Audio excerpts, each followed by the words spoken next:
Hello, hello, hello, everyone. What's good? It is Friday. Time for some Street Fighter 6 action. Hey, thanks for the bits there, Jolty. Appreciate it. Yeah, as usual, we're going to have our last minute check-in. I will call out the players who have not yet checked in. They'll get 5 minutes until 15 past. And if they haven't checked in, too bad. They'll get DQ'd.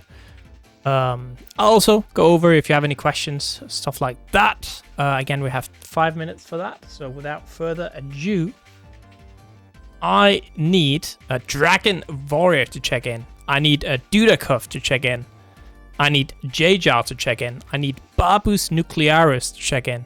I need Jetstream to check in. I need Paladin Chip to check in. I need Flet to check in.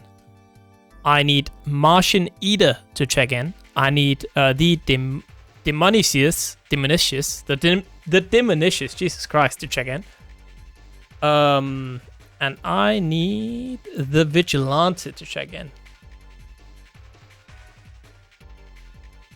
I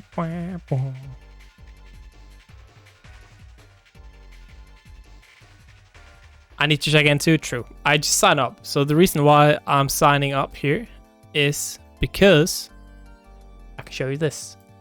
Make sure that you have the same name on Discord as you have on Challenge. If you want to change it easily on Challenge, you can actually go here to your settings, where you can simply change your name. It's really important that those two names are the same, or at least very, very similar, so your opponent and me can find you on Discord easily. Also, you know, you can alternatively change your name on Discord if you prefer that. Or you can go in here to your settings and change it more permanently on Challenge, whatever you prefer, right? If for some reason you have to walk your cat, I don't know, your dog is flying, I don't know, your mom made some bomb-ass dinner and you have to go, you can actually go here to your settings and press unregister. Just a bit easier on the TOs, right? You can just DQ yourself if need be. Preferably just let a TO know, but that's how you do it. Technically, you don't have to let a TO know. It's just easier that way. Yeah, your mom. Yeah. Could be your dad too. You know, could be a dad too. Oh, Domitto is really good, right? Yo, Dave, how far does Domitto go up? Like, it's pretty fast. Like here or some shit, huh? These godlike players signing up last second. Maybe even higher, TBH. So, midnight, that's good. So, a reason why I actually always sign up is I put myself at the bottom every time. And then if someone signs up last second, anyone below me I can see are new signups.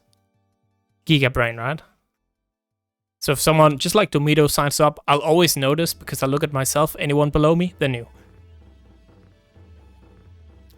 I got big brain, chat.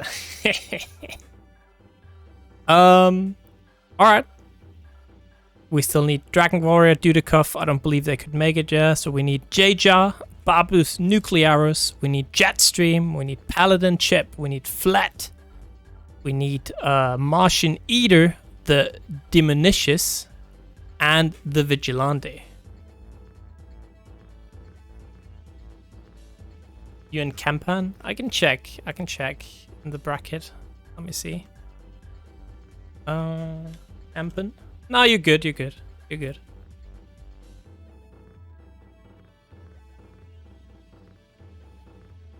Omega Brain? Nah.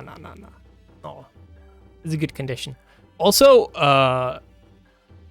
shouts to Suki-Yan. I don't know why, but it donated 10 subs yesterday. Oh, legend. It's like we weren't even streaming. Yeah, I was like, huh? We weren't live yesterday. That was weird.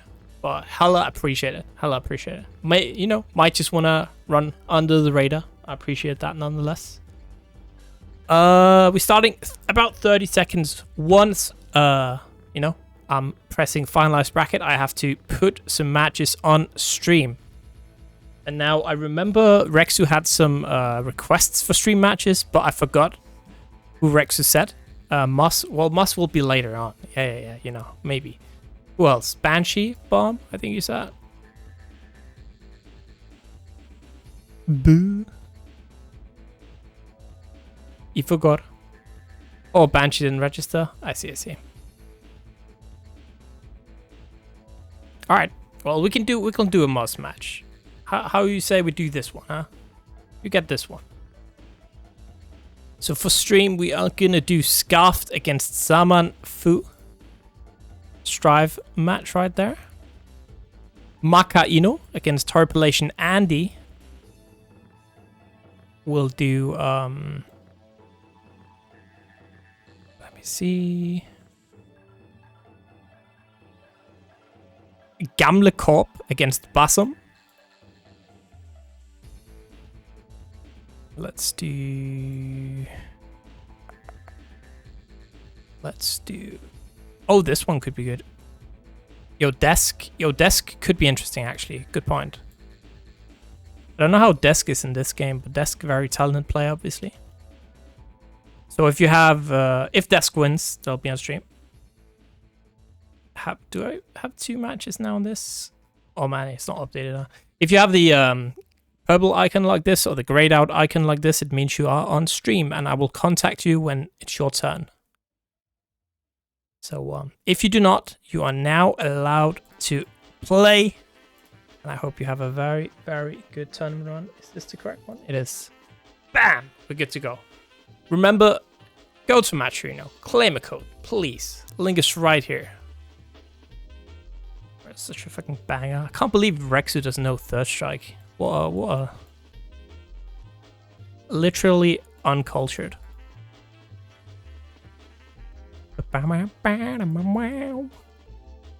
Hey, it was good, Jester. Hello.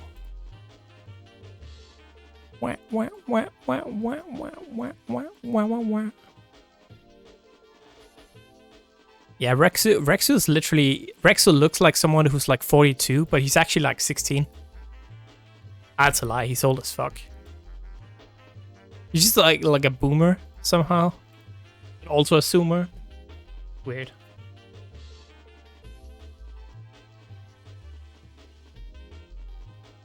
I allow it when it's Jonesy.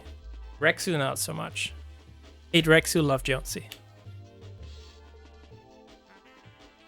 Alright. I'm just gonna get you some stream matches. Give me 1 second here. Setting it. Padu, it's a bit late, unfortunately. I already put the stream matches.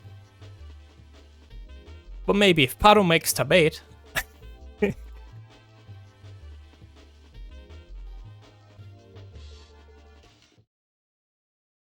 Yes! First we take a Rexu's mod, then we ban Rexu from chat. I love this. I love this tournament, this Rexu arc.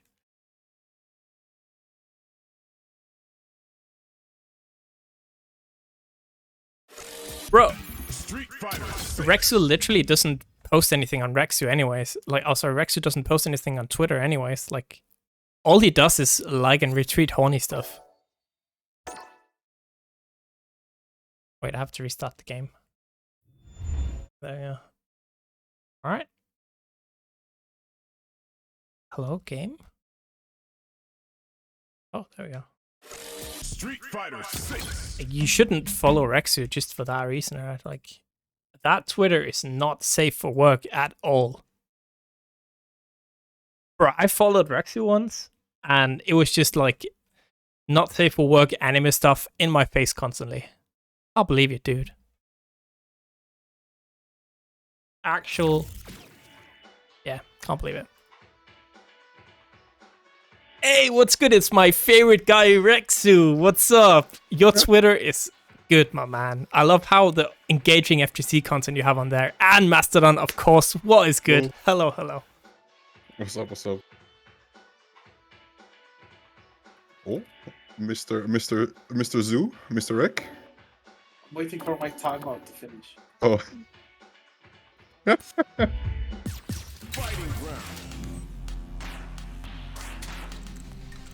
Oh my goodness. What an amazing start to this stream. Teos versus commentators. Tail as old as time.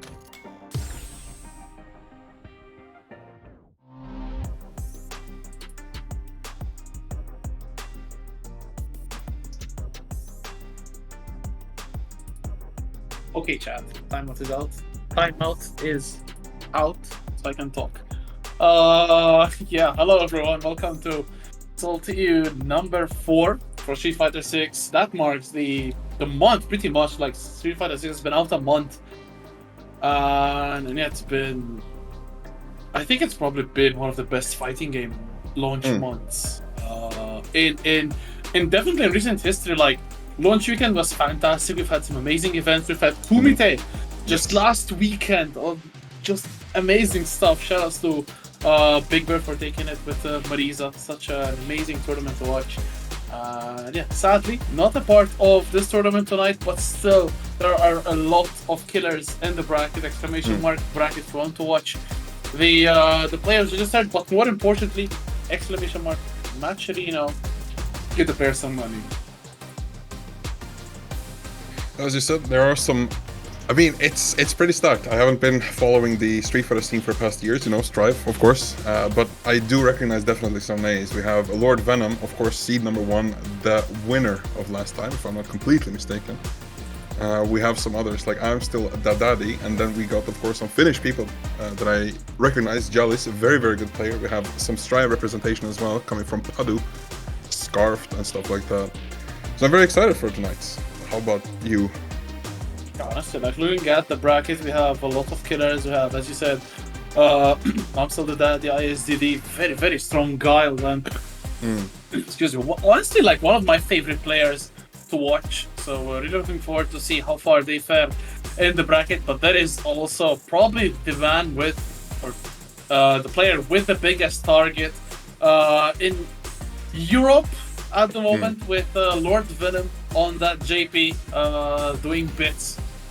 Just defended last Monday on Street Fighter Wanted like it's nothing, 7-0. And yeah, like, is anyone going to be able to stop Lord Venom? We'll just have to wait and see. Of course, seed number 1. And they may be having a collision course with Holmborn on the e.honda. So I'd love to see actually Holmborn getting thrashed a little. Shout outs to Holmborn on the court. I mean, to be fair, Lord Venom looking as clean as ever, as you said, 7-0 on Wanted. I mean, he's making JP look kind of broken. I mean, as if people aren't already saying it, but now he's confirming everyone's claims, and it doesn't look good for the JP fandom, of course. It's sad out here. It's rough out here. It's honestly weird because even when you see the tier list by Big Brother, I think it was supposed to just yesterday, if not this morning. Like, I think JP is in second strongest tier. Like, you see the likes of Luke, which is kind of like the strongest character in the game, and very good reasoning for him to be up there. Very, very strong character, very good buttons as a whole, and also the specials or the supers are really, really strong as well. So that is very good ingredients to create a very, very solid, consistent character. But then JP just feels like one or a couple of mistakes and the round just slips away from you, and he's so good, especially with your opponent in Burnout. It's honestly a nightmare to navigate neutral when it's up against JP. Not only in neutral, but as I said, like one mistake and you're done for. I'm honestly surprised. I've been playing JP for the past month. That's been my main, and I'm always so surprised about how much damage JP can just output. It is kind of nuts because, I mean, we suppose that a character like Marisa should be the one that deals so much damage, but then JP just spends a bit of meter, then in just like 2 touches he can probably just kill you with, like, 3 bars, of course. And it always surprises me. I'm very excited to see what especially Lord Venom can do with JP in the future. I mean, this is the first month that he's playing like this. I mean, imagine year 1. Yeah, of course, this is still 1 month in, so the tech is still being discovered, accumulated. People may be holding on to some tech. I mean, we saw the I don't know what it was called, but the instant throw tech, which was like a very, very grimy tech, and a lot of people have said, like, if that was me who discovered it, I wouldn't have talked about it until after EVO, and that makes sense, of course. You need to save it for nationals, as they say. Try to gain as much an advantage as you can with other players' ignorance. Maybe someone else had discovered it already and didn't even talk about it. So that is a very interesting aspect of fighting games, because at the end of the day, just sharing it will get you some maybe fame, some cloud, but at the end, it's going to cost you a lot of wins, I'd say. Especially that tech. Yeah, that's a big discovery right there. I mean, it definitely was game-breaking at that point because it can just press more or less one button. But something that isn't game-breaking is going to be this game. The only thing is going to be breaking is the viewer count, so we're jumping straight into the intros. Jamie and Kimberly, two characters who I feel are like style, just appearance-wise, are quite similar, but I think differently represented. I think there's a lot of Kimberlys, but meanwhile Jamie is struggling a little bit in terms of appearance. But every Jamie I've seen so far is definitely doing bits. So a very interesting character, probably especially this one as well. Oh yeah, definitely. I mean, Jamie has been seen as a bit of a character on the lower bracket until he gets those full drinks. So your goal should be definitely to get all 4 drinks as quickly as possible. And we've seen people like Bold Strike playing Jamie and doing some insane tactics, like just saving level 2 for the second round to be able to spend everything you can. I think even Heapski is a very strong Jamie player, although I believe they switched, or at least they tweeted they switched, but at the moment, very good life lead for Zamanfu here. One final touch, but Korp trying to get a comeback. There's this shimmy on the throw. I think a level 2 might be very close, if not outright death. No, good for the grab. One final touch, there's the grab, and what a comeback, Carved. Oh my god. Managing to save all of the bar for the next round. This looks so convincing until that last hit from Scarf. Really impressive work. And now we see the offense immediately go for the overhead after the drive rush. Oki. But no, Tex, a bit too late. Now you're with the back to the corner. Out from Scarf. Oh, good anti-air as well. Trying to keep the position. Very good reaction with the drive impact counter. This should be a lot of damage. Level 3 is on deck, spending all the drive meter, cashing in with the level 3. This is going to be it. I don't know, like the scaling might be too big, but man, this is so much. Whoa, that killed! Yo, that super does mad damage, cashing out completely. I mean, if they were completely aware of that super killing, that's so impressive. And just straight into the next game, look at this. Good optimization from Scarf, going ham with all of the drive meter into level 3. That is game 1. Zamanfu started off really stronger, but it feels like Scarf has gathered so much momentum that it's a little bit hard now for the Jamie player to get a couple of touches in. But okay, good palm into the drink. Level 2 now on the drinks. 2 more and you'll be at maximum power. Oh yeah, definitely. But hey, don't count Kimberly out yet because Jamie's options are, of course, just limited to him. Oh my god, goes for the drive impact, but then takes it. Really nice job, goes for the super immediately. Will we see another drink?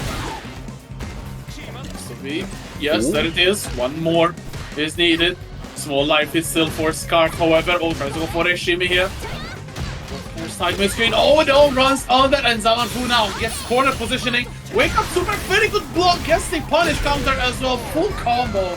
And that was a very good string from Zamanfu, very good punish, and getting quite some decent damage there to finish off the round. Oh yeah, I mean, that was a juicy combo, nice bit of a confirm. Tried to go for the DI to punish some form of bottom from Scarf, doesn't manage to get it, and now it's just back to neutral. But no, Zamanfu, instead of just trying to keep it back, goes straight in for it.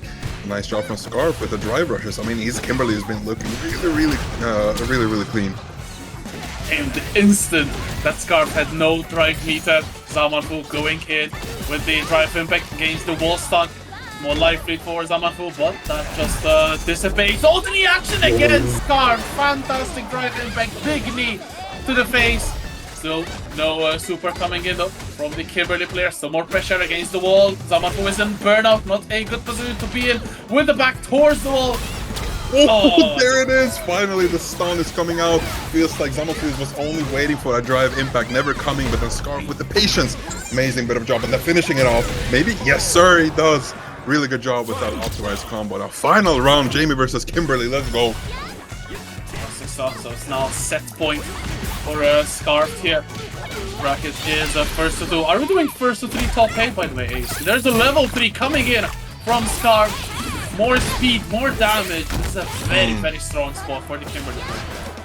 I mean, it's always worth most of the time to cash in as Kimberly, getting that buff. As you said, more speed, more damage, and Kimberly becomes so much more scarier. But no way, Zamanfu maybe has some answer to that with a nice bit of back throw. Back against the wall with the DI, goes cash in with the super. I don't think he got the CA, but this is gonna be so much damage coming to Jamie. And of course, the burnout, really good job. Keeps it going, someone full. There's a throw, still in the life deficit, but Korp is in burnout. There's the wake up super, very good block. The punish counter cannot get the follow up, but no. Korp maybe looking to steal in this, and they do. Very, very unfortunate drop from Zangief right there. Very, very sad.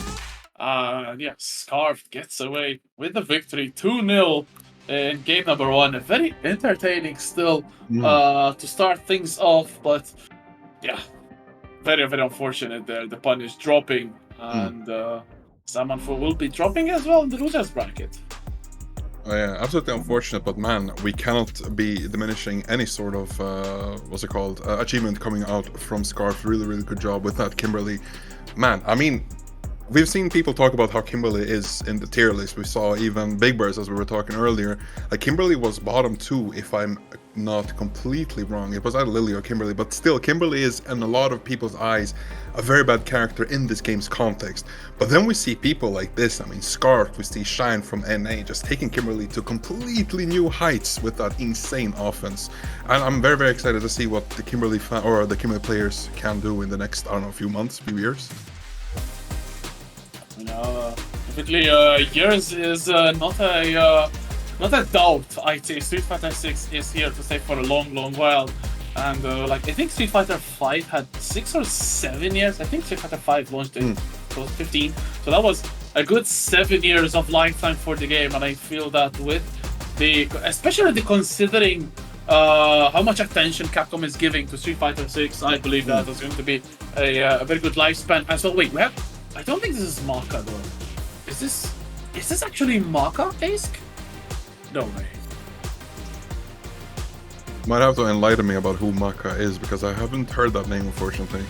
Maka was the very first Strive tournament winner. Cracked as hell, Anji, I think. They took, I think Strive launched on a Friday. On Sunday, Maka wins a bracket against Mystic Smash, of all people. And then proceeds to win SaltyEU as well with the orange Anji. I think they were one of the most hyped players to watch. And then, when Anji was being downplayed so hard, he was a little bit bad early on, let's just face it. Switched to Leo, became one of the strongest Leos in the region. Unfortunately, became very, very inactive because of, I think, reasons outside of the game. But that Maka is, fantastic stuff. But I don't think this is the Maka, because this is Maka Inu on the challenge website. I mean, hey, I'd love for Maka to be playing Street Fighter 6, but I do feel I have the wrong person here, Asa. If it actually is the Maka that you are talking about, I'm very hyped to see how they can be taking Street Fighter 6 and of course a completely new fighting game to new heights. So I mean, all these new players coming to Street Fighter 6, especially from the anime games like Strive and stuff like that, I mean, they're doing really, really well. I mean, talking about other games, we see Sonic Fox just be insane in this game. So I'm not at all surprised about how people can transfer the knowledge and skill from Strive, from MK, from Tekken, from any other previous Street Fighter game to this. And man, it feels like a boiling pot of just insane players coming together, playing together, and winning together, of course. Yeah, exactly. As you said, so many people from so many players from all of the fighting games, honestly, are taking a shot at Street Fighter 6. Of course, Capcom Cup, huge prize pool. Yeah. So definitely a very appealing sum of money there to win. A lot of people from Street Fighter 5 definitely will be very prepared. Wait, okay, I think this is Maka. Okay, I think. Yo, all right, we got a match on our hands. On the DJ, an Irish face-off, if I saw correctly. Hearts are blazing. This is 100% Maka against HorripilationAndy, the first Zangief actually. I forgot to comment it, and it starts really strongly for Andy here with the Zangief. Oh, the trade, another trade. Tries to go for the grab again, but no, they miss, unfortunately. But man, Maka is so ready with that DP plus frames on that kick. Again, DP, as soon as he sees Zangief jumping up, man, Maka is so ready with those DPs. And now Zangief with their back to the corner in burnout, unfortunately. Damn, Dee Jay is so rough when you're in burnout. Oh my god, the conversion with the flash kick. Let's make it from Maka here.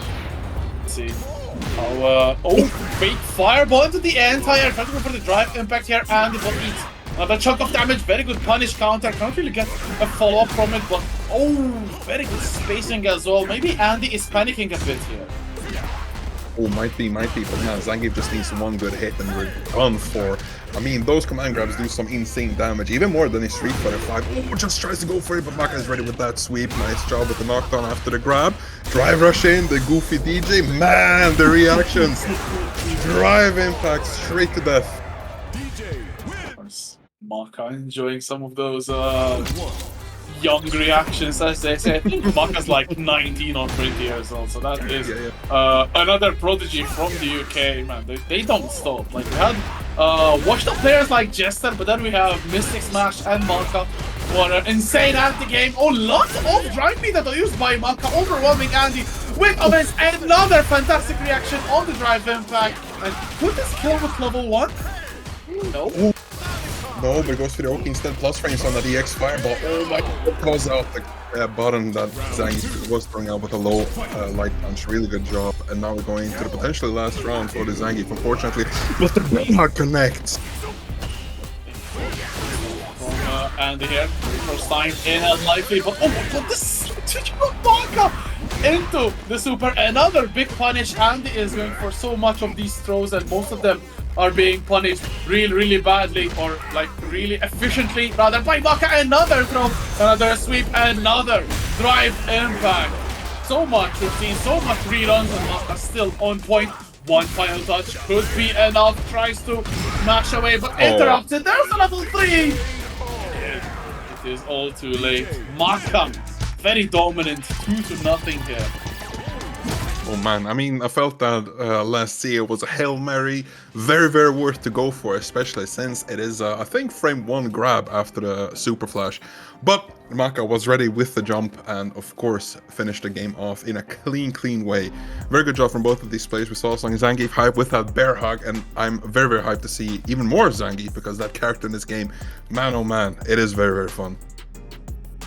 Definitely, I think all of the characters are really appealing from one way or another. Like, maybe like, I think in terms of characters which I don't like, maybe there's Manon, who I don't feel is not. It definitely is not fun to fight. And I don't watch out of Manons. Okay, so maybe just need to get used to the character and watch a good one. Take the scene. There was a very strong one at Domitto, forgot who it was, but they definitely did bid. I think it was Oil King. Yeah, I think Oil King had Manon. Yeah, both Oil King and Idom. Idom unfortunately going out to the first leg. I mean, the Red Bull Kumite rules were brutal. Even if it was first to 5, it was still single elim. So if you lose, you're completely out. It was unfortunate, but hey, his Manon is still very dangerous, and I'm excited to see how his skills from Laura and his newfound skills on Manon translate into this game. This game has a super bright future. I'm very excited to see wherever these amazing players are going to take whatever characters they play. Yeah, as also the DLCs are starting to trickle in. Like we have Rashid going to be launching in a little bit more than 2 weeks. I think it's 24th, so it's going to be 3 Mondays from today.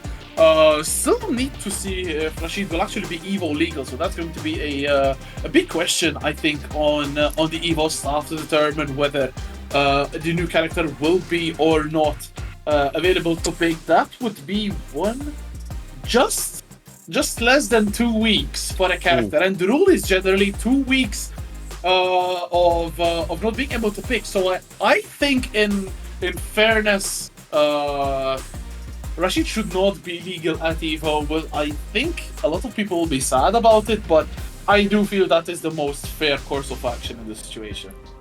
Yeah, absolutely. I mean, there will be future tournaments. It's not that Rashid will not be just exclusive for EVO. So anyone looking forward to play Rashid in these very big tournaments, you can look forward to a lot. And like going off of the trailer, Rashid looks kind of sick. Like all of his new movement. I think he's even got a double jump that I saw Capcom even announce. So I mean, the classic Rashid players, both of the birds, Oil King. I mean, they will definitely be picking this character up. I can almost guarantee this. That's an interesting bet. I think I feel that Angry Bird has gelled so well with Ken, and about Big Bird, I don't think we need to talk about how strong they are with the Marisa. It's almost become a meme like that. Big Bird is the father of so many Marisa, me included, but I'm not making any strides in rank at all. But yeah, it's really nice to see Big Bird also so wholesome on social media, especially on Twitter, sharing the tech and helping others in need. But let's see. Speaking of helping others, by the way, claim a code matching, still 31 codes left to be claimed. A lot of viewers, there's more than 100 in here, so in a couple of seconds we can definitely exhaust the codes remaining and help out as well the players. Number one spot, of course, we get the biggest share of the prize pool. So while we wait for our match, why not claim a code? Yeah, and it's as easy as pie. I always said that it goes faster than a Strive combo, but man, the way these matches are going, first to two, I mean, it's gonna be faster clicking this button than a first to two in Street Fighter. So please, only 2 buttons you can log in with a lot of accounts: Microsoft, Line, Twitch, YouTube, Battle.net, anything your heart desires, you can just go for. I'll take a small look to the bracket while we wait for our next match to load. I think I saw a small, I wouldn't say upset necessarily, but I don't really know a lot about Frost, but they have defeated MBR. MBR, the winner of 2 weeks ago, SaltyEU, and a very strong player, and Frost defeating them 2-0. So very, very strong showing, I'd say, for Frost, who is now in top 32, so still quite a ways to go from top 8. Going to have mossmossmoss on stream in a bit as well. Very excited. One of my favorite players on Melty, so really curious to see what their Cammy will bring to the scene. But it looks like we have a Marisa against JP ready to go in this one. This is going to be very, very exciting, especially because I hate this matchup as well. I play JP and I love this matchup. It is quite fun because we've seen, as you said before, Big Bird been sharing some of that tech, especially against JP. He's been playing against some very, very high profile players, like especially Lord Venom and also Broski. Oh, we see our nice bit of a fuzzy instant air button with a jump K. Oh, and now we see the classic JP gameplay of the full screen where he's definitely the strongest. Let's go for a Superman jump, but now we're back into neutral. So yeah, this is very rough for the Marisa here, but there's a good jump as well for Basom. Very good live lead, spending a little bit of the overdrive. There is still some drive meter available for Basom. Maybe the killing blow could be coming up next. Very good mashup though from the Marisa here, trying to escape the corner. Very good spacing or distance gain, but Amnesia now last little bit of drive meter here. Maybe burnout. There it is. Oh, I hate to see that. Yeah, I mean, definitely. Oh, sorry about that. I mean, the burnout against JP, it is pain. Even though I do love playing JP and his combos are sick, it always hurts me to see the enemy player going to burnout. But oh my god, speaking of burnout, and goes for the combo after the DI. Will try to go for the full screen combo. Yes, sir, he will. And spends the meter here completely. Hopefully coming in. Big whack. And immediately 50% gone from Gamle Korp's HP. Okay, but very good damage coming in from the Marisa player to get more close to JP, score the phalanx waves. So that is the opportunity. Basom though going in burnout. Not sure if this was the correct decision. This is very scary. Also against Marisa, all of her plus buttons becomes even more dangerous, and all of her minus buttons at -1, like her Gladius, will become even more scarier, just hitting you in that burnout and chipping you out. But no, the teleport!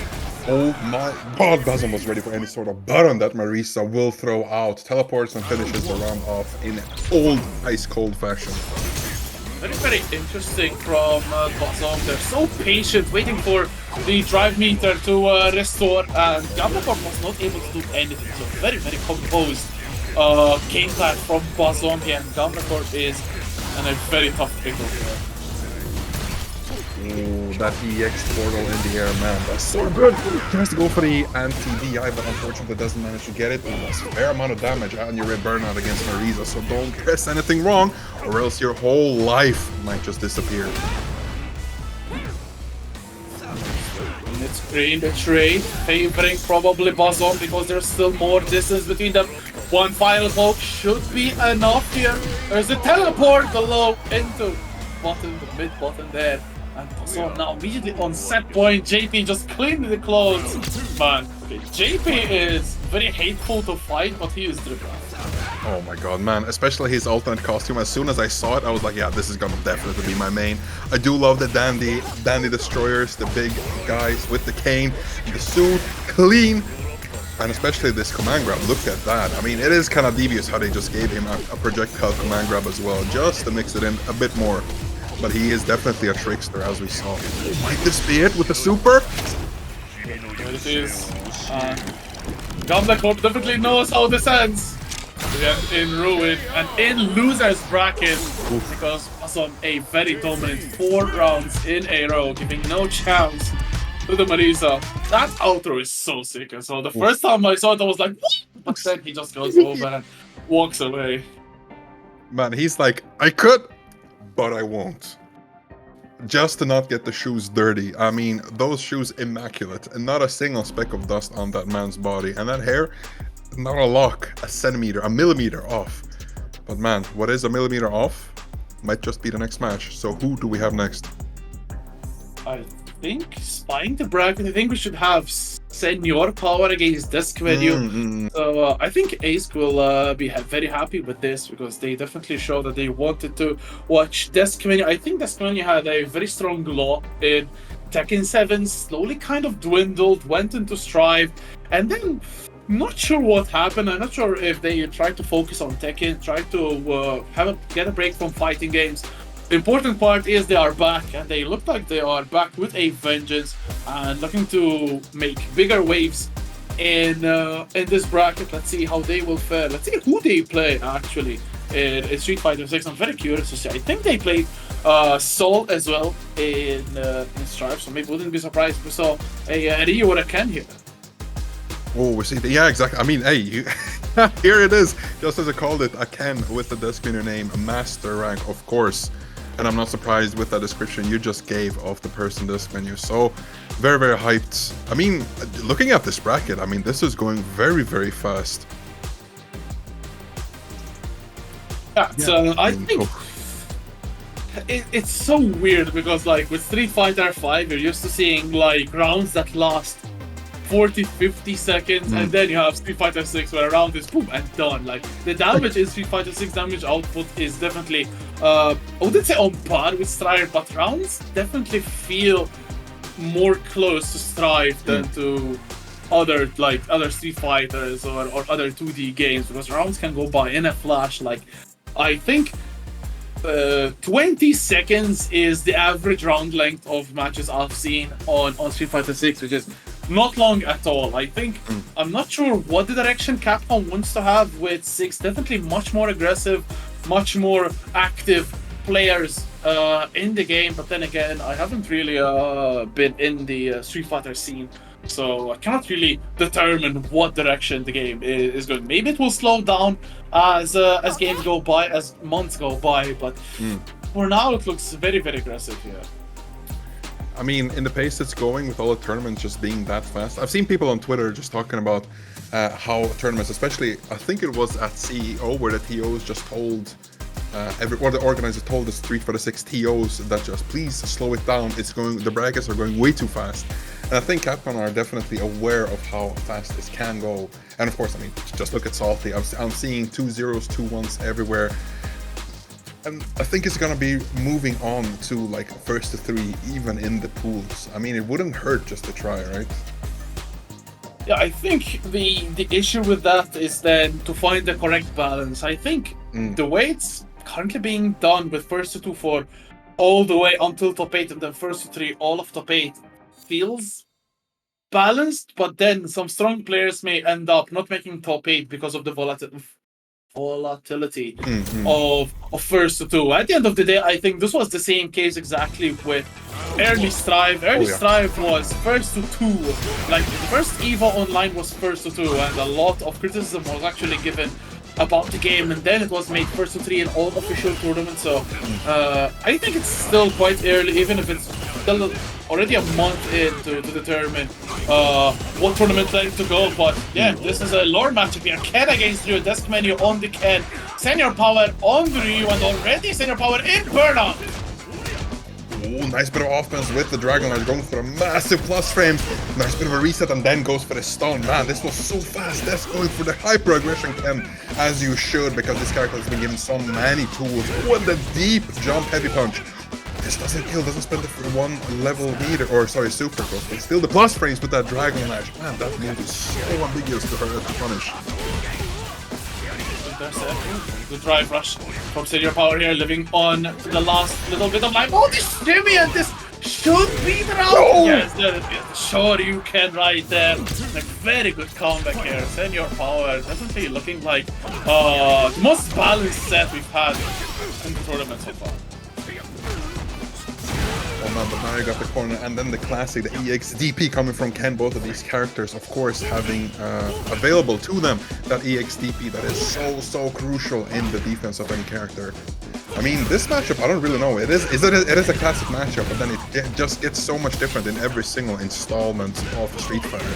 So it's, I think, still a bit too early to recognize who's stronger. But I mean, which matchup is better? But Ken is definitely the stronger one. The hyper aggression, the fireballs, the corner carry. I mean, look at this.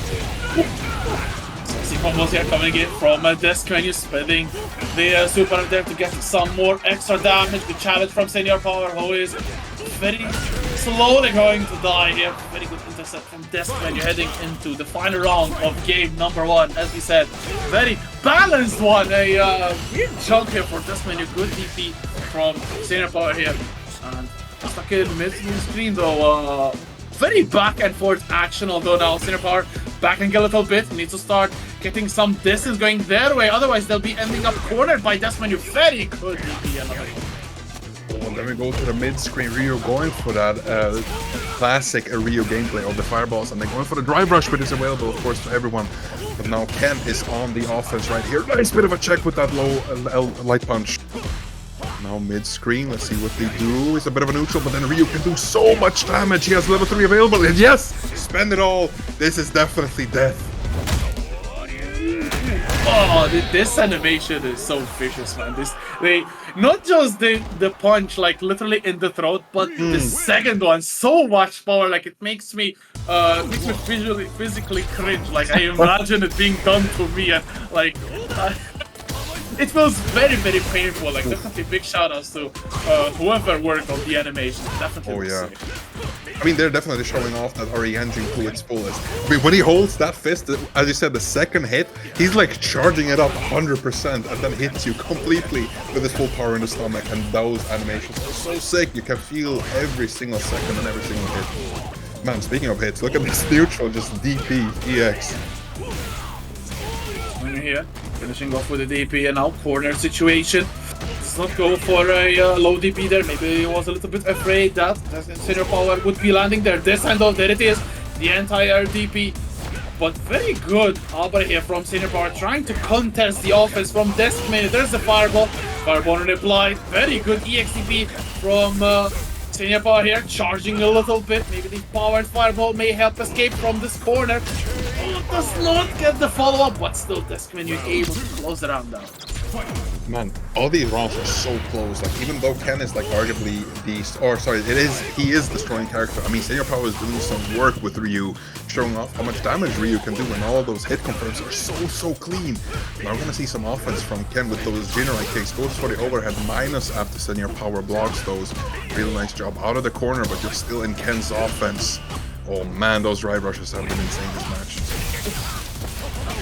Good offense from Senor Power here, locking Deskmenu in the corner. Safe jump into the grab. There's level 3 available for both. Another grab here for Senor Power. Gets one hit. This could be the round spent. All the drive meter. Very good combo here. Good optimization from Senor Power, who is now on set point here. man, and you saw how he just didn't spend a single bar of super meter. And oh my god, look at that check after the drive rush. He's been so clean with those. Really good job with those light punches and checking and confirming, of course, into really nice combos. Pushing Ken off. Oh, nice little anti-air DP. Drive rush and back into neutral, trying to whip punish each other. Nice bit of a knockdown from Ryu. Senor Power going to be cashing in. Maybe the level 3 will come up. There's a DP into the level 3. And goodbye, Deskmenu. Senor Power here. I hope I'm saying the name correctly. Because, damn, they'll be advancing through the bracket winner side. And, yeah, very strong showing here. I think they could make great things in this tournament. Although, I think their next opponent, Fraser, definitely very well known in the KOF scene. Going to be a very tough opponent for them to face. Man, I just want to like talk about this match a bit because this was very hype. I mean, the classic matchup was Ryu versus Ken. This has been forever since the first game. And not to hate on Capcom or any Ryu players, but like up until Street Fighter 6, Ryu has been that, you know, bread and butter character. You have your standard stuff and you are the ground or the base that every other character is going to be built upon. But then, man, the things they did with this character in Street Fighter 6, especially with the drive rush, the Denjin charge, the combos. I mean, Ryu has some nasty damage, as we saw, especially with that level 3, and he's been juiced up to the max. And it's so hyped to see this classic matchup being elevated to the next step. Yeah, I think I also love what they've done with Ken, honestly.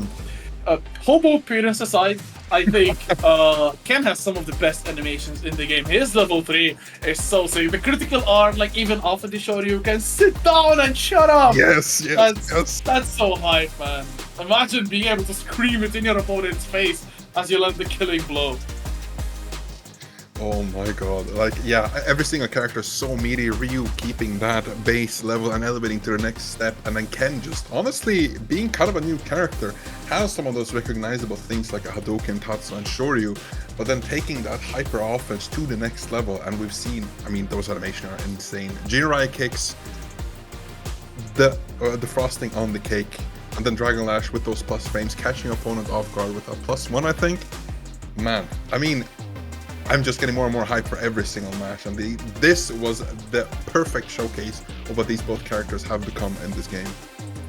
I think a very balanced one, although very strong showing from Senor Power. I mean, their name definitely on point, as I think you're heading to a matchup which I'm definitely expecting. Let me actually check. Wait. Okay, we're seeing Ace and White. They will not. Okay. This is a match which I explicitly asked for, because I think it could be even a classic, because it is Khez, everyone's beloved Khez man. Sorry, Khez in chat.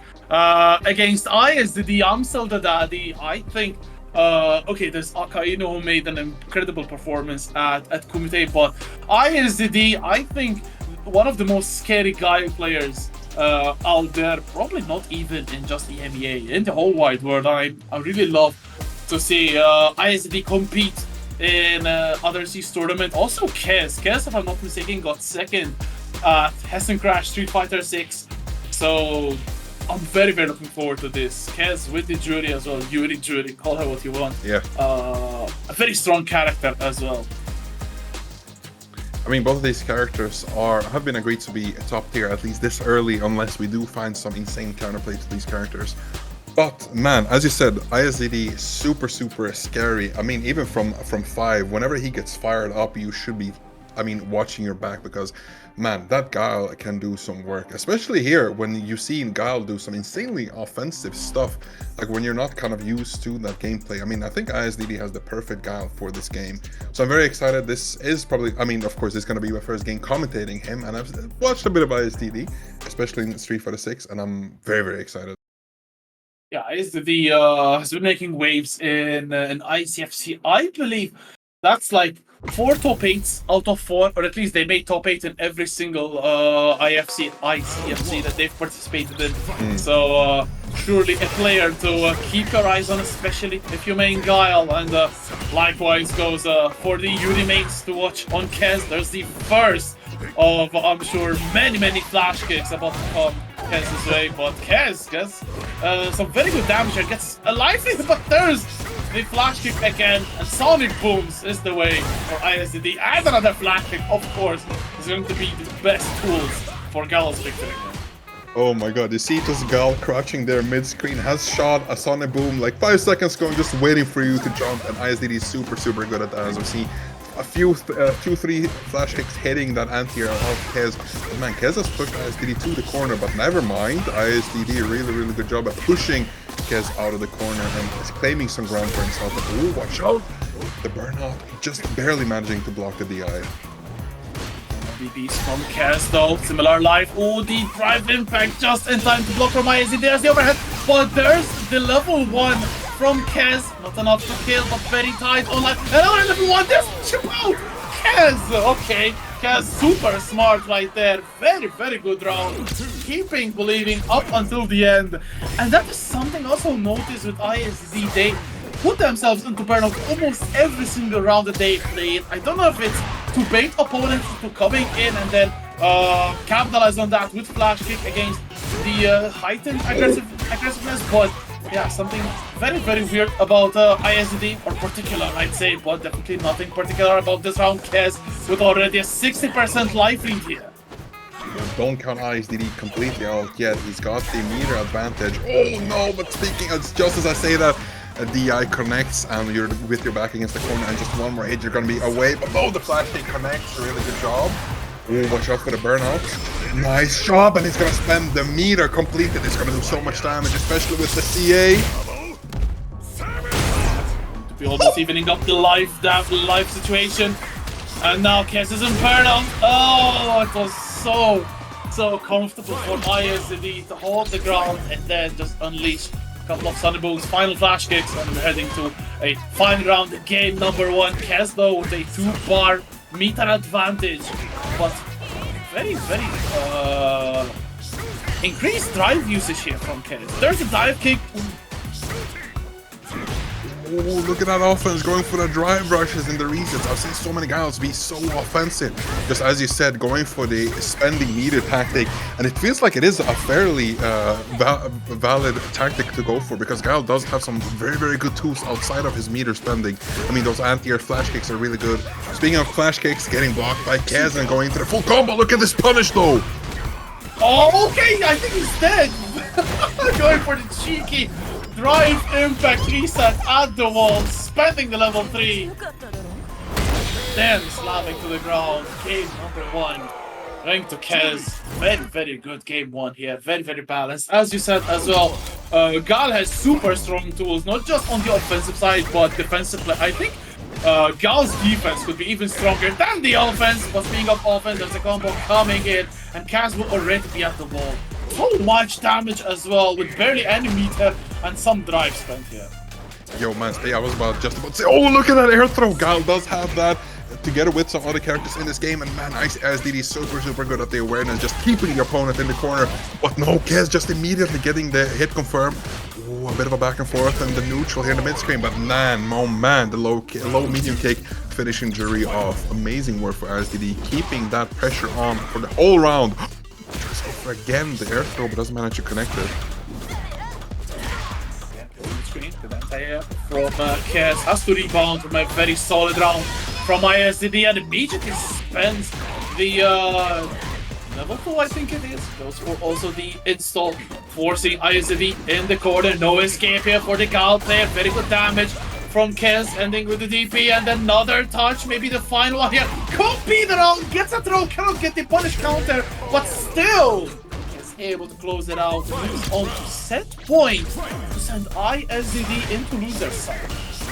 Man, that Feng Shui engine is so hyped to look at. I mean, Juri gets so hyped to see those combos, those block strings, but ISDD just didn't have too many things to answer for, except with that, of course, the flash kick EX. But now, watch out, Khez, you're with your back against the corner.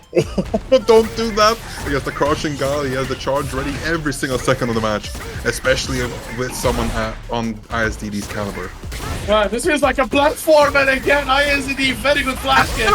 Khez in a very rough spot, and indeed, ISDD closes game 2 out. Man, that was almost checkmate there. but still Khez has another game available to close it out. Oh, okay. I don't know if that was, I don't know if that was completely intentional, but hey, those both players didn't do nothing, so Khez going out scot-free, really good job. Oh, goes for that fireball pressure on the mid-screen, outside pressure, but goes for that neutral. Man, but you cannot still jump at ISDD, he's so ready for everything. It's been really harsh for Khez because ISDD now has definitely been able to apply their own game plan onto Khez. Now Khez is struggling a little bit, not a lot of drive meter available for the German player, and still ISDD no flashing, but still there's a grab. One more grab should be enough, and even a flash kick. EX flash kick make it, and it's set point for ISDD, who has adapted to Khez so well.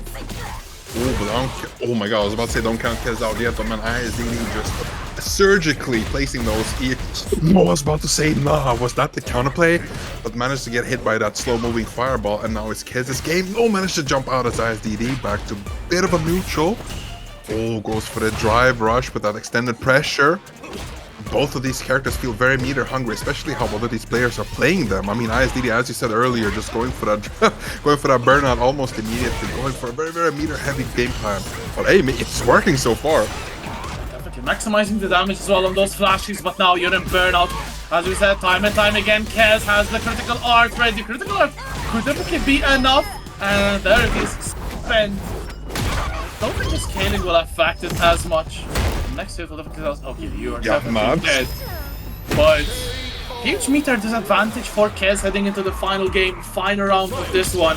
Who will be down into the losers bracket. ISDD, huge meter advantage, but it is not over, especially if Khez can get the first hit, immediately working on getting some meter there. Very good jump out as well. And the shimmy! Man, that confirm was sick, but watch out for ISDD's EX flash kicks. Ooh, just go for the EI instead. And there it is, the flash kick anti-air. Nice delay tech from that Juri. You're back to neutral. Now you don't give Guile too much space to go for those sonic booms. And really nice job from Khez. You're so close to just death ISDD, but nah, goes for the very risky flash kick, and then it definitely pays off. I think the flash kick from ISDD realizing Khez was going to be on ISDD's neck all day, but the critical art, yes, there's going to be so much damage. I think ISDD could even be in the life lead after this one. In fact, there it is, both players now in burnout. Level 1 available for Khez, make it level 2! But there's the flash kick, and Imstilldadaddy still in winner's side. A very valiant effort from Khez. Literally inches away from victory, but ISDD seals the deal. What a set we've had on our hands here. Yo, that was way too close for comfort. ISDD, especially there at the end, felt like he had the checkmate position. Just go for a life lead, try to expend as much meter from your opponent as possible with that CA, shoot your shooties, and then flash kick your kicks. I mean, Guile has two specials, but he does so well with both of those. I mean, ISDD, a testament to his skill both from this game and previous games. Really good job.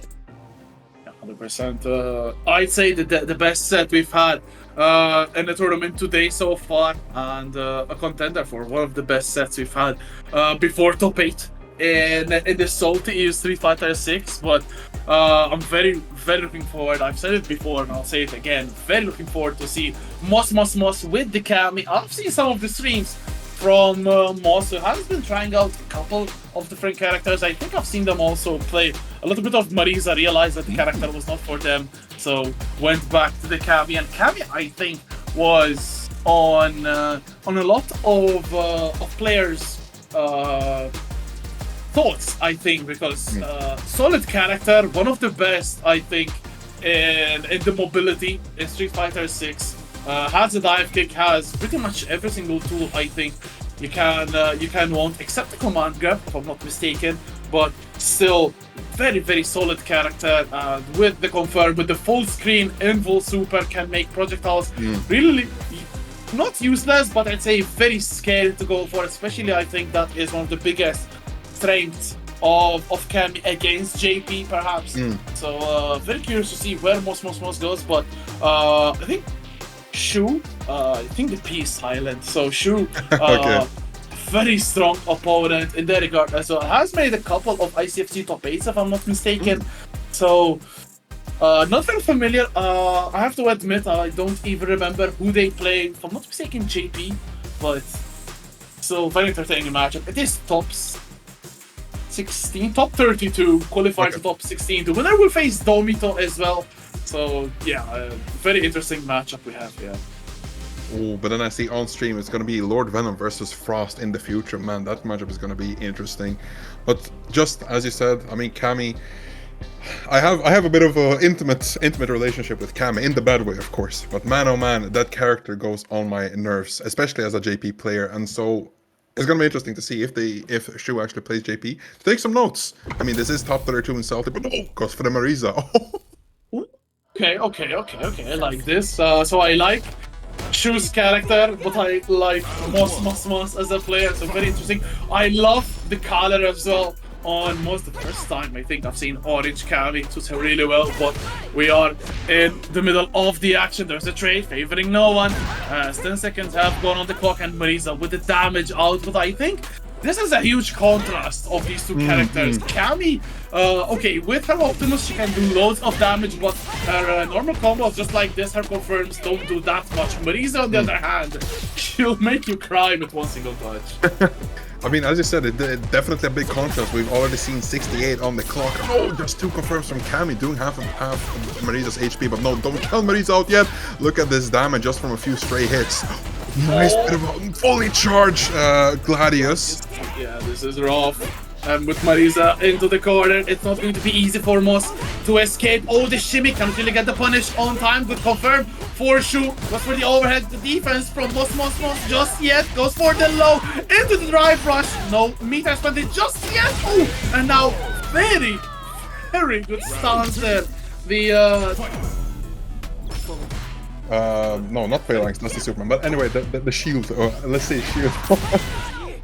That EX armor on wake up is deadly, especially with that pseudo mix-up after the hit, because Marisa can definitely go for the command grab. But no, speaking of grabs, look at this Cammy doing work. Moss going for the plus frames of the Oki.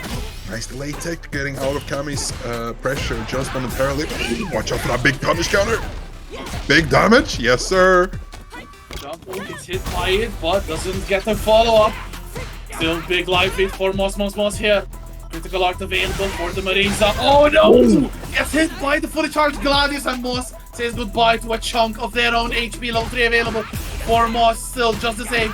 There's a drive rush for pshuuu. One more drive rush and they'll be in burnout, but there won't be any burnout. Just be dead. Moss equalizing round 5. Oh man, that Cammy looks so clean. I mean, it feels like Cammy is one of those characters that just forces you to play their game just because of her limbs and buttons are so long, and especially the throw loops in the corner. You have to kind of be answering whatever Cammy is doing, especially if you don't have too much of a good matchup against her. But no, I mean, pshuuu is doing so well, doing so much damage on every single conversion that they get. They should. The dive kick from Moss.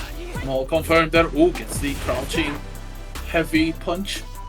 Still not a lot of damage applied. There's the jump. Still Moss with the life lead, level 3 available for both. Oh, gets tanked in the jaw, and now pshuuu gets some momentum, trying to force Moss into the corner, and now Moss with the back towards the wall. Could jump away though, and it's still Moss getting a good confirm. No level 3 spend just yet. Goes for the spinning knuckle.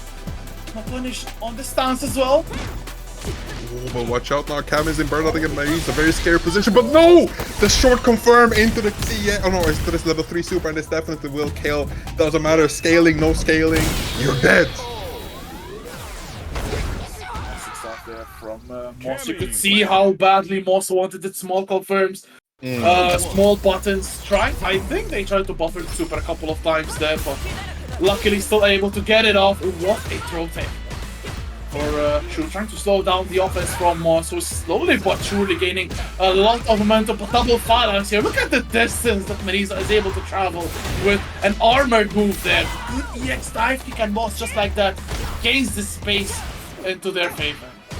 Oh, nice back roll after the wake up. Doesn't get the throw loops in the mid screen. But nice bit of a neutral from both of these players. That standing medium point from Marisa is definitely deadly. Look at that. Just as I say, the counter hit, the 3-hit combo. Looking like Guile over here with that damage. I mean, look at that. Tries to go for the grab, but doesn't manage to hit it now. It's mossmossmoss's turn. Doesn't get too much damage, but then the grab is definitely going to be finishing it off. Oh my goodness, what a round. Dominant round here for Moss, who is now on set point away from pshuuu to start things off. As again, small life lead for Moss. Phalanx trying to close the gap. Oh, the armor on the Gladius. And just like that, with one touch, pshuuu takes the life lead.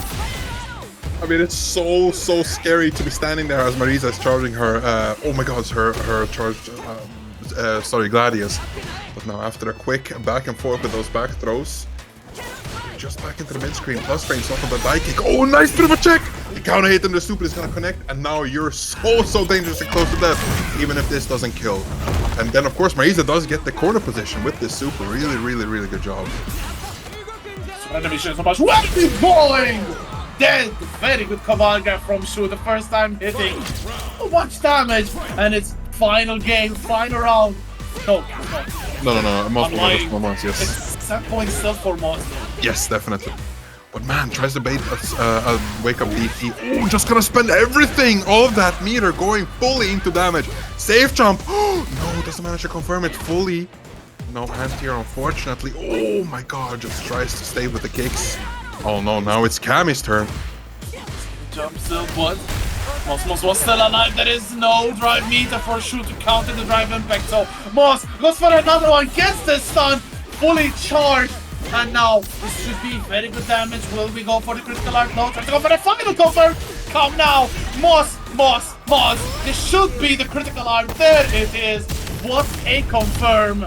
Just like that. Moss playing a little bit with fire. Still able to take the win. 2-0 as well. Fantastic stuff. Both players fighting neck and neck. And Moss the one to come out with the W. Alright, I mean, they were playing definitely super clean, especially with Cammy. That demands very clean neutral and clean gameplay, because you really don't have any too big things that you can play around with Cammy. You do have your spin knuckle, you do have your dive kicks, but you have to be really good and precise to be executing those at the highest level. And if you want to make them work as well as mossmossmoss did, like man oh man, this was a match. This was definitely a match. That comeback at the end, very clean. Yeah, it felt like so much of it resolved to Moss smartness, I'd say, to abuse the drive mechanic, the drive impact, catching pshuuu off guard, like not once, twice, and then the shimmy to prepare the level 3, the critical art, which put a set to a close. A very entertaining set, but I'm sure the next one will be even more. The one who actually took out MBR is still on winner's side, but they have beat one winner of the Street Fighter 6 tournament. They have to face, I'd say, the ultimate winner, at least when Big Bird is not concerned, because it is Lord Venom, Wanted champion, and the one who actually beat Big Bird in Wanted as well. So this has all the makings of another classic, and I'm definitely really looking forward to how it's going to work out. And I've been studying, Lord Venom is definitely at least top 2 JPs in EMEA, maybe other than Broski. But man, he has such unique gameplay compared to even most JPs that I've seen. It is super clean. Every single turn and point in this man's gameplay is so calculated. And I mean, it definitely fits the character, because if you want to be that clean, you have to pick a character that's at least as clean as you. And man, this definitely, as you said, looks like a person to be rivaling the gods of Street Fighter, especially beating Big Bird in that Wanted, man. And if I'm not mistaken, like you referenced Broski and Lord Venom. If I'm not mistaken, I think Broski even beat Lord Venom yesterday in the mirror match 3-0 in the Universal US tournament. So I think Broski now one of the strongest players in the region as well. I mean, definitely was before, but maybe they set a target on their back just like Lord Venom has. and Frost. I have to admit, I wasn't very familiar with them, so my apologies to maybe Khez, who was offended, looks like. Just jokes. But yeah, going into Lord Venom against Frost. This is a qualifier for winner's side, top 8, and Frost plays Marisa. I'm a fan of it. Oh, this is gonna be interesting gameplay, man. Oh man, again we're seeing the JP versus Marisa, but this is definitely gonna be different because it feels like Frost, whew, it feels like he's gonna be turning up the heat with this Marisa. What she is looking for into the Gladiator stage as well. Just like 6 stage. I think it's my favorite at the moment. Lord Venom playing very well keep out, although they're backing away against the corner. Perfect parry! But no punish from Frost. I think the distance was a little bit unfortunate. Oh, mistimed the meaty. And Lord Venom can escape a little bit. Well, just a bit of breathing room, but no, never mind. Marisa is just right into it. Lord Venom trying to go full screen just to be able to execute his game plan as JP. Really nice drive rush, trying to react to whatever Lord Venom has been doing. I mean, I've seen some of that Big Bird tech in there. Oh! The drive impact clash, getting that fist straight into your stomach. There's gonna be so much damage off of that. Ooh, opts to spend almost all the meter. No way, look at that! Damn, alright. Frost just turning the matchup or the round, excuse me, on its head with one single touch. That drive impact reaction. Excellent stuff from Frost. Now Lord Venom, the EX spikes, keeping Frost at bay. That's okay, another perfect parry from Frost, pushing all the way towards the corner. And now you're in for a rough situation. Lord Venom is not going to be easy to escape. The jump in, no confirm, but oh, very good drive reversal here. But again, Frost crosses up, but goes into the level 3. Yo, this match kind of looking convincing. I mean, Frost looks like they've been studying Big Bird stacking as JP because, man, this looks so good and you're ready for everything. But maybe not the level 1 reversal on the wake up. Oh, goes for the level 2. Maybe we'll be parrying. Yeah, definitely. This lets you definitely escape some of the hits. But if JP decides to go for a grab, you're going to be taking that damage. I'll take a grab, and Frost definitely will take it as well. I think that's a very good compromise to escape that level 2, but now Frost will have the level 1 on deck. Oh no, just a little bit far off. Whips the button, and Lord Venom with a fantastic punish is able to get the round. So close for Frost to take the very first game, but it is still not over for either of these players. EX spike. The space has been created, and now Lord Venom can try to dictate their own fantastic finish counter once again. Lord Venom is ready. Yo, that whip punish was absolutely nasty, and now Frost is definitely back full screen, trying to work their way back into JP's defense. But look at this, one single Gladius into the drive rush, and you're right back in his face. Man, look at this. Like, this is space, but it definitely looks like Marisa favored. Doesn't go for the anti-air, and now this is gonna be full punish after that block drive reversal. Goes again for the level 2, maybe to go for the yes sir, goes for the the burnout. Doesn't manage to get a confirm, unfortunately, but now you're in burnout versus JP, and this is a situation no one wants to be in. Yeah, probably one of the roughest in the whole game. The chip damage will amount, but oh, the perfect parry as well. Stylish as hell. Lord Venom takes game number 1, but hey, Frost definitely not letting Lord Venom here go in an easy way. So let's see if Frost will be able to turn the tides. There's the command grab. Where are you going? And then easy 10 to 15% of damage. Just like that. Oh, that command grab is so hyped, like just bashes your skull into the ground, and it's so meaty. And then where are you going? Those voice lines are so good. But then drive rush back into the corner from Venom. Nice bit of a tactic just to keep Marisa wherever she is. Ooh, those parries are so clean. Recognizing where the threat lies and executing the counterplay perfectly. But watch out, you're in the corner against JP, and this is definitely a very dangerous situation you can be in, because his mix-ups in the corner, like, oh my goodness, are dangerous. The anti-airs as well, but very good armor stance from Frost. Drive reversal from Venom. Both players now in burnout as Frost trying to close the gap. Oh, but there's the jump again! And finishes it off.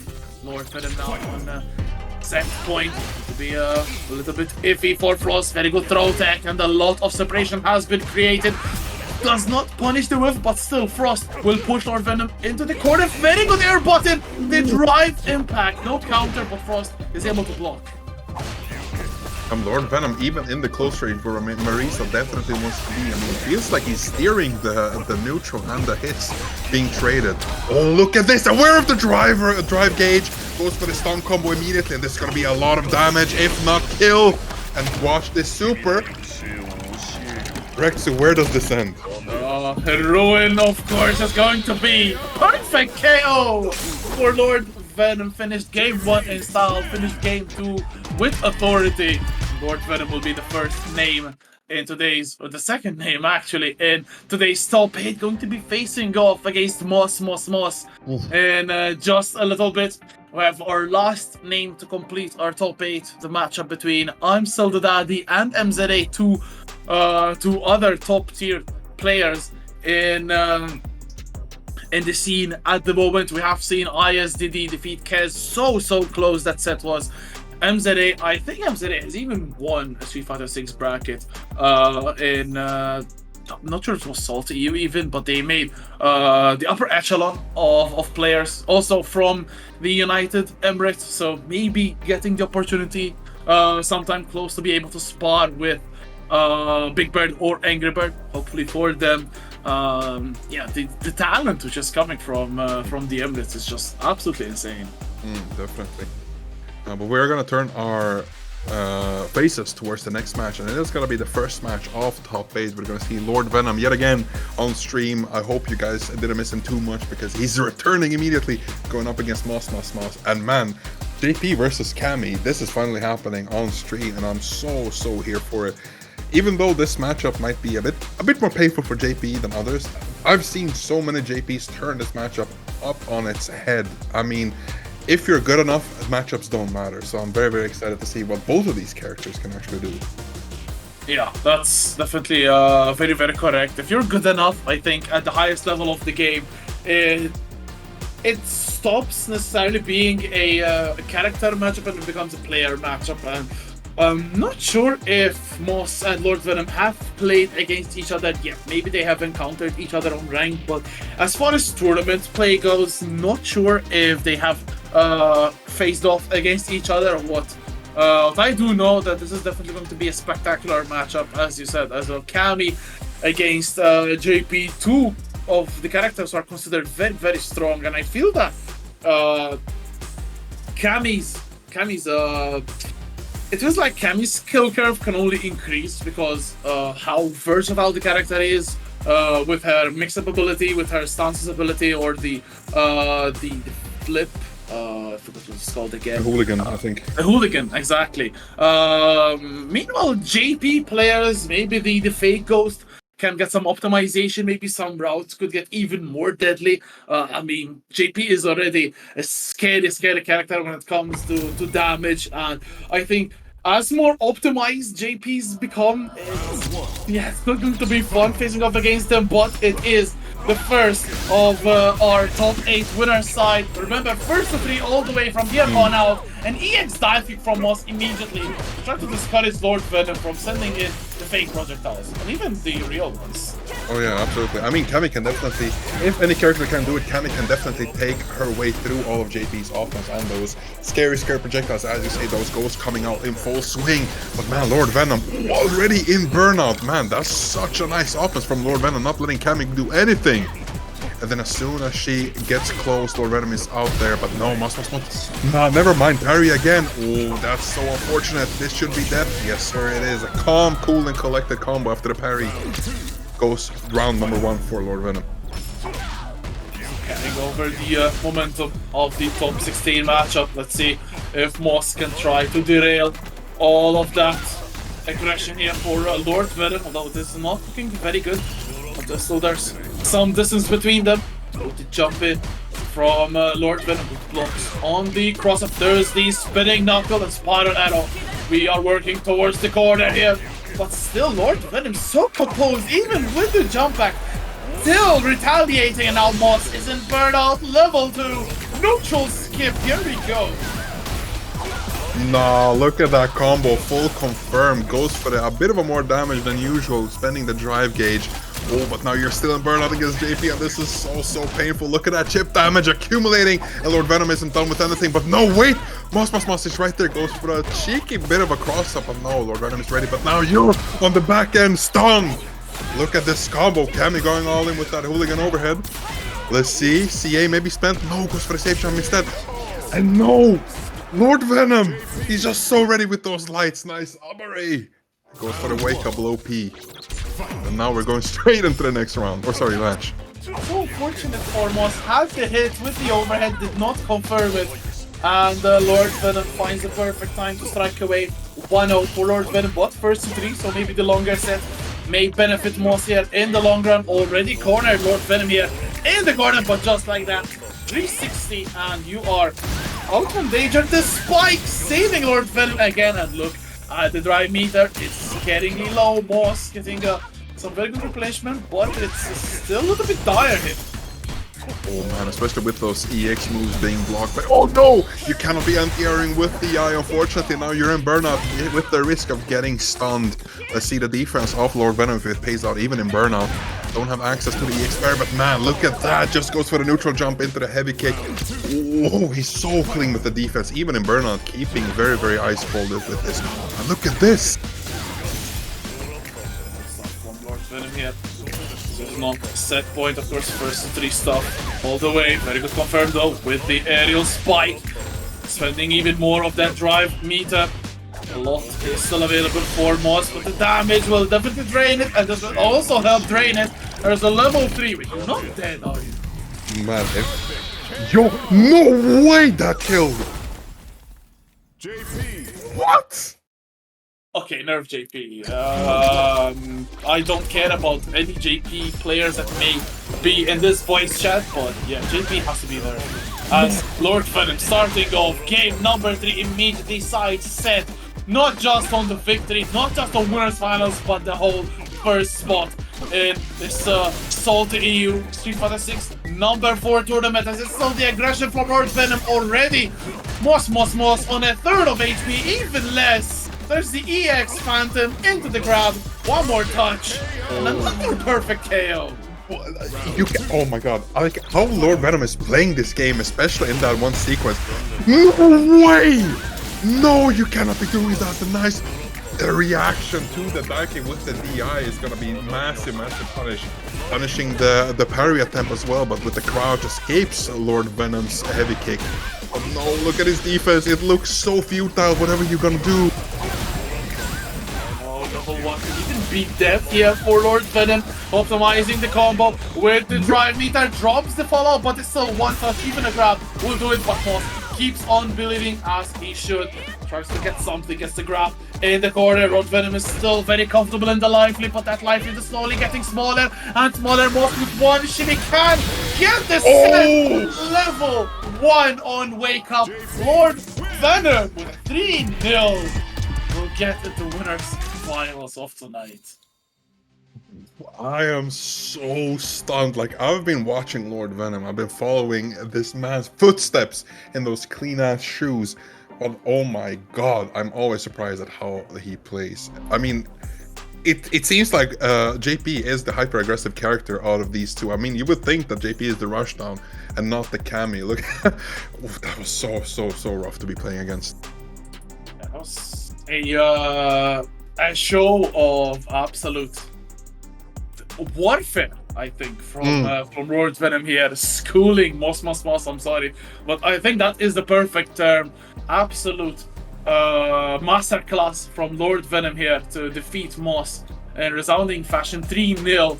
Moss will definitely be a nightmare in losers bracket, and so will be ISDD. MZA pulling off, I'd say, an upset here, defeating the Guile players, sending them into losers. So there will be 2 more very strong players haunting the losers bracket.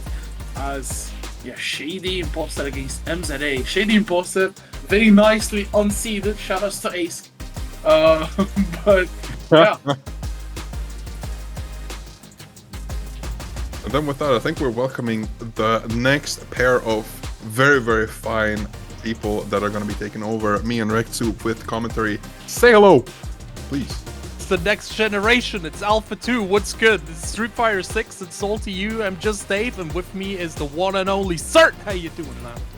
Hello, Dave. Back again. It feels like it hasn't been long at all since I was last here with you, as a matter of fact, on the mic for the SaltyEU Weekly. And the bracket's been heating up quite well so far. You know, Lord Venom, kind of one of the most dominant players out there, I'd say, right now, securing his place in winners finals. So he's got a lot of challengers hot on his heels as we now get into this top 8. Yeah, Lord Venom is literally the most wanted man in Europe right now, right? Everybody is after his head, and he's just not. He's just not going on, not going down. 3-0 versus mossmossmoss, and I can tell you from personal experience that matchup is absolutely miserable. But Lord Venom plays it so easily with such grace. It's incredible. But on the other hand, you know, we got a lot of great names right here. We got ShadyImposter, we got MCA. Who else is still inside? Hold on, we're still in top 16 in losers. Let's go. Yes. Domitto. I'm still the daddy. Moving on here is makes me happy. Just because I want to see more Guile as well. Damn, there's a lot of names right here. Yeah, and we're just going to have to wait for that loser's side to catch up, because it's effectively become a Shark Tank very, very quickly. And even then, talking about the Shark Tank, someone else from the winner's side still yet to get sent down there from the semifinals. The next match in the semifinals, I believe, ShadyImposter versus MZA. Now that is an interesting one, because we've got two characters who are very, very agile, that being Dee Jay and Juri. Yes. So I think we're going to be very, very confrontational between the two of them. A lot of neutral, a lot of rush down. We'll have to see what happens with that. Absolutely. I genuinely think it's like such an interesting matchup as well, because it's very momentum based, and I think the drive gauge is just so incredibly important, just because both characters can create such huge mental stacks that DI is just always like a big threat basically whenever the offense gets started here. ShadyImposter, of course, like, I don't know, I think ShadyImposter has become a household name recently, not just because it's the funny haha meme, but just because of the overall solid play. Yeah, and I mean, even taking a look at the results as well, like, it translates from previous games as well. Third at a couple of Capcom's World Warriors Street Fighter 5. They won one of them as well. 7th at Salt 9, 4th at the first Salty tourney. So the results do speak for themselves, and we do have a very solid player. Actually, I'd say this is quite a veteran battle, you know. We've got two players who've got clearly a seasoned history of fighting games. MZA as well, starting all the way back at Street Fighter 4. A lot of Salty's viewers might know them for Strive, but they have a lot of history with the Street Fighter series as well. So this should actually be a very, very seasoned match between two players. It's always really funny when you have like the Street Fighter 4 veterans that like people got to know them through Strive, right? Because Strive just was the fighting game that everybody played. But again, like you said, MZA was a Street Fighter 4 player before, and he's here like reclaiming his laurels. Of course, I don't know. I genuinely think like his playstyle just shines through in all the games, right? Like, it doesn't matter whether it's Street Fighter 4, whether it's Strive. Like the classic MZA mix, it's always there. Yeah, and again, a lot of people have been talking about the old versus new, the change-ups in style as well, thanks to the way the drive system has been incorporated into this game. We're just going to see how that pans out, because it does look like both the players are in the lobby right now. As we said before, that Juri versus Dee Jay matchup. We did talk a lot about the drive gauge being used quite a lot here, although I do feel like maybe Dee Jay might have a slight advantage in this one just because of the sheer range he has. You know, Juri obviously has to get the stocks going. Dee Jay maybe be able to shut that down a little bit. The possibility is definitely there, right? Like, I mean, Dee Jay, incredibly strong character, right? Like, technically has access to an invincible reversal, has this really, really strong projectile, and Juri, in general, like, she needs to play around projectiles nonetheless. Yes, of course, when it gets too straightforward, you can always jump it or drive rush through. Juri can do that at certain points, but in the end, it's definitely up to MZA to break through the control that Imposter will most likely have to establish here. So I definitely feel that MZA is on the beatdown, so to speak. Yes, and that beatdown is going to be starting anytime soon when this match just begins. Waiting for the lobby to finish loading so we can get into it. But as we said before, the losers bracket is progressing nicely as well. We got Frost versus Papoi, now ready to go as well. Domitto still waiting for their opponent. It does look like the losers bracket has gotten on quite nicely. As a matter of fact, I see MBR down there as well. Interesting, considering his victory 2 weeks ago. Wonder if he'll be able to get himself all the way towards the end with that Luke that he's tried and tested for a while now. We definitely have some really good killers in here, Dave. Absolutely, and 2 of those kills are about to face off. Let's see who drops into the Shark Tank as we're loading in here. Both players, of course, on their main character. I don't think you should. Like, I don't think you can afford to play a secondary this early into a game. Let's see how it goes. There's that Slasher already starting to establish the neutral. MZA, though, with that dive kick, getting the first hit. Yeah, very quick dive kick there to hit the corner, but ShadyImposter going to deny it by going for the drive reversal. I think that's very good to stop the corner pressure coming in very, very quickly. With there from him allows MZA to go for the drive rush. And once again, we've got 3 stars of the pshuuu already. ShadyImposter shutting that down, but now we're going back to the taps. Back and forth, punish counter. Nice from ShadyImposter to get that burnout started. Yeah, absolute tragedy for MZA here. You do not want to be in burnout in general, right? But I think Dee Jay is just such a good character to take care of that as well. Now, full range DI stun! Let's go, Shady.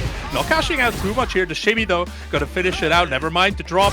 We got the resets. We got him. Don't worry about it. Bro did the non-command sway into throw and still got the kill. Insane from ShadyImposter there. MZA, unfortunately, having a difficult start as he just could not get any of that momentum started. This time, though, goes to the drive rush. Jumps in. Perfect parry from ShadyImposter. Nice way to take the turn back there. Absolutely. Parries being utilized a lot here. I'm gonna start expecting a bunch of sway, either lows or throws, coming through from ShadyImposter here.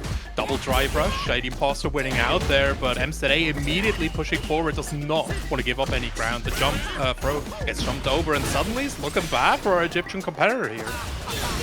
Indeed, MZA! Oh my goodness, the raw reaction to the drive rush from ShadyImposter there. Manages to find a way out of the corner, but the problem is still in burnout, so now these fake out projectiles can be really good for conditioning. You jump once here, you are going to get anti-air. Stuck in the corner right now, ShadyImposter's got a huge advantage here. Does get the hit, nice tackle on the throw from MZA, but some chip damage comes in. Oh no, he recovers, but it's still not enough. The crush stay into the confirm, and ShadyImposter takes the first game. It's been so impressive watching players like edge just around the recovering drive gauge as well, right? Because people need to basically pay attention. When is my drive gauge coming back? At the same time, you still have to deal with like the pressure of your opponent. So a lot of people have started to choose to basically get that drive impact at that last possible frame. Yeah, ShadyImposter really making it work. MZA trying to get the offense started here. Perfect parry coming through. Can't quite get the full punish here, but you know, at least a little hint. Yeah, anything's better than nothing here as MZA will testify to that, getting a nice little counter that slowly pushes ShadyImposter towards the corner, but again, the nicely timed drive rush. As a matter of fact, I think he did a raw drive rush to punish counter a heavy punch from Juri before, so reactions on point from ShadyImposter so far. Absolutely. Very impressive as well, thinking this is like Holland to Egypt. Gets the crouching light confirmed. ShadyImposter, another perfect parry. Gorgeous choice here, back throw. You don't get any damage anyway, so just maximize that position. Jumps over to level 1, just waiting it out. Bro. Get his ass. DJ was doing a shimmy, not a dance right there as he saw that whip super. So unfortunate for MZA, but read like a book by ShadyImposter, who does seem quite favorable right now. MZA does get the throw, though slowly but surely pushing towards the corner, but the moment that he does, Dave, there is the immediate drive rush that is not going checked. Absolutely. Yeah, I don't know. It's ShadyImposter. We said it before, right? It's up to him to control the match, and his control has been ridiculous.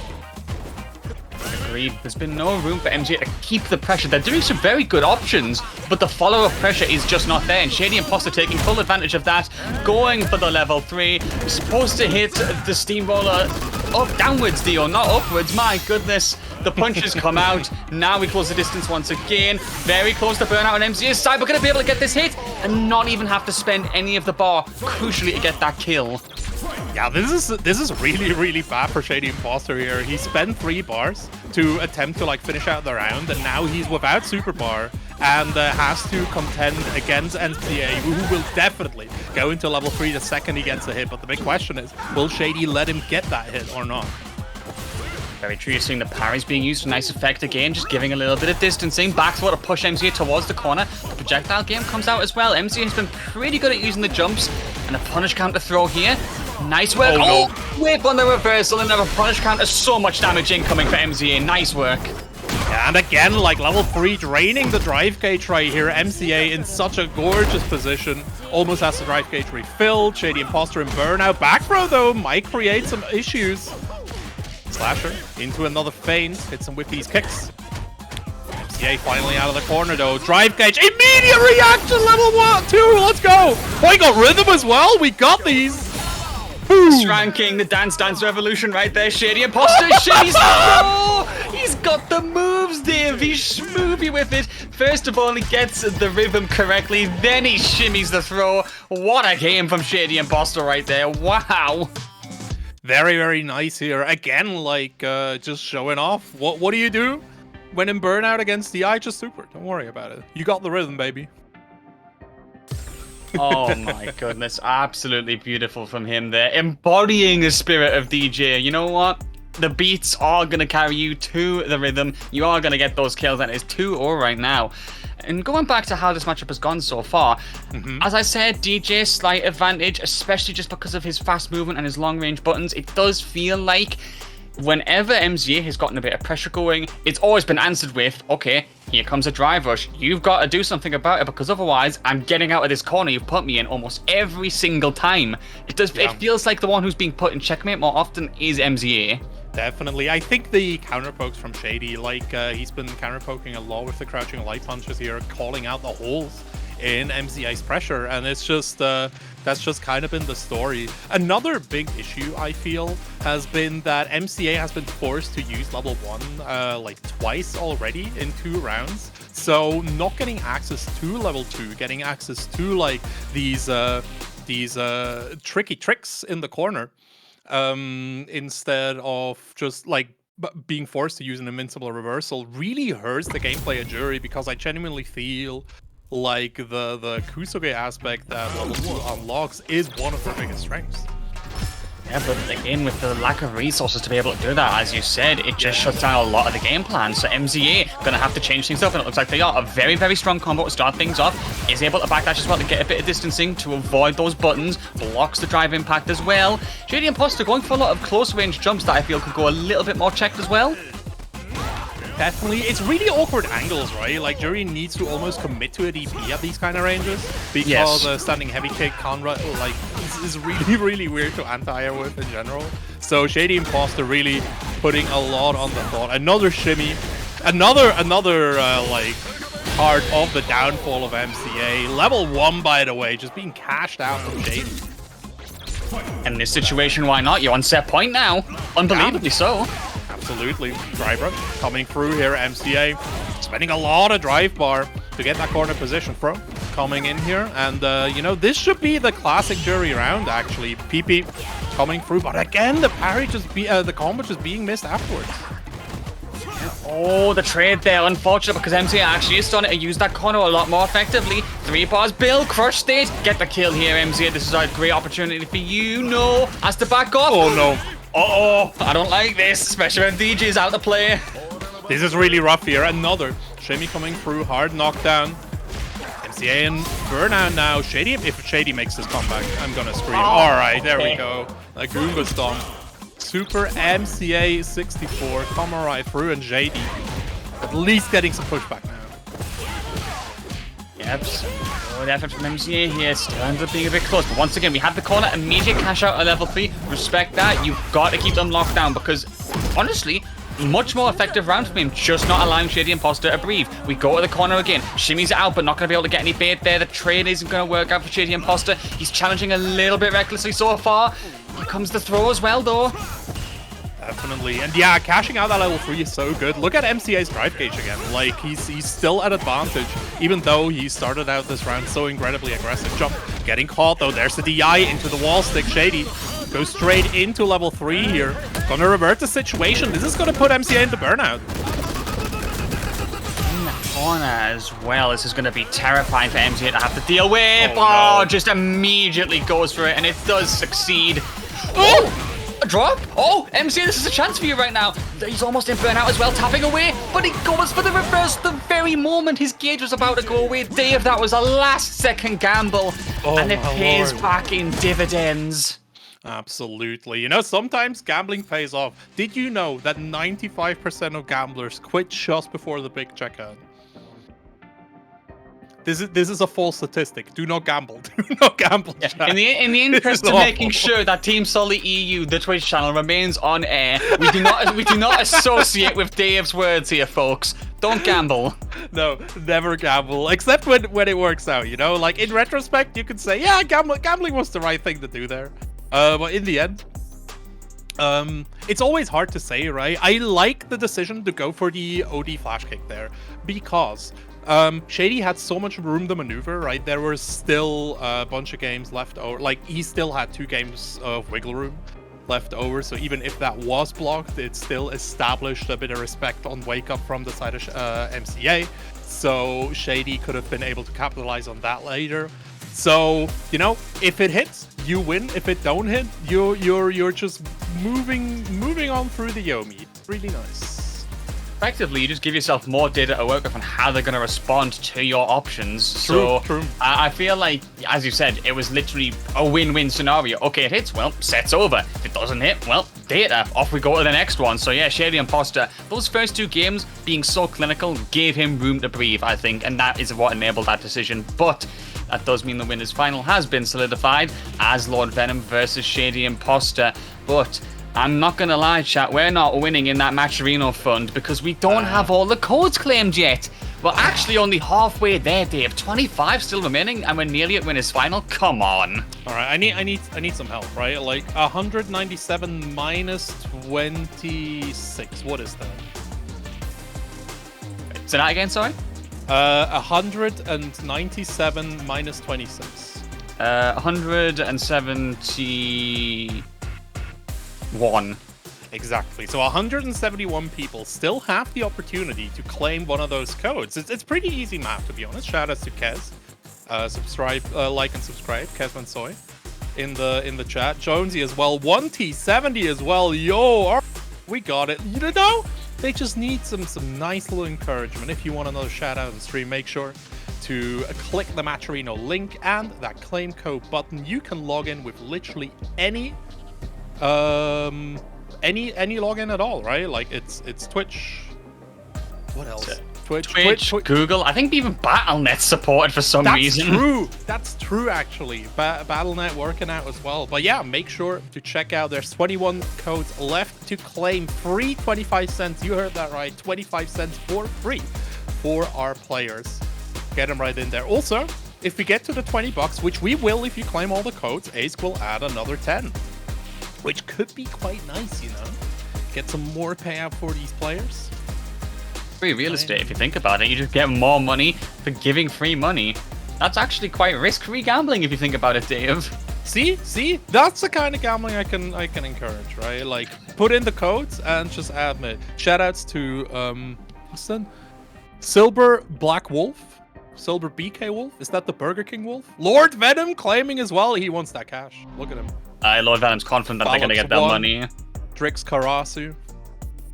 I see you all signing up with the tricky names. I got you. Don't worry about it. You can't trip me up tonight. I'm on fire. Actually, yeah, we'll run a little deal for you guys in the chat right now. Because really, those codes should be lower than they are. We got 17 codes left, right? I'm going to do exclamation mark Matcherino one more time. Very simple process. Click the link, sign in. I won last time because we won't need to do it again, Dave. I'm not confident. No. It's the last time. They're going to claim all the 17 codes. But you were about to issue a challenge, right? You'll play me? Not a challenge per se, but special 2-for-1 deal right now. For every 1 code you claim, Dave will give you a shout out. That's true. That's 1000% true. 16 shout outs remaining here. Free shout outs, chat. Just for y'all. By the way, while we're doing shout outs to Nerisian, who's currently in the hospital. Watching right here, nobody can stop the grind. My bestie.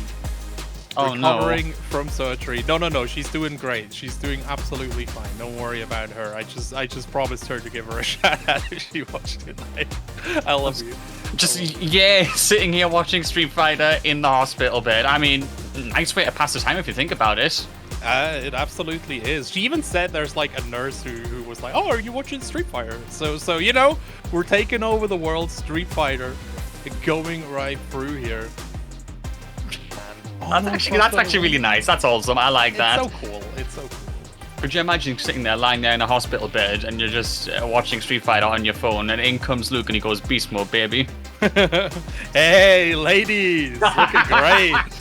That's actually the scene where Luke gets punched up towards the end and he gets sent away. He walks in that hospital room. Actually, facts. You know, don't go into hospital rooms and start talking loudly. The roommates will complain about it, and you will get thrown out by the nurses. That's the ladies that Luke was talking about. God, Luke's voice actor is such a meme though, because didn't he also like make the video where he was explaining that when he screams "Let's go" and he gets it perfect, that was almost cut because they didn't understand his voice direction for it. It's so funny because it's like the whole meme of like, "Let's go, go where? Go where? Where are we going?" But literally in 2023, actually happening. I love how cooperative with the community is though. He's a great guy.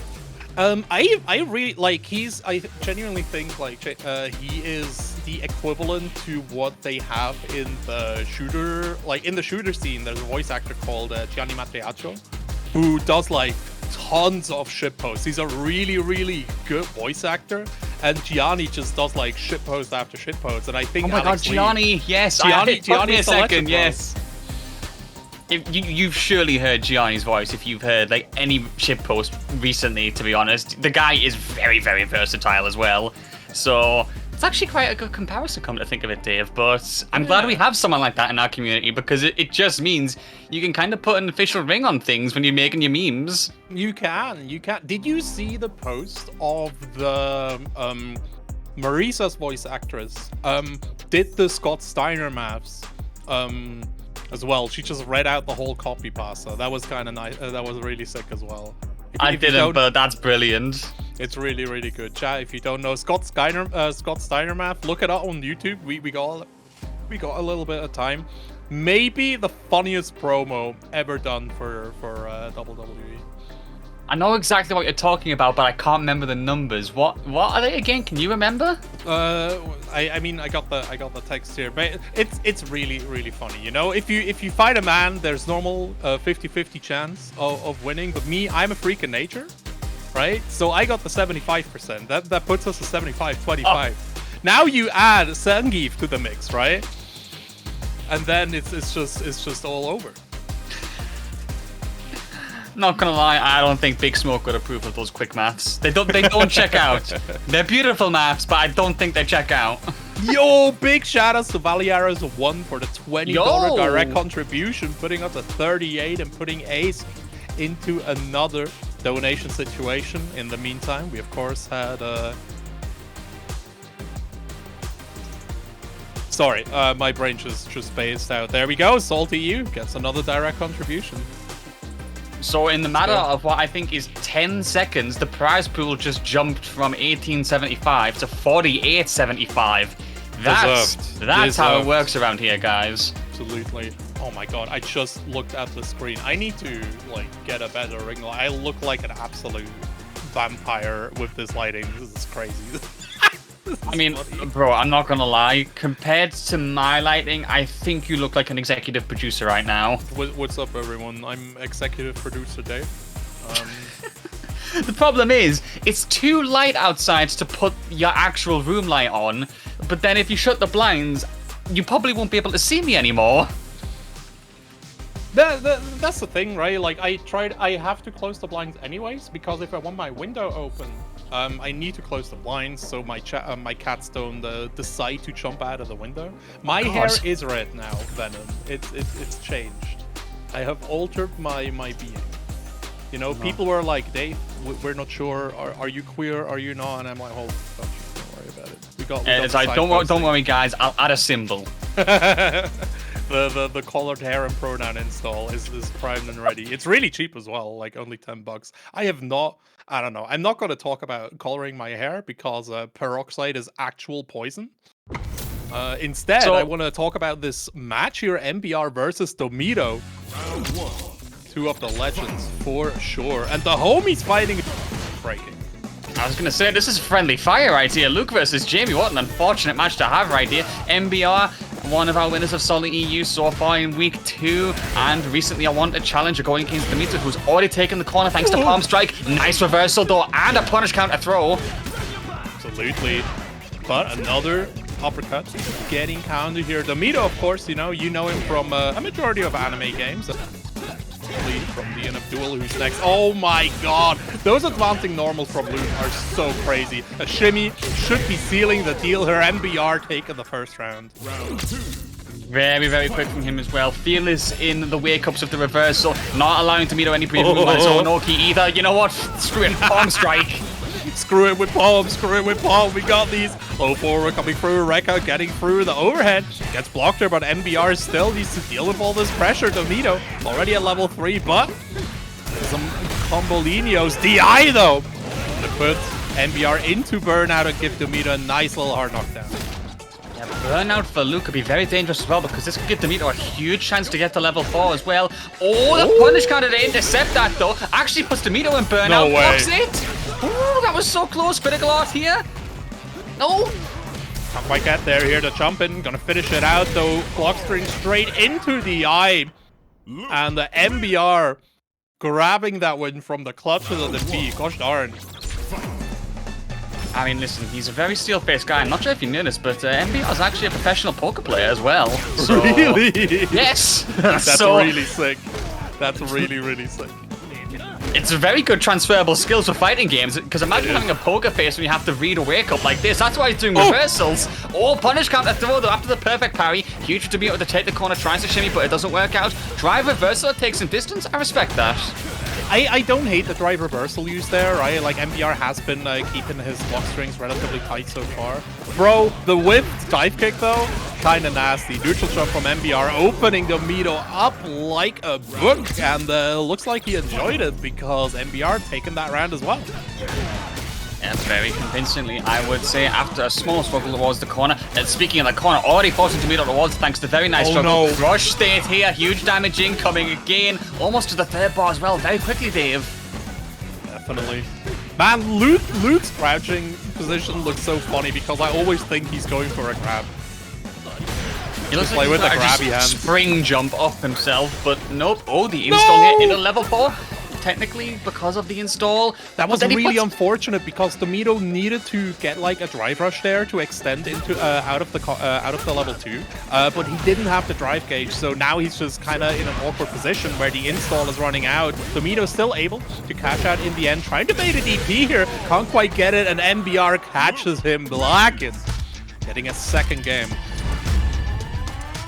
Yeah, very, very unfortunate for Domitto there. Still trying their best, and I did notice as well that whilst they were in burnout, they tried to do the drink again, because it did actually increase the burnout gauge a little bit, but still not enough. MBR nice and patient, capitalizing the moment there was even a single opportunity to dive in. And I mean, Luke, just as ever, showcasing his silly things, you know? Yeah, absolutely. I've been cooking like a modern Luke on the side, just to learn the game from some different perspectives, and I think Luke is just very, very nice. The advancing normals, carrying over, like, it's not as bad as in Street Fighter 5, but like, this character, it can be so incredibly oppressive. Yeah, I mean, it's really, fascinating. Really the Birds put him in top 1, didn't they? Yeah, absolutely. And I mean, they've been playing the game for so incredibly long. He just plays Street Fighter 6 really, really well, in my opinion. Which, I'd agree. Yeah, which is nice. Like, both, I genuinely think Luke and Ken are the two characters that like play the game the best, just like the way it comes out of the packaging. And it's just very, very impressive. MBR moving on here, gets to play against Papoi, of all people, which I think is going to be our next match here, since that's the one that's ready. Yeah, it looks like it, because unfortunately the loser's bracket on the other side is needing quite a bit of time to catch up. Oh, I am seeing that now. That will hopefully resolve itself as time goes on. But MBR, as ever, you know, Fearless Guy doesn't mind playing in those long sets, as we saw in Wanted, so I'm sure he won't mind playing again right off the trot. But against Papoi as well, an entirely different opponent. I hope he'll be able to adapt to that so quickly. And we'll see how it goes here. Papoi, player from Russia. Which is always a really dangerous region in my opinion. because they have just a lot of really strong players, and they just play amongst themselves, and then they show up and smoke everyone, right? I think Blazblue players can tell you that the best, so we'll see what Papoi can do. Yeah, I mean, we'll have to wait for them to get in and take a look at that character selection for now, because MBR already back in and raring to go. Luke, as ever, still trying to do his best. But as we take a look at the other side of the bracket, because we are saying it does need a bit of time to catch up, we've still got ISDD waiting, and the winner of his match will go on to face mossmossmoss. It does look like Senor Power's there. Papoi, as we said, is waiting to fight MBR. Taco, unfortunately, getting eliminated. Yeah, that Shark Tank is starting to narrow down a little bit. It's just that third line of losers bracket needing to catch up. Definitely. Yeah, Senor Power is actually disqualified, if I remember correctly. Or he's installing his LAN cable as we speak, since we caught him using Wi-Fi on stream. Oh no. Yeah, but I think they were able to install the cable. Please be wired up while you play your tournament match. You got a cable now? Let's go. Let's go. That's really quick from Senor Power, so shout out to them. We stand a player with cables. We stand a player who also cooperates with the TOs and requested as well. Man, really, really nice. I'm not gonna lie here. But yeah, Bricktarium is moving through that bracket as well. I'm really excited to see, like, I saw both Bricktarium and Doilers, so like Ireland just sent their best here. It's nice. It's really, really cool. Bricktarium is a name that I'm going to be very excited to see, because there's quite a tightly knit group from the Irish Street Fighter community that came from Dragon Ball, like Doiler, Bricktarium, Swerfius, Skioza. All these names I recognize from Dragon Ball as well, and they hopped onto Street Fighter pretty quickly and with very, very quick adaptation, as you said. A few of them even showing up to Head Stomper as well with decent results. I do think the Irish community has banded together quite nicely and is slowly but surely starting to creep their way up those results boards. Yeah, definitely. I think the only one that's missing is like Mr. Tetley himself, and that would be the whole Irish gang coming through. But again, like Ireland is really interesting because they had like such a huge Street Fighter 4 scene. I mean, that's where Celtic Throwdown was born, right? Like AJ and the crew just founding Celtic Throwdown to get their Street Fighter 4 prowess throughout Europe, just get all the competitors in there, and then it kept growing and growing. But that was like the baseline for Celtic Throwdown for it to just be a Street Fighter 4 competition. Yeah, and look how it evolved from there. But honestly, I do think that the Irish group have got some names to be making for themselves. We'll see what happens as we wait for them to jump back in. But for now, this match looks like it's round to go at last. So we have got the Luke of MBR versus Kimberly. Okay. I see that. Kimberly is an interesting character here. Like, most of the top-end players don't put her too high in strength, but I genuinely feel like she can still be very, very oppressive since she asks so many questions. That cross-under was filthy. That was a like Guardian to come. Again, do you see that? Papoi just does like the back and forth, faking the bottom left, and then just going back to same side. It's a free setup every time as well. You've got full control over which side you end up going on. So you have straight up got to guess the moment you get juggled. MBR feeling the effects of that so far. Trying to close the distance. Tech on the throw as well. Very nice reaction. But the full screen low kick. And we go back to the neutral, resetting a little bit. Both of them just shimmying towards each other. Unfortunate here.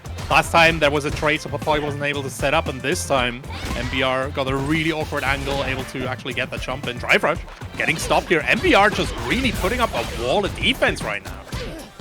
I feel like that is the sort of playstyle that absolutely has to be encouraged against Kimberly, though. Teleport, if you can react, you can get some huge punish counters. If you can block the full screens, you can really get some huge punish counters as well. But if you're not ready, you will get caught napping and you will eat huge damage for it. Absolutely. Huge damage about to come out here with that burnout. Teleport coming in, and MBR was ready for that. The second he saw that collar spray, he jumped with the optimal punish. Very nice reaction. That is exactly what MBR requires here, and it shuts down Papoi once again. Now we go back to the close range.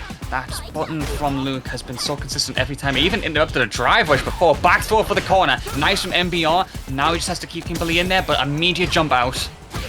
Definitely. Papoi has been getting a lot of, like, I don't want to call it chip damage, but you know what I mean. Oh, great bait on that reversal here. Full combo coming in from Papoi. Gets the hard knockdown into level 3 immediately. We will power up, baby. 11% more damage and walk speed. Huge for Kimberly here to increase the damage of that combo. One more clean touch here should be enough. Setting the bomb up. Oh, just catches him. Doesn't even need it. And don't forget that persists throughout the round. So Papoi suddenly moving from a bit of a precarious situation into a gorgeous position. Drive a reversal, gets him out of there right now. Papoi missing another anti-air here. Again, MBR just creating so many awkward angles. Yeah, that spacing awareness from MBR has been very fantastic at just forcing Papoi into unforced errors. Oh, Level no. 3 here as well. Oh, the beatdown. This is it's beast so mode, violent. baby. Alright, Magic Pixel coming through here. Papoi really needs to make something happen. Drive Rush gets the back throw. It's starting. Papoi puts him in the corner. Jump out. Tries to keep him locked down with the standing light punch. DI straight into the wall stick. Papoi gets the hard knockdown. Mix tries to go for a throw, but MBR is ready. And now we're back to neutral. This is not a good situation. EX reversal. The poker face, Dave. When you Just how it need is. to go for those reversals, MBR is fearless every time and does manage to make that stick. Now it is one game up for him and we launch back into it. Nice interrupt from Papoi in the air there to shut MBR down. This time a trade on the anti-air, but as you said before in the first game, struggling to make them stick quite a lot. Absolutely. Again, like MBR saw it once or twice and was like, nah, I ain't dealing with that. Oh! Misses the pickup here. In the end, still gets the crouching light punch, confirms the sweep coming through as well. Empty jump throw coming through. Drive rush for the extension, but Papoi just walking out of throw range, getting a juicy punish too. Yeah, oh, the whiff on the overhead there. MBR with a chance, just going for the pushback thanks to the block DI, chipping away slowly but surely. We're going very close to the corner. Has to jump and nicely timed for Papoi. Nice tech on the throw from MBR, though, to fire back. Drive rush just to close him in. We're very close to the corner now, Dave. Doesn't matter though. Papoi able to catch a walk up and clutch out that round. That was very risky, trying to go for that throw reset instead of just pushing out with level 1. But in the end, it paid out. Papoi making some great decisions here.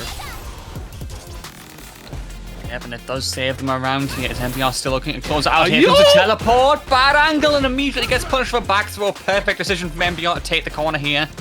Corner is so incredibly strong, especially against Kimberly. Like, Kimberly just sends you to Brazil once you're in the corner, but I don't think she's, like, too good in reversals. Talking about reversals, MBR keeps letting these rock, even though Papoi has presented multiple occasions where he's just blocked them straight out.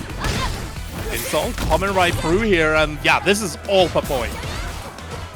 Almost in burnout as well, tapping away slowly but surely. MBR's got to find a way out. No, they both going to burnout at the same time, but Papoi is generating a little bit faster thanks to the hits. Level 3. This is huge because since Papoi's in burnout as well, now Luke can just slowly but surely tap away after his huge damage. Definitely. Yeah, MBR pulling ahead in the resource race. Papoi trying to get out there. To stay patient, but in the end you still need to move. Jumping out, gorgeous. Okay, positioning advantage here, but MBR, oh no. Good thing he didn't have super meter overhead. Getting blocked here. Papoi finally coming back. Anti-air coming through. The shimmy is gonna be in. Papoi taking the game. Yo!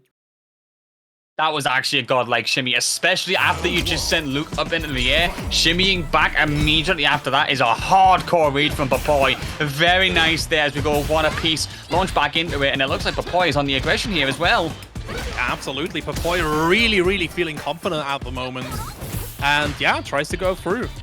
MBR getting his forward jump. Basically evaded through the teleport here. Papoi just re-establishing the position. Jumping though, coming through. Missed anti-air. That hurts him. Damage to work with, and we're into the corner again with a drive rush extension. 1 bar already built, not going to be enough by any means, but a huge opportunity to close it out. Holds his nerve for point, nice anti-air, still gets tapped away at, jumps over the throw. Oh, we're in the corner as well. Davis is huge. This is absolutely large. Spray can getting set up here. MBR just barely making it out. Drive rush, back throw coming through. Papoi trying to hit something. Oh, the anti-air trade! Not like this. Like this, MBR. Oh, what a punish counter with an immediate drive rush extension towards the corner already after 1 trade. Are you kidding? Yeah, that's just how it goes. Like we said, Luke plays Street Fighter 6 incredibly well, and the corner is king right now. Straight into level 3 here. Not going to be burnout, but at least going to give MBR that 1.5 bar back, and Papoi can mostly block 1 or 2 specials before getting burnt out himself. Tech coming through, gets out of the corner. The cross-up surge! He's gonna power up as well. This is exactly what Papoi needs because they have got to close this round out, even with the light disadvantage they're facing. MBR realistically could take one gamble here. He's not gonna attack that throw. Into the corner we go. Drive rush to get the extension. Another throw from Papoi. Chipping away slowly but surely. Not gonna be enough. Won't be able to build that bar. Set it up. Drive reversal at the exact time the bomb explodes. Perfect timing so you can't get caught by it. Nice from MBR. He puts MBR to try a burnout as well. Definitely. We gotta be careful here now, right? Like, if he can link a super in there, he should be able to get that ship out, but he needs to hurry. MBR just waiting in. Oh, let's go! Gets the command dash to heavy punch and gets the anti-air here. Papoi really nice here. He doesn't mind trading in that situation. Not at all, because in that situation it was finally favorable. Papoi does appear to be finding their foothold at exactly the right time. MBR kind of doing a lot of neutral jumps. It feels like they're starting to get a little bit worried about going at close range. Absolutely. Papoi here, looking very much in command. On the low forward. Wow, going wide of Papoi. Man, I think MBR might have lost his shades. Like, the Gamble ain't working out anymore. Oh, the anti-air! You say the gambling isn't working out and immediately fires out the reversal. Damn, he took that personally. MBR, oh, no. Punish counter here on that whip and the air attempt. Towards the corner we go. Not going to have the third part just yet, but it's right there for Papoi. He just has to find one singular hit. Blocking the burnout, not going to be enough to get that throw. No way! He confirms it. I can't believe that he went with throw into continuous pressure. That's absolutely goofy. Level 3. Gonna finish it out here. Papoi. Kimberly getting closer to eliminating MBR of both people. This is top 8, so it's still first to 3. Yep, it's been a very, very close set. No, so far. MBR! Oh no, come back, MBR. It's not done yet. Please. Man. It is first to 3, yeah. Shout outs to us not communicating properly this tournament. All of top 8 is gonna be first to 3. Basically a herald of things to come. Hands shaking. My boy just saying, yeah, I'll take the set right now. Don't worry about it. You know, just keep it first to 2 for my sake. But MBR will be back shortly. And the adaptation as that went on, Dave, was incredible. It really did feel like MBR went from going full aggression, chipping away with those crouching medium punches to force some space. Now they're neutral jumping. Now they're not getting in as much. The Kimberly adaptation, and especially being able to hit the anti-airs more because they were struggling with that to start with, has been huge. Yeah, absolutely. I genuinely feel like basically Papoi has just been alternating his approach enough to the point where MBR can't just put up the complete wall anymore, right? Because we said that very early into the first round where MBR just put up really, really like oppressive defense, slowly moving forward, just cornering Papoi and then taking him out basically. And now Papoi playing that Kimberly gameplay, playing slippery, playing very oppressive, putting a lot of question on the board, and MBR does not have all the answers. No, not at all. Even when MBR does try to go for the answers, they might end up being wrong. I saw a beautiful backwalk into punish counter kick when MBR whiffed the throw as well. So Papoi's reactions have improved a lot as well throughout the set. MBR fights back though. Oh no. The cornish whiff throw, immediate punish counter throw from MBR. Nice extension as well.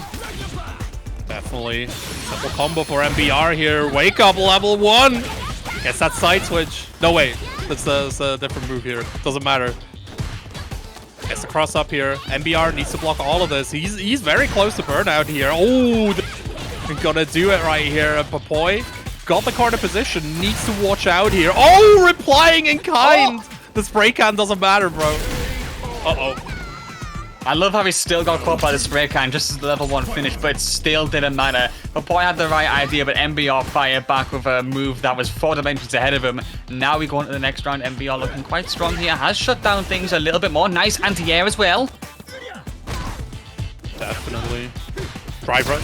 Coming right through here. Gets the plus frames of the fully charged knuckle. The run out. Getting caught. MBR returning to his wall basics. Oh, throw loops. It's time. Another one. Oh, not gonna work this time, but the amount of life Papoi has lost just from eating those 3 loops there, Dave. Insane. Definitely.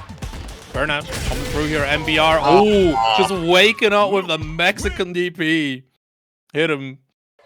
Is that the like the trust fund DP if Luke does it?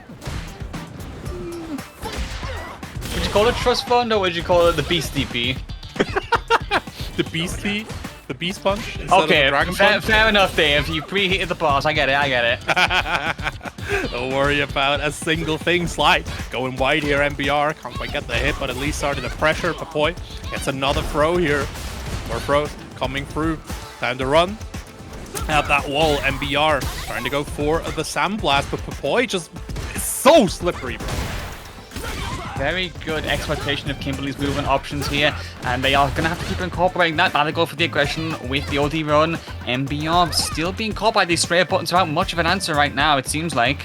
It's really funny here, seeing MBR respecting the wake up from the side of Papoi now, since he let that level 1 rip. And you just need one against a player like MBR. Like, you show him the option and like, alright, you respect me now, thank you. Give me some space and wake up. Talking about level 1 MBR, using his to slide, getting blocked from full screen. But boy, that don't work against our boy. Really trying to check MBR's reactions there, or trying to read out a potential button. Not going to work out, and it is set point for MBR right now, 2 apiece, but with 1 round advantage towards him. Jumping in the neutral there, and because of that, with anti-air once again. Now a punish counter, and towards the corner we go. MBR's finally getting, like, he's got his mojo back. Absolutely, MBR gaming absolutely neat into throw. Drive rush for the follow-up, more plus frames, but Papoi challenging with that standing light punch, jumping. Nice, I like that walk under sweep here, like catch him on the landing. Get the knockdown as well. Another throw after drive rush, we're in the corner now. This is where Kimberly is at her. Oh no! Not able to anti-air, that's huge for MBR. 1 more hit, he's going to be able to be enough here, looks like. The drive rush, self-imposed burnout.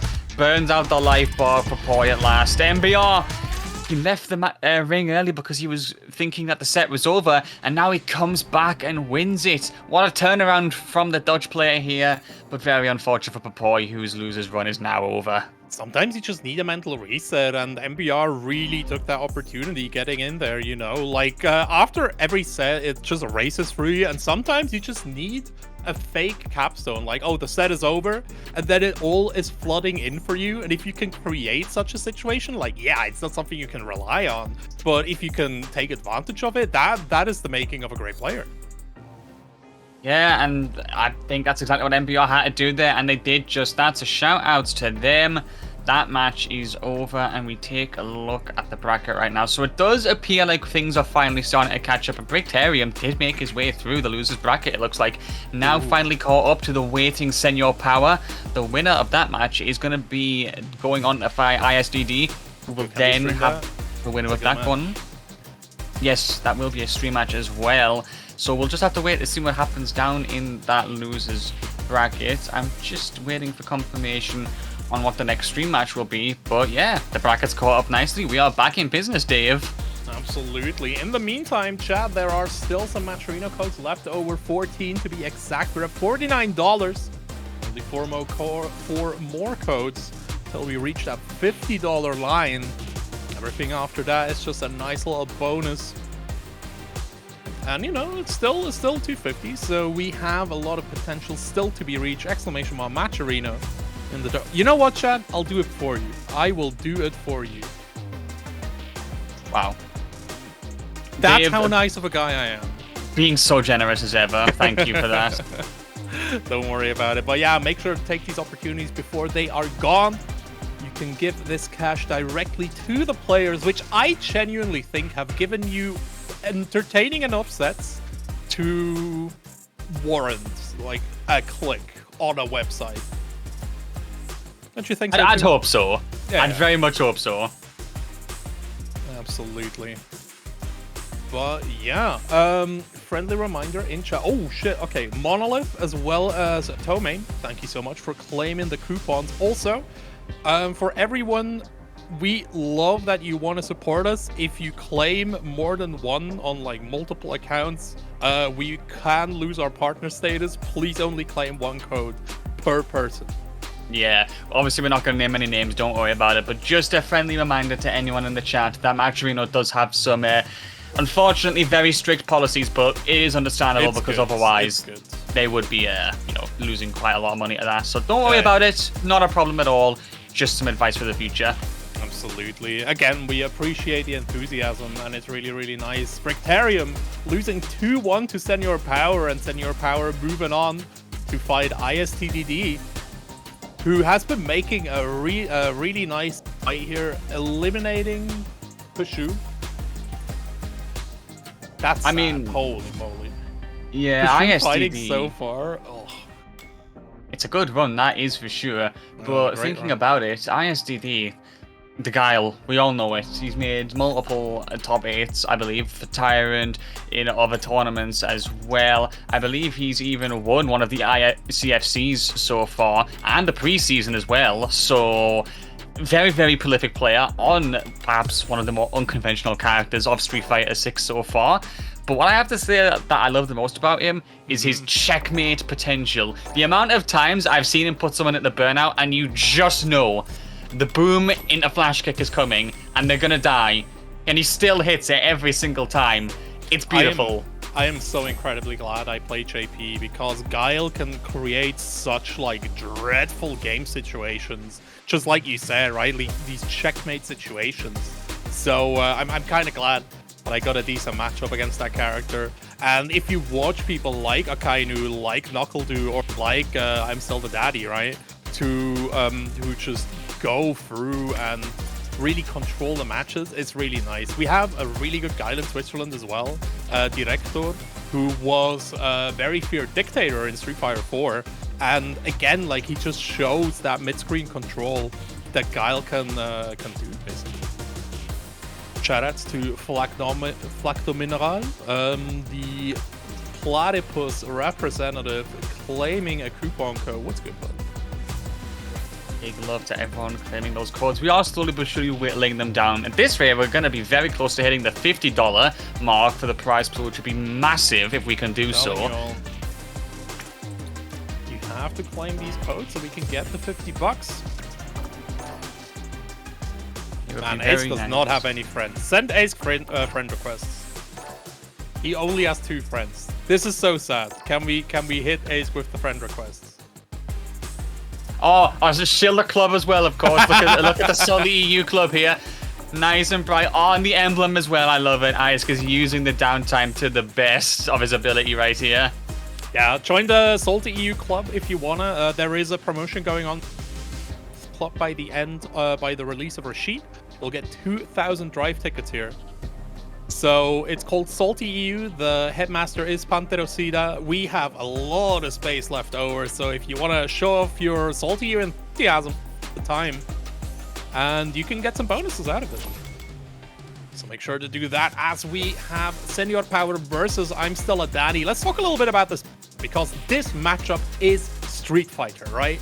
Guile has a move that is literally called the Shoto Killer. That is true. And Ryu, it's shocking really how Ryu has been kind of nice and simplified so far. And he's playing pretty good Street Fighter, I'd say. But unfortunately, it just feels like he's been outclassed by a lot of the characters. And Guile, if he can find a way to put Ryu of all characters in checkmate, I mean, good luck. Absolutely. Big shoutouts to Silver Black Wolf for contributing $10. It's finally arrived. Also, big thank you to pshuuu, Biggest Max, Happy Axie, and Akira Samu for claiming the codes. We are at $60, 25 cents right now. 9 opportunities left to contribute to this legendary prize pool. Yeah, please make sure you are contributing, guys. It only takes a little bit of effort. And again, shout outs to everyone claiming those codes. 9 to go at that rate with 25 cents each. I think we're going to end out at $64. Really impressive. Really, really nice here. I do the same though, Black Wolf. I literally just, while we run the bracket, right, after the first few rounds, everything calms down. So we just run combos the stream, and it's always really nice just watching other people play the game while you run. That's how it goes. Yep, I mean, don't worry about it. Look, at the end of the day, tournament nerves affect everyone, and True. you're not guilty for having to experience them. It's just a case of, okay, it happened this week. Let's just try and focus on the objective of, let's have it happen a bit less next week, because it's a free to enter tournament, Silver. So if you want to be back on Salty, by all means, sign up. You'll have opponents waiting for you, and you do have a chance to improve as time goes on.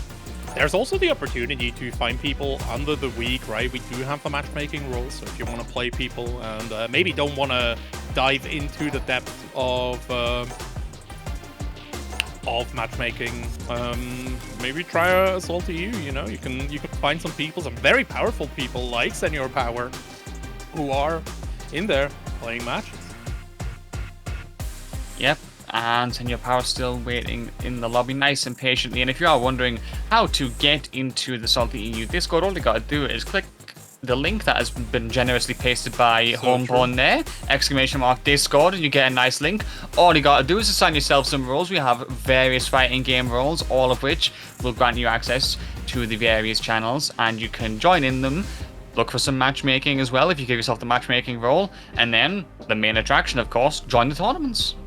Do it, absolutely do it. And of course we have other tournaments as well. We have Street Fighter 6, but we also have Guilty Gear Strive. We got Tekken tournaments going through.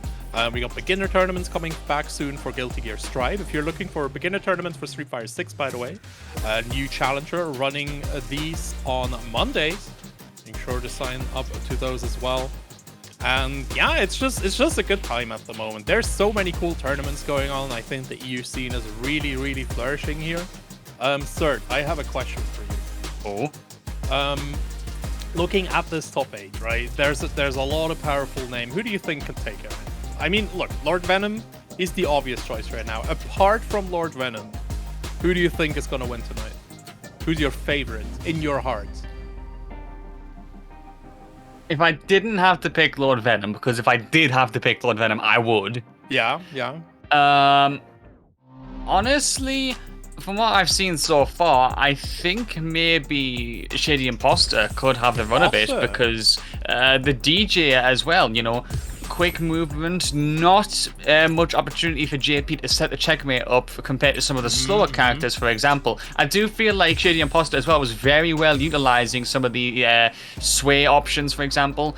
So movement, general closeness, where of course JP does struggle in that close to mid-range, even though Lord Venom does navigate it quite nicely. I think ShadyImposter has a chance. That winners finals to me is going to be a crucial game. Absolutely. For me personally, it's going to be ISDD, because I'm just, you know, a zoner has to win anyway. So if it's not Lord Venom, it's going to be ISDD. Wait, didn't... Oh, it's the class. I just got mixed. I thought we installed the no beard mod. Senor Power trying to go for the tension charge right there here, but ISDD interrupting it, but only once. EX Fireball with the tension charge. Crazy, but Imstilldadaddy still coming right through. Okay, let's break this matchup down here, because like I said, this is Street Fighter perfection. Oh my god, Senor Power! Just give me some time, bro. Yeah, if you're talking about breaking the matchup down and talking about playing Street Fighter, drive impact through the boom right there from Senor Power, then the kick towards the corner. That's what you call peak Street Fighter right there. Good blocking, and you can see how Senor Power really wants to go back to full speed, especially when he's got the charge. Nice interruption after that PP, oh my god. Very, very nice here. But yeah, Senor Power, oh my lord, breaking this down surgically. But yeah, Guile, as a character, he had like his fireballs take a bit longer to get there. Like Senor Power only got to wait until they've disappeared. Meanwhile, Imstilldadaddy needs to wait for the cooldowns here. He just jumped on a crouching Guile. Who are you? Who are you? Not even know how did you do that. Who are you? Dave is flabbergasted right now. I'm absolutely destroyed here. Talking about these perfect parries, you mentioned them earlier. Perfect parry on the projectiles are really nice here. It looks like Senor Power does have the BI as OS behind it, right? So for people that don't know, you can put in the drive rush OS behind your parries. If it's perfect parry, you drive rush forward. No, you just go in there. It's a bit risky against Guile, but in general, it's quite nice to just close the gap here. Gorgeous anti-air here without down. Very nice, and that gives ISDD all the momentum towards the corner, and a punish counter comes out slowly but surely, testing the patience, and the boom does eventually come out to play. The sweep is going away from ISDD there. Senor Power not able to get anything off of that. But again, the full screen from Senor Power, waiting for his moment and picking it quite nicely. Again, the parries. That feels like it is the answer. Oh my god! The perfect parry into the EX Hadouken. Senor Power has the answers. Yeah, absolutely. Oh, neutral jump getting caught here. Imstilldadaddy gets him with these shooties. Waiting until the parry runs out here to get that low forward. Sweep getting blocked here, but not punished. Imstilldadaddy establishing the corner position, and Senor Power wants to get out here, and Daddy just putting up the wall. Wall we go. And now ICD slowly but surely finding the way out. Some very good patience there. Jump over the boom once again from Senor Power. Nice backdash. The crouch state. Huge for Senor Power. He's got to close this life lead that ISDC has somehow. A whiff after the drive rush does give him a chance. Parry again, not going to be perfect. Throw tech as well. The defense from Senor Power is very, very active. Absolutely, yeah. Just really putting Imstilldadaddy through there. Jumping over the flash kick with the drive rush extension. Senor Power taking that first game. My god, what a first game as well. There's so much going on between these two players. Senor Power. Let's go! This man has never heard of gymnastics because he is not afraid of jumping over somersaults. Ridiculous from Senor Power to be able to pull that one off, but that was brilliant from him. Now the Hadouken's actually working and kind of keeping ICD at bay. Absolutely. I love a fireball game in this game, like the fireball mind games in this game, because you unlock the will it like EX, not EX, very early on, because you can just use the drive gauge here. So it's nice. It's really, really nice. It just makes it interesting to play.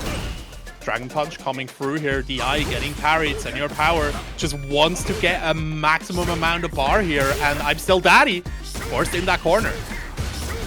Yeah, but now the parry's giving up. Another perfect parry into the Hadouken. ISDD naturally assuming that this is his opportunity to close the distance. Oh, only gets a Hadouken punish counter, so it's not going to be huge damage. Another one! And he interrupts! Senor Power, what are you on, my friend? Yeah, interrupting the upside down kick with the light punch, that's definitely something that requires some cojones from the side of Senor Power. Imstilldadaddy, though, not to be counted out, trying to reestablish it. Another, my lord, Dragon Punch interrupting the drive rush here. This is rough. This is really rough here, because Imstilldadaddy is losing the fireball war. If he wants to approach, Power immediately stopping him. But now he does have that coveted burnout. Which is huge, because of course the parry is no longer there, so ISD can finally start to press the button, chips away. Bro, this corner push with the knee, oh my god, into the stun, ISDD, that was ridiculous. Sometimes the old tricks work the best, Dave. Sometimes it just works out, right? Perfect parry on the DI in the back throw.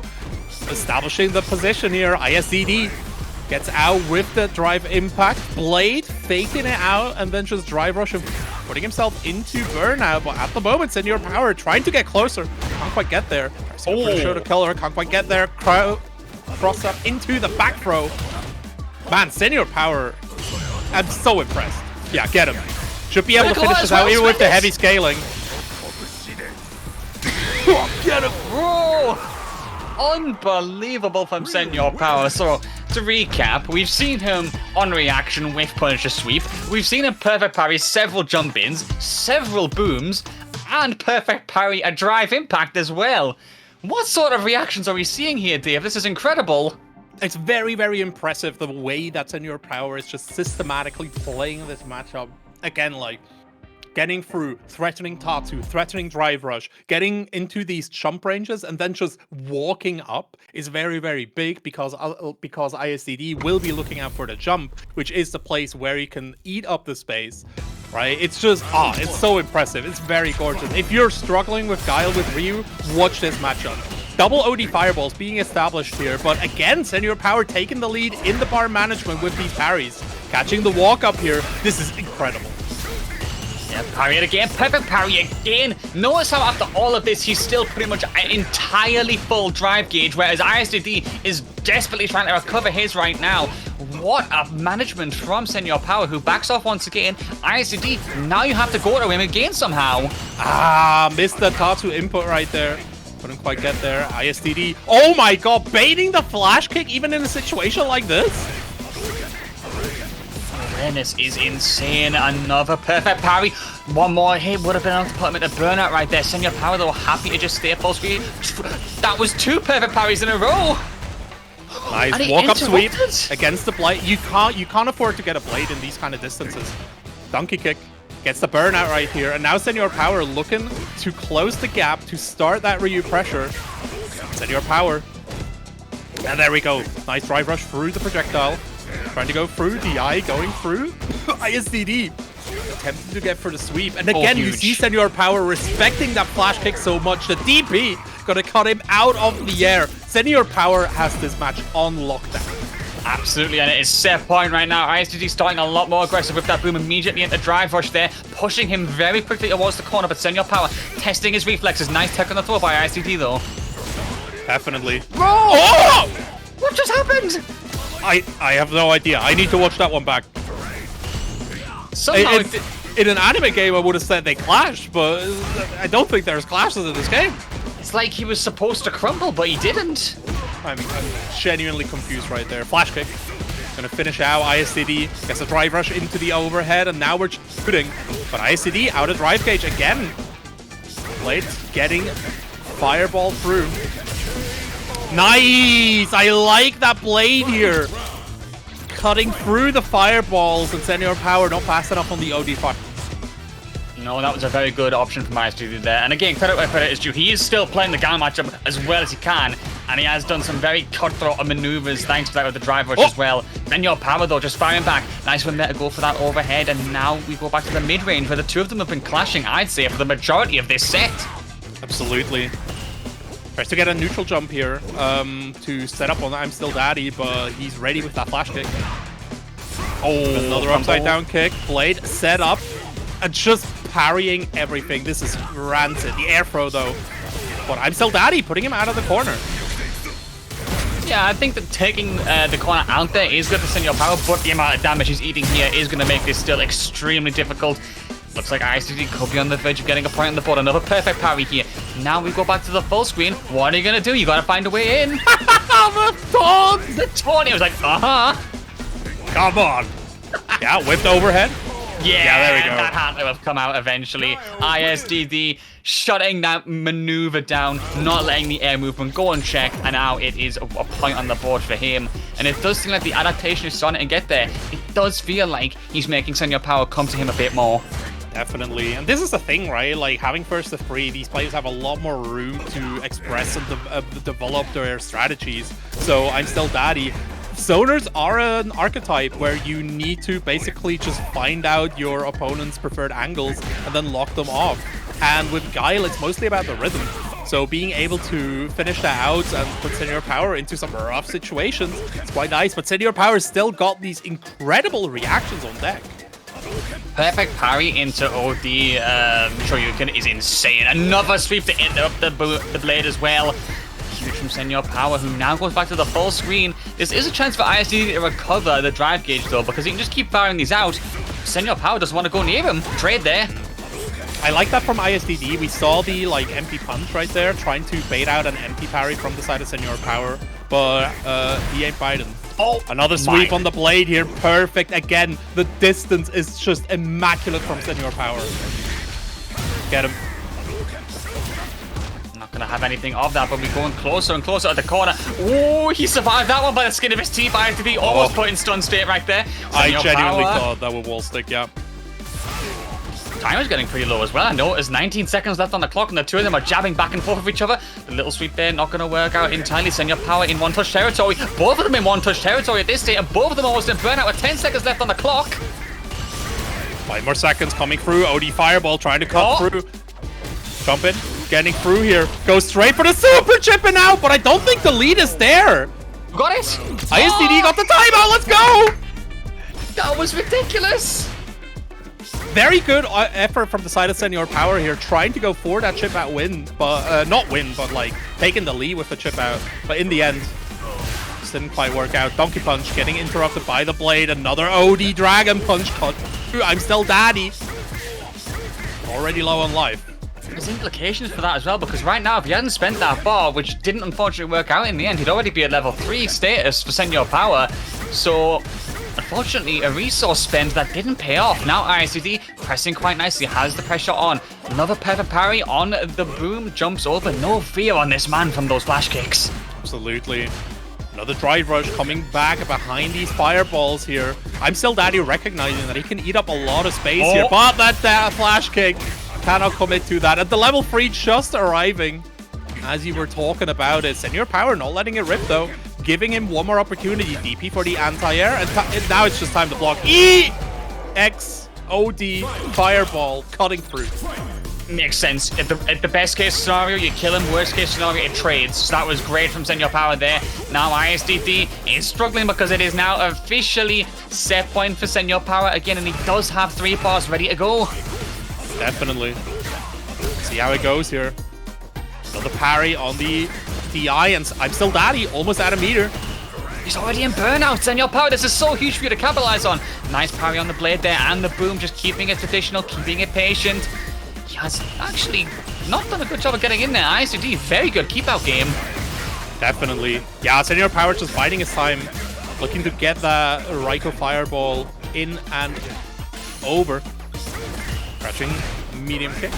Counter poking right there, and another perfectly spaced. And immediately Senor Power backing out. Does not want to get the opportunity for the flash kick here, but it's coming anyway. ISDD giving us the level 3, recovering so much resources.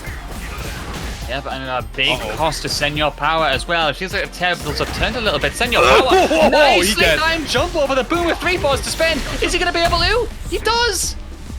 Yeah. And Senor Power able to clutch it through here, giving us the most textbook Guile versus Ryu game I have seen in ages. Gorgeous play. Ooh, I'm sorry. No worries. But, I mean, honestly, I'd be left breathless after that sort of match as well. Wow. Senor Power, what a ridiculous game. The jumps when they came out on point, absolutely shutting ISDD down, calling out the boom, no fear of that flash kick. Like, if you've played Guile at least once, normally you just think flash kick, oh my god, why am I in the air? But Senor Power doesn't have that fear. Alright, I'm back. I'm sorry. I just inhaled a piece of fruit. Oh dear. Yeah, no, you went down the wrong one, yeah. It's a go down the wrong one. You summarized it perfectly, right? Like, again, Senor Power, figuring out the rhythm, getting, again, I think the spacing is really the highlight of that game right there. Being able to sweep punish a lot of these blades who normally just are so incredibly dominant against other fireball characters. It's just so nice. Senor Power putting up an absolute clinic, but now Senor Power actually getting a little bit of a break because we got the 2 M's fighting each other. MZA against MBR coming right up. MCA versus MPR, the both of them will be jumping into it in just a moment. The Luke player, of course, will be coming up once again. He had a nice run before. He had to do 2 sets back-to-back on stream. We'll now see what that can mean against the Egyptian player on the other side.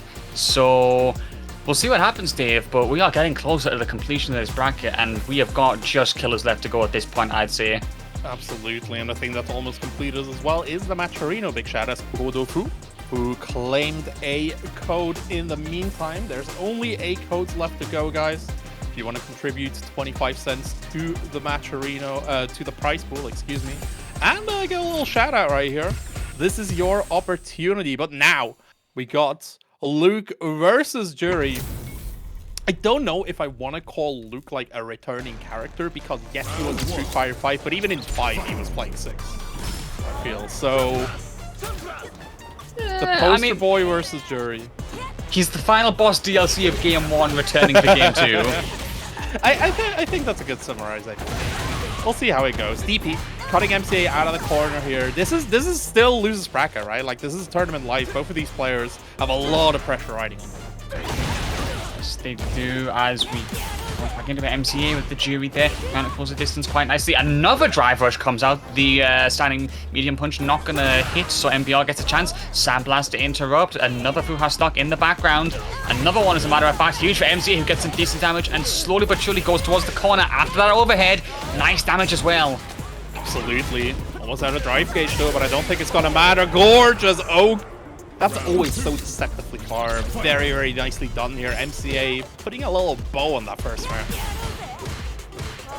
Clinically wrapped up in a little gift box for MBR as MCA tries to keep the momentum going, but MBR fires back towards the corner we go from his side after a nice read. Jumps over that one. Ooh. Jab to call out the flash knuckle. Sometimes, I mean, you can do it, right? Like, it can be kind of risky. It's not as risky as something like Marisa Gladius, but still, I don't know. I don't have. But MCA definitely has drive rush extension straight into level, coming right through here, taking like chewing through the entire drive gauge, just reloading it with level 3. He's halfway. Oh, MCA. Just gets a nice and simple confirm after that. Jab into kick, and then there. Closes it out. Game number 1 goes to MCA. MBR feels like he's struggling to get a bit of a foothold. Definitely. But we do remember what MBR did before, right? Like, he needs a little bit of time here. And again, like, this is another of these matches where Luke is actually in the controller role. Like, he needs to contain the wild power that is MCA. Oh, these combos look so cool, bro. Oh, the trade there is a shame because MBR almost had the anti-air successfully off. But still towards the corner, MCA goes, struggling to find a bit of a foothold. Oh, the self-burnout after that error. Very unforced, but MBR capitalizing entirely from it. We'll see how it goes here. 2 pokes coming through. The tech coming in from MBR. Look at him just eating up space. You don't need to do much, right? Like, it doesn't need to sandblast, flash knuckle. Sometimes you just walk forward and just put them so close to the corner that it's already worth the whole combo. Yeah, but MCA being very, very aggressive with that resource spending as well to try and get away from that corner. The double drive rush there into the pinwheel. Try and force MBR into an error. Does catch him once again. Still has 2 full heart stocks as well. Gonna spend those. Projectile set up. Oh, that was nasty. That was so darn good. Both hits. Try to go through. MCA even backing out here. Do not risk the reversal. Just you know, play it safe. Play it very, very safe. MCA coming through. Pick going in. Double store. Sandblast. At least, you know, hitting her in the face, but to what avail? Oh, another walk back punish counter on the whiff throw from MBR. Huge from MCA, who's done that twice now. Now towards the corner we go, jabbing away into the extension, which gives him a level 3 once again. We've seen MCA go for throws in these situations twice already, so MCA just going for crouching light here, interrupting MBR. Oh. Really nice. Oh no, a whiff DP! Might be able to turn everything around. This DP connecting though, and again baiting out these reversals to not give him the opportunity. MBR though burning himself out, going straight into level 3. Gonna get a good chunk of damage right here. Full scaling, I think, but still, like, putting a long way towards winning. Yeah, self-imposed burnout as well. MBR gambling everything in one nest here, which he really has to considering its last round. Oh, it just reached. So unfortunate, but he wasn't ready for that, and MCA will capitalize with a very quick 2-0 so far. Yeah, I didn't quite see that if he put that behind the button. It wasn't too risky, right? But MBR still, like, he needed to do the psychic jump basically. No level 1, no reversal DI, but still, MCA putting it all on the line, knowing, being very secure in the mental stack that he has created for MBR. Yep, and now the pressure continues on us once again. A nice parry there, but which will ultimately avail nothing. Crouching medium punch from MBR to try and get out. Nice job, and he finally gets that punish counter hit, which he needs. Good tech on the throw from MCA, though. MCA getting pushed through that corner. Those crouching light punches are not fun for the Juri player. Low forward into the drive rush row. Gets him out, and more importantly, gets him shimmy opportunity, which he takes. Go for a big combo, but again, the positioning advantage that he gained from that, huge. Talking about positioning. Oh no, MBR whip into combo, that's big. here. MCA with another chance here. Pinwheel to get the hit once again and shut MBR down. Drive impact will of course be blocked because there was nothing to read. Good confirm from MBR though after the drive rush. I think we're in Hunter's territory here. Yes, there we go. MBR fires back with a shimmy of his own and just spends the cash immediately to avoid any risks. A shimmy of our own. That's the dream right there. MBR using that forward moving knee in the end, just lands a sweep. Taking that opportunity. MCA though with that crashing medium kick. Goes for the throw after the parry being presented. MBR though weirdly cannot like find the way in. MCA playing very slippery at the moment. That knockdown on the Sandblast though is gonna do a lot. Yeah, and MCA not afraid to just do like even double backdash to go for the through-out stocks because MBR can't really close down fast enough, it seems like. Now we go towards the corner, MBR stuck in there. Jabs are slowly but surely coming away. The OD Sandblast to get out of the corner though. MBR needing that opportunity, but he is getting a little bit close to burnout. We have to be careful here. There is level 3 on the dock for the side of MCA, right? If he finds another opening, he should be able to take MBR at least to Pain Town. There it is. Full conversion. Doesn't go for the level 3 here. Throw reset instead. The Oki. Another one. MCA is playing so incredibly greedy. He's out. Really wants to save it for the last round potentially. MCA confident in getting the kill right here. Yo! And it does work out. Just goes for the low tap. And it does actually hit. And now the reward is they did preserve those 3 bars they refused to spend. Yeah, and this is huge, large, gigantic driver connecting here. And there's that level 3. Cash it out. Get that basically the full regen. Taking a bunch of meter from MBR as well. Trying should create an equilibrium at this point. There we go. Trying to bait the DP here. MBR just jumping out. Live rush, neutral jump. DP though from MCA is on dock. Oh, another throw shimmy. That should be it. Spending it all, and MZA does once again catch MBR out with that shimmy. A very effective tool across every game we saw between these two, and it ends in a 3-0 for the Juri player as a result. GG's to both, and that is how that set pans out. Very, very nicely played here. MCA showing us, you know, I don't care if it's first to 2, first to 3, I'll win anyways. MBR being eliminated, and MCA moving into losers semifinals. Our final losers bracket round before we move to the winners finals is going to be mossmossmoss up against Senor Power. Mossmossmoss, of course, absolute legend from the anime scene, up against Senor Power, who has showed us some gorgeous Street Fighter in the last game. Let's see what he does against Moss. Yeah, I mean, Moss, if you've played anime games, you should have heard of him at least once. 1000%. I mean, huge work across several games. I mean, Melty, for example, even seen them on Wanted quite recently as well, I believe. So, very prolific player in their own right. But those skills translate quite well because they have been doing some very good work with that Cammy. And now they have an opponent and a half to take to against us. Senor Power, who just played one of the most clinical matchups ever, I think, in recent times against that Guile. So they'll be feeling very hot about their gameplay. Moss has got some work to do because they've waited quite a while in that bracket since they've been able to get a game in due to the hold-up. Yeah, absolutely. Like, the cooldown is definitely real here, but seeing mossmossmoss on Cammy is not a surprise, right? Well, it kind of is, right? Because he is known in the multiplayer community, at least, for his clinical Akiha play. He's an absolute lab monster, bringing setups after setup, just bringing the nastiest mix possible to every single match. Meanwhile, on his Cammy, I genuinely feel like he can live out the smothering dreams much better, right? Like, he plays surprisingly intricate neutral, just kind of closing the gap and then just never lets you play. See how it goes though, as Senor Power gets started. Denshin, Hadouken for the combo extension, putting Moss already in that corner. Oh, that's a rough position to be in the spiral arrow, getting blocked and punished. Yeah, risky spiral arrow there. Senor Power having none of that drive reversal to keep that corner position. A decision I agree with, to ensure that there is no movement here. Moss trying to find a way out, but just not working. Tapping away with the button slowly but surely. Senor Power, very, very good spacing awareness from him already. Absolutely, yeah. The way that Senor Power is... There it starts. Dive kick into the Oki. More meaty coming from... Tick throw, putting Senor Power in the corner here, and Moss not respecting the reversal so far. Senor Power needs to show him the... before he respects it.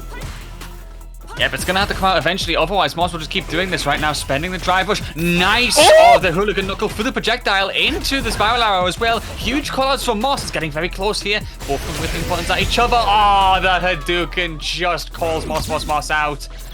Risky in the end, and Senor Power is the one who gets the payoff. Absolutely. For chat here, the names are reversed here. mossmossmoss is on Cammy. Senor Power didn't just change names in between. But yeah. Oh, nice punish down the way. This is crazy. The way Senor Power is playing this is absolutely gorgeous. Punishing the EX dive kick, gets up for the throw, another drive rush extension, hits him right in there, dropping the combo, and then Power just backing out. I respect that, especially against Cammy. You've got to just get some distance, because the moment she closes down, especially in burnout with all those plus frames, good luck. Going very quickly towards the corner here. Oh dear, the stun. Huge from mossmossmoss here. You can get some huge damage in right now. Some extensions so far into the reset. Oh no! Oh! Giving the respect to Senor Power, and Senor Power immediately going for the low forward, able to finish it out and dropping the first game. Yeah, very unfortunate. Moss just a little bit too respectful, as you said, and that gives Senor Power an inch. And as we saw against the Guile matchup, the moment you give this man a single inch to work with, he takes a mile back. Absolutely. There it is. Power has hold on so long. And now, you know, fireballs coming through. Moss in parry recovery. Overhead, at least, getting blocked here. We're resetting back to neutral, but this is where Power feels confident, I feel. Yeah, it does feel like he's very confident playing the full screen Ryu. Oh my goodness, the Shoryuken in-up dive kick, roll like that. On God, Senor Power, you've got those? He genuinely does. Nice. This is so gorgeous here. Senor Power has been walking back right? Like, one of them that you have to be doing when you play this more controlling game style is sometimes when you walk back, just instead of walking back, like micro walk back, and once they start following you, just stick out a button. And you get these little combos here. It's very big here. Again, it's more from the Zoner handbook, but Senor Power, man of many talents. Yep, those talents are going to have to come to the defense zone. They do with that throw tech. Nice work from Senor Power as mossmossmoss backs off, waiting to find a way in. Hooligan knuckle through the Hadouken. Very, very nice reaction there.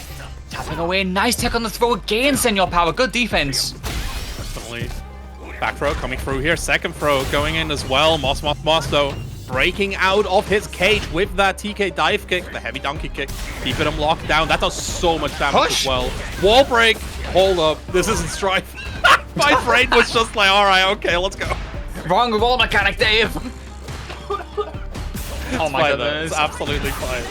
Oh, what a whiff punish from mossmossmoss to get that round. Huge from him to spend the last of his drive bar to close that one out. Now it's the final round. An opportunity for Senor Power to go 2-up or Moss to even the score. Definitely. And you're seeing mossmossmoss getting a grip of the matchup right here, because again, he does really like to play a more footsie-ish Cammy. Drive rush, extension, getting for another throw here. Senor Power low forward though. Man, he's spending so much bar. Fearlessly as well. I mean, even one good super from mossmossmoss here could put him in burnout. He's finally recovered a little bit at least. But again, I think that's what his playstyle exemplifies. He waits it out, and then the moment he sees a chance, he just spends it all in one big burst. Definitely. mossmossmoss though, able to escape that corner. There is still CA on dot for him. That's a lot of damage. But he needs to find a hit first, and Senor Power's defense has been so damn good. Oh no! Oh no! Not like this! Brutal for Moss there. And now Senor Power doubles his advantage. So unfortunate for mossmossmoss to deal with. But just again, the callouts are not working, and now Moss does get a nice round start there, already juggling towards the corner. Big counter hit, but not able to get a full confirm off it. There we go once again. Nice second the throw. Senor Power has been pretty consistent with that, I would say. mossmossmoss actually catching out Senor Power in a mistake, opting to go for the EX Fireball instead of the Dragon Punch. More donkey kicks coming in here. mossmossmoss going for a nice little mid-screen shimmy. Can't quite get the rewards off of it. Oh god, the drive gauge is just completely depleting. Perfect parry from the side of Senor Power. Man, spending a bunch of bar here, but again capitalizing on the corner carry, which I think is the important. I don't know. I think I would have backthrown there. Just take that corner position. Having the corner in that situation would have been huge, but it doesn't matter for him in the end because Moss still finds a way through and does still get the kill despite Senor Power's lack of capitalization. Huge for them as they go around up 2 bars each on both sides, ready to spend that cash at any given moment. Dive kick does come out quite nicely, and now we go towards the corner again. Moss is so good at forcing that corner as soon as the round starts. Absolutely. Spit knuckle coming through here, holding 9, working for Senor Power too, just gets him out. Donkey kick going out, drive rush into a tick throw. Senor Power gets the meaty forward heavy punch. Way once again, Moss walking into that throw. They're trying to shimmy the way out of the corner. Double throw, triple, and not going to work out. This time we get the tech. And now Senor Power is going to have to force the way back towards the corner because Moss is jumping out. Now we switch the tables up. Moss, though, with the life disadvantage, is going to go for the dive kick once again. You can see him just waiting in trepidation, always ready to buffer something. But Senor Power capitalizes on Moss's patience and just goes in swinging and brings himself the set point. Man. Brother Eber optimizing, going for the level 2 instead of the level 3. Just, you know, keeping as much resources as possible. A blocked sweep here. Opening the door for mossmossmoss. Back in that corner. Ooh, nice. Catching the walk up here. Both of them making a nice perfect parry. Absolutely. Very nice. Dive kick. Connecting straight into the corner. The meaty connects as well. Power hasn't presented the ODDP for a while here. Oh. Dead should. Big harvests for mossmossmoss, the level 3, to be able to finish it out. Man just lets it rip. It's such a violent level 3. I mean, like, she straight up kicks through your neck. That feels like a fatality right there, to be honest. I don't know if somebody has done this before. There are a lot of level 3s. You just edit some blood in there, they're just straight up MK pickle. It's crazy. If you edited blood behind that one, you wouldn't even see their neck anymore. They would just be gone. The rating of this game would jump. Absolutely. Talking about jumping, mossmossmoss jumping and then TK dive kicking through that fireball. Spin knuckle through the projectile. Senor Power getting pushed through, but the perfect parry gives him the hard knockdown. I don't hate this. I don't hate this knockdown. No, I think it worked out quite favorably there in the end. Oh my goodness, a donkey kick from nearly the full screen, still catching Moss right there. Backing off a little bit. Another dive kick. Very good call out from Moss. This is genuinely looking like a download complete moment right there. Moss has just been presenting the right options at the right time so far. He's still struggling with the drive gauge management right here, but everything else is looking very, very...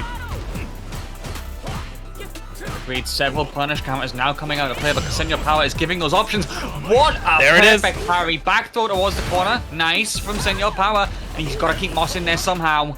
I like that back throw. Again, like the combo is so incredibly heavily scaled, so you might as well prioritize positioning. Oh my god. The back movement from Power, though. Drive reversal as well. Senor Power putting all of his cards out to play. Oh, the crush there, but he whiffed. He whiffed. All right, double burnout right here. I think Moss is in because he can just spin knuckle through the preferred methods from the side of Senor Power. No way! Level 1. Coming through here, mossmossmoss. This is dangerous. The spin knuckle can just get through these. 10 seconds left on the clock as well. We're getting very close to the end of this match right here. Senor Power almost managed to come back from one of these situations before, but he's got to do it again. Backing off, trying to find it. Oh my god, he got it!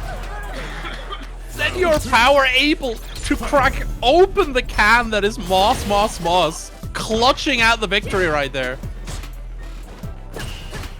Legend. Unbelievable. Moss just crumbling at the last possible second.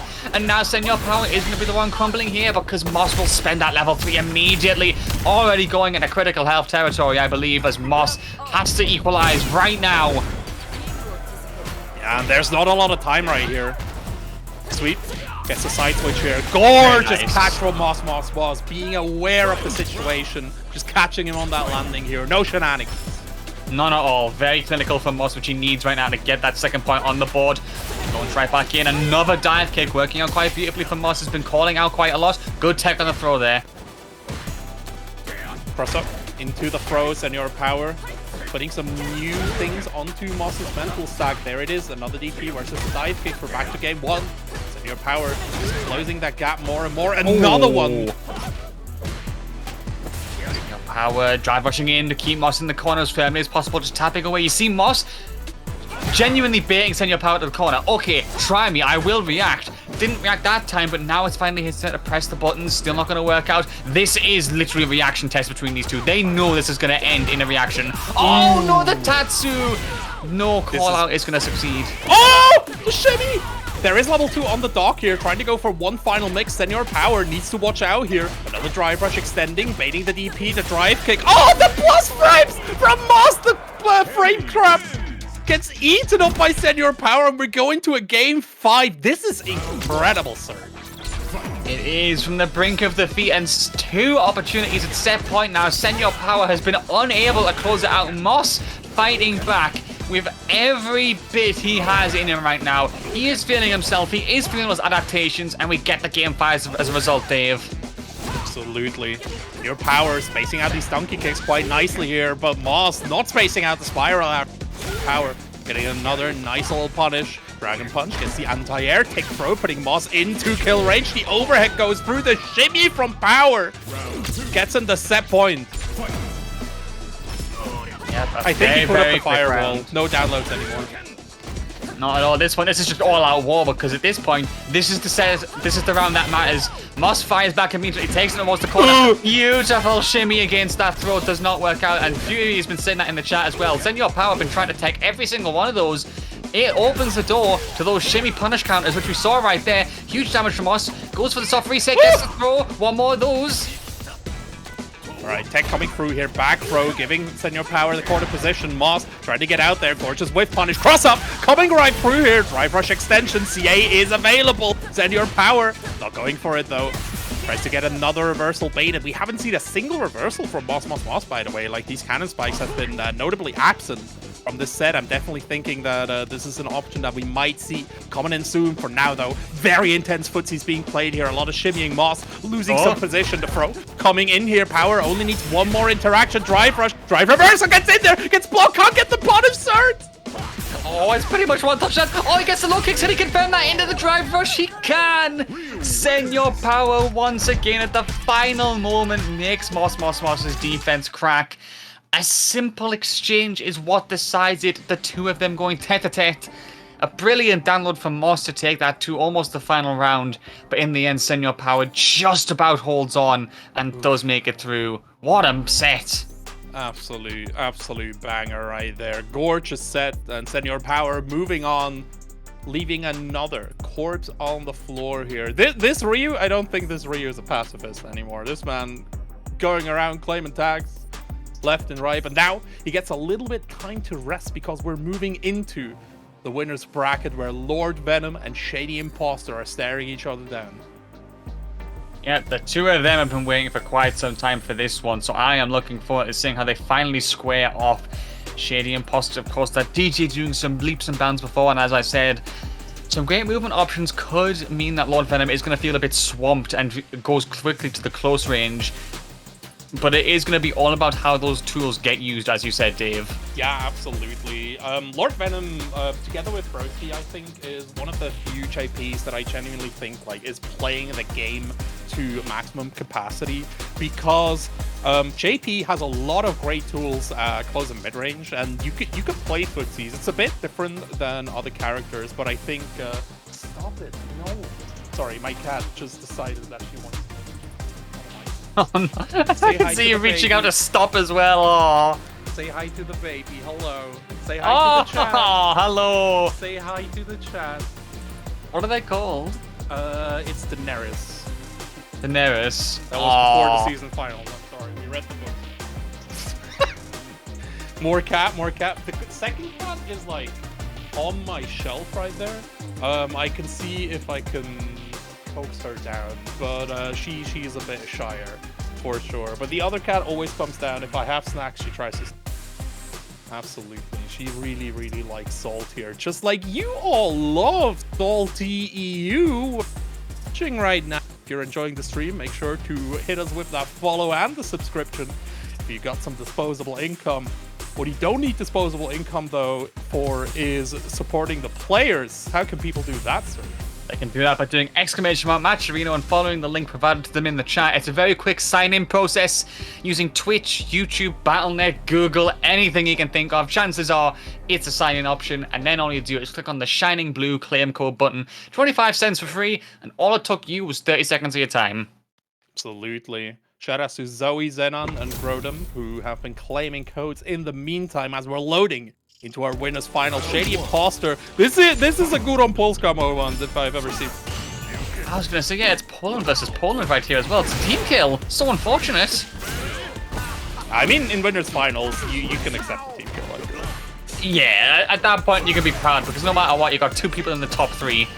But even so, we launch into it, and Lord Venom, as I said, he's dealing with the close range quite nicely. Very good work from him. A few punish counters, that crouching medium kick, the range. Crouching medium kick is such an underexplored button. I feel like it moves you forward. It really solves a lot of the layer 2 issues that JP has. So we'll just see how it goes. ShadyImposter is at a life lead, so Lord Venom can't just mindlessly 2-2x and hit him there. In the face, shimmy. Man. Yeah, there it is. Venom needed to present that nice and early to put it into Imposter's name, but Imposter was genuinely just waiting for the MD to pop.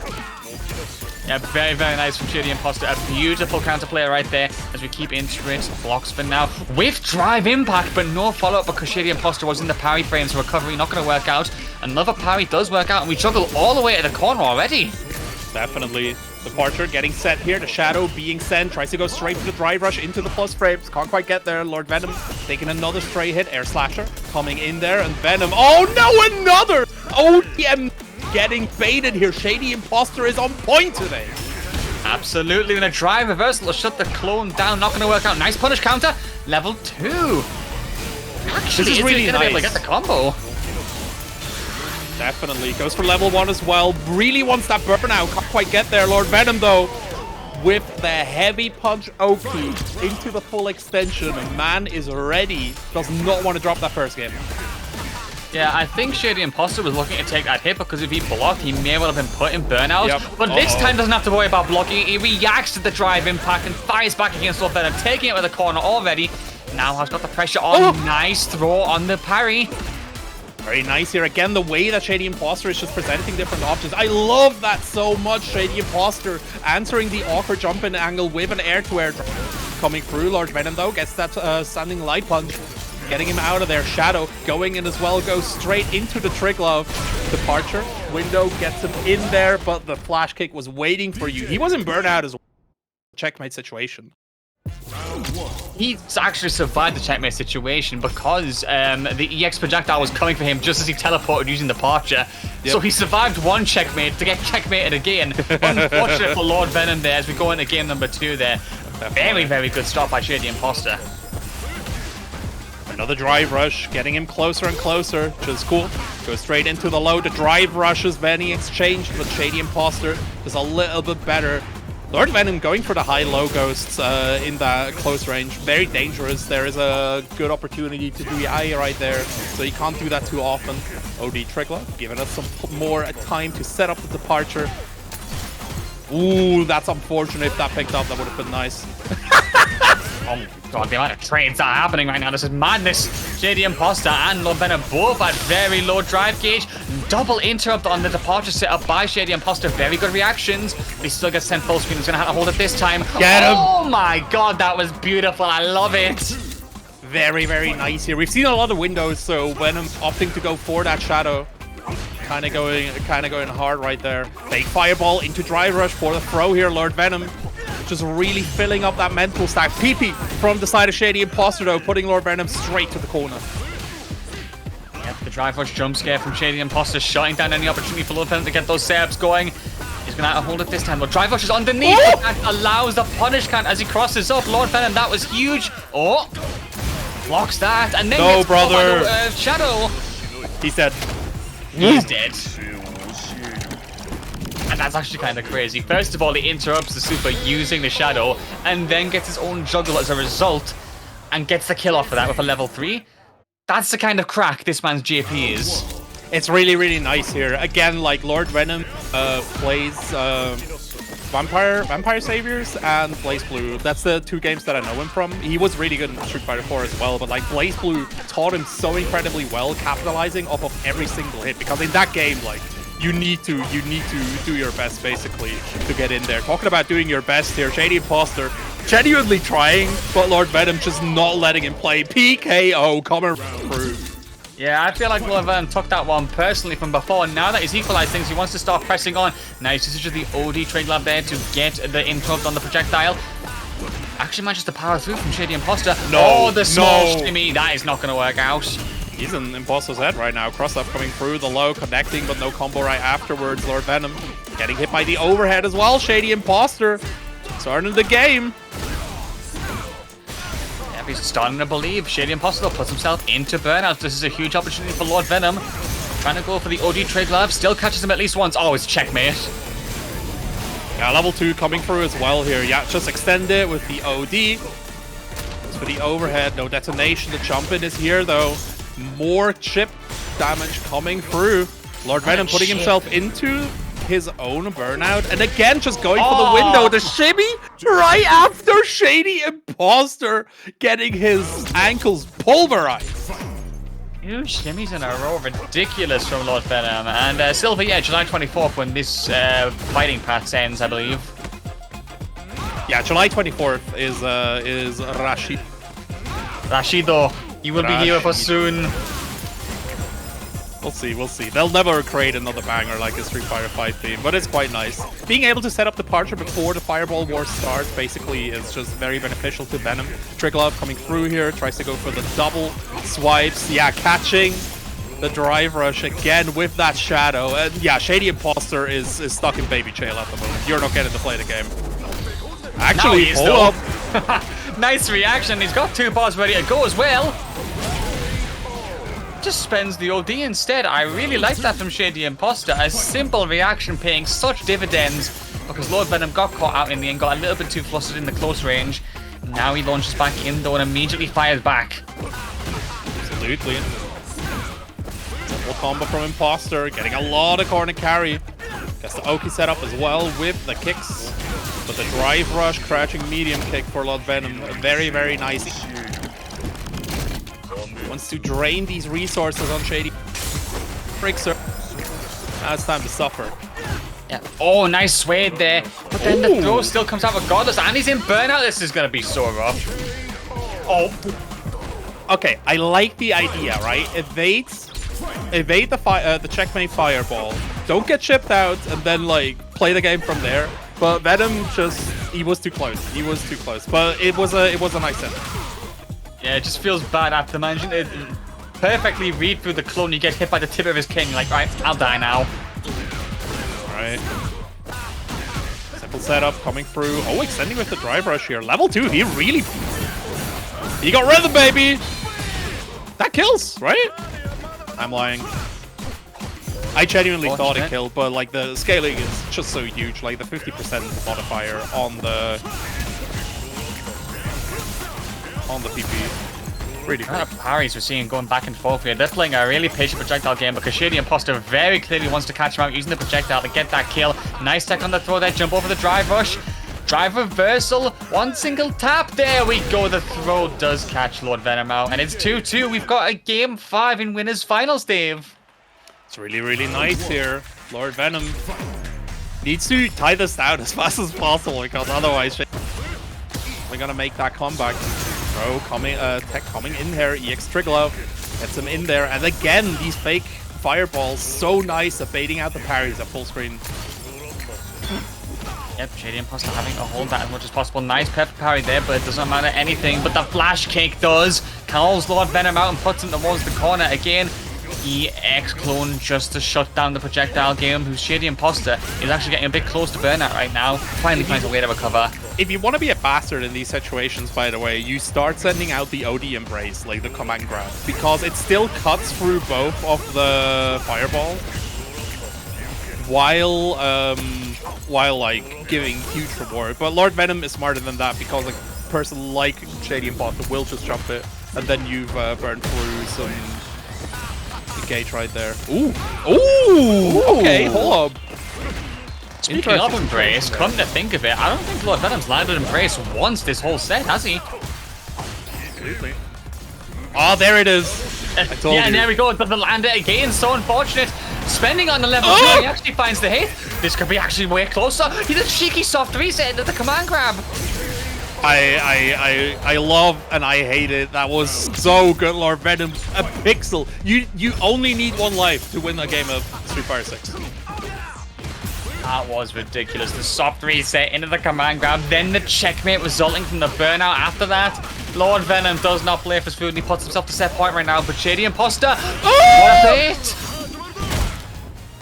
Level 3 coming through here. Shouldn't kill, it's not CA, but still Lord Venom in an incredibly bad situation, burning himself out. No OD amnesia. Oh my lord, jump back JHK. Sign to come back. Jumping over, then getting the double shadow there. Nice work. Have some ShadyImposter at full screen, but at the end of the day, Lord Venom is regenerating that bar quite nicely. Dropping the combo right here, but able to finish it out just as Lord Venom regains Strike Bait. This is the double L situation, isn't it? Final game. It genuinely is.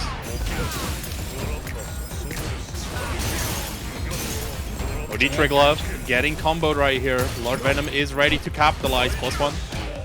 Goes straight for the extension. Gets an unfortunate float right here, but Imposter is in drive out. And the second he's in burnout, Lord Venom just backing out. Level 2 coming right out. Oh, this is so tough. Oh, it doesn't even matter. Goodness.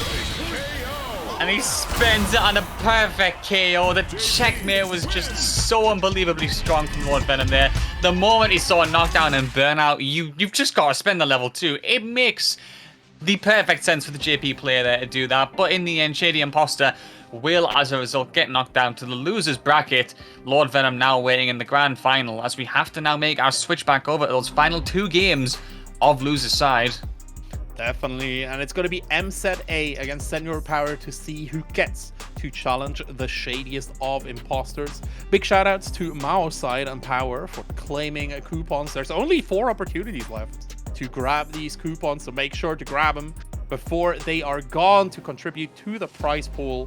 That's another whole buck here. We can get up to $62.50. So yeah, make sure to do that, exclamation mark Matcherino. Let me actually do that for you. Let me get that for you real quick. Bam. Just click the link, click the claim code button. It's very, very simple, and you're gonna contribute to a good cause, like rewarding players like MCA or Senor Power fighting for that top 3 spot. You're too kind, babe. You're too kind. Doing the work for them there. All they gotta do is click on a couple of links and a button to finish things off. But here's hoping that those codes get used up before we get to the grand final. But as you said, we launch into this losers semi, which is going to be, of course, the Senor Power versus MZA matchup. Ryu versus that Juri. Gonna be an interesting one, because this is going to be a character who really will rush down. And that's different than what Senor Power's had to deal with so far. He's had to deal with a character who's been perfect at staying full screen, a character who's had to very, very carefully pick their moments in neutral. Juri is just going to come at you regardless. Absolutely. I'm just tracking the travel from Senor Power right now. Seeing where he got eliminated. Oh, he needs to win this. He got eliminated by ShadyImposter, so there's definitely some emotion going through here. But again, Senor Power is such a versatile player right here. Like, he just feels so undefeatable once he gets... but MZA at the moment doing a decent job, just staying up full screen, parrying the fireball stall. You need to come to me, bestie. Landing closes the gap. There's the standing medium punch from MZA, but still backs off in the end. I do love how many projectiles are coming out from Senor Power. Really testing the limits of MZA's patience right now. Jumps over once again with that cheeky cross up. Now MZA jumps in, and again this feels like just a trade war with no winner. The throw from MZA, but there's no established dominance either. Oh no! But the drop afterwards, Dave, that was such a huge punish opportunity, but it's not capitalized on. Yeah, that's very, very sad for MZA. Senor Power, though, not doing the same thing, putting MZA into the corner. And this is where you want to be. Just under the timer, keep him nice and tight. Wow. Straight into level 1, Senor Power capitalizing. Again, just playing textbook Street Fighter. spending that cash. The moment that drop happened, it was just all coming together for Senor Power. Very nice from them. There's the drive rush in. Now MCA fires back. A few whiff buttons here. MCA's Fuha stock management is very, very good, I think. But Senor Power, who's already been playing that full screen, doesn't really mind. You gotta still get them to use them. Absolutely. Good kick. Re-establishing some distance here, and again, Senor Power forcing MCA to commit to these very dangerous jumps, but in the end, MCA still finding a way in, jumping back even. And again, oh my lord, this is the second situation where MCA blocked that drive rush sweep. But now he's in burnout, so this is a different story. You can't just stay up full screen to the amount of buffering I'm seeing on this screen right now from MCA. Yeah. Oh my goodness, the perfect fire from Senor Power. It doesn't just happen like Guile, it happens to Juri as well. Sure you can hit that one there, jumps back. Nice tech on the throw. Again, that's twice in neutral. I've seen Senor Power do it on reaction. Shimmy as well, testing the patience. A throw comes out, one more tap. Ooh. There we go, Senor Power calling MZ out very beautifully. Absolutely. Man, that was so nice. Again, I just love the power is battlefield right here. It's just it's very, very gorgeous. I really want Senor Power to get that run back. I'm gonna be a completely real air to air. Going the way of the Frenchman, back throw, putting MCA back to mid screen. Oh, there we go. Finally connecting, punishing that Fuha anti-fireball tech. Does work out quite nicely now. MCA back to the wall. Does finally find her out thanks to that drive rush. Still gets the stock power up to the third one now. Senor Power gonna spend that charged up Hadouken. Now gets another one. It does feel like once again his projectiles are just being very patient, and he jumps over the moment MCA uses his own. Great juggle here towards the corner once again. Here we go. Dives in, tapping away with the slow kicks. The throw comes out. One more hit should be enough. The shimmy to test. Yeah, and he's just waiting it out right now. Like again, MCA, he's just getting poked out. And it's just rough. It's just really rough. What is MCA even? Gotta finish it out here. MCA. This is rough for the man. Yeah, I actually think that he caught the Juri in 236 LK start up there because the counter hit did come out. So Senor Power really did call it out. MZ trying to spend those Fuha stocks to get some advantage. Didn't work out. Towards the corner we go though. Ooh. In the burnout, but still calling out. Nice. Gets a little stompy stomp here. Senor Power though, taking back his turn with the Abare. He's going for these donkey kicks. And again, MCH is backing out until that drive gauge gets regained. Senor Power just having the footsies was so incredibly strong that MCH just lets him pick up. Perfect parry. Coming through here. Doesn't spend too much here. Again, the scaling very heavy. Nice pinwheel again from MZ. Shut that down. Senor Power, not a lot of life to work with. Towards the corner we go. Holding back for his life.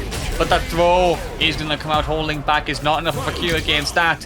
And now it is 1 round each. Will Senor Power get to 2? Oh, MZA, can he level it up? Yeah, if MCA just mistimes those anti-fireball, Senor Power gets those driver sweeps, and that's just really, really rough. Has to go for the throw here, gets the tech in the end. Anti-air Dragon Punch, very basic, gets the overhit after the drive rush. MCA blocking it out, resetting the neutral. Have a nice reset, not gonna hit. No. Ooh. Okay, he went a layer too deep there. Like I think he wanted to catch the drive rush follow up again, but was doing it a bit too early. I know Juri's fast, but not that fast. I wish, definitely. Maybe. It would make for some insane moments. Unfortunate, is Senor Power going to capitalize on that? The burnout is getting close. MZA trying to put the aggression on, but has to reset. The projectile catches. Into the corner we go once again. Absolutely. Drive rush coming through here. DI getting parried. Senor Power just standing steadfast in that corner. PP establishing the back throw. You ain't going nowhere. Straight in CA. Crazy. Not even CA, level 3, excuse me. Still enough damage. More than enough.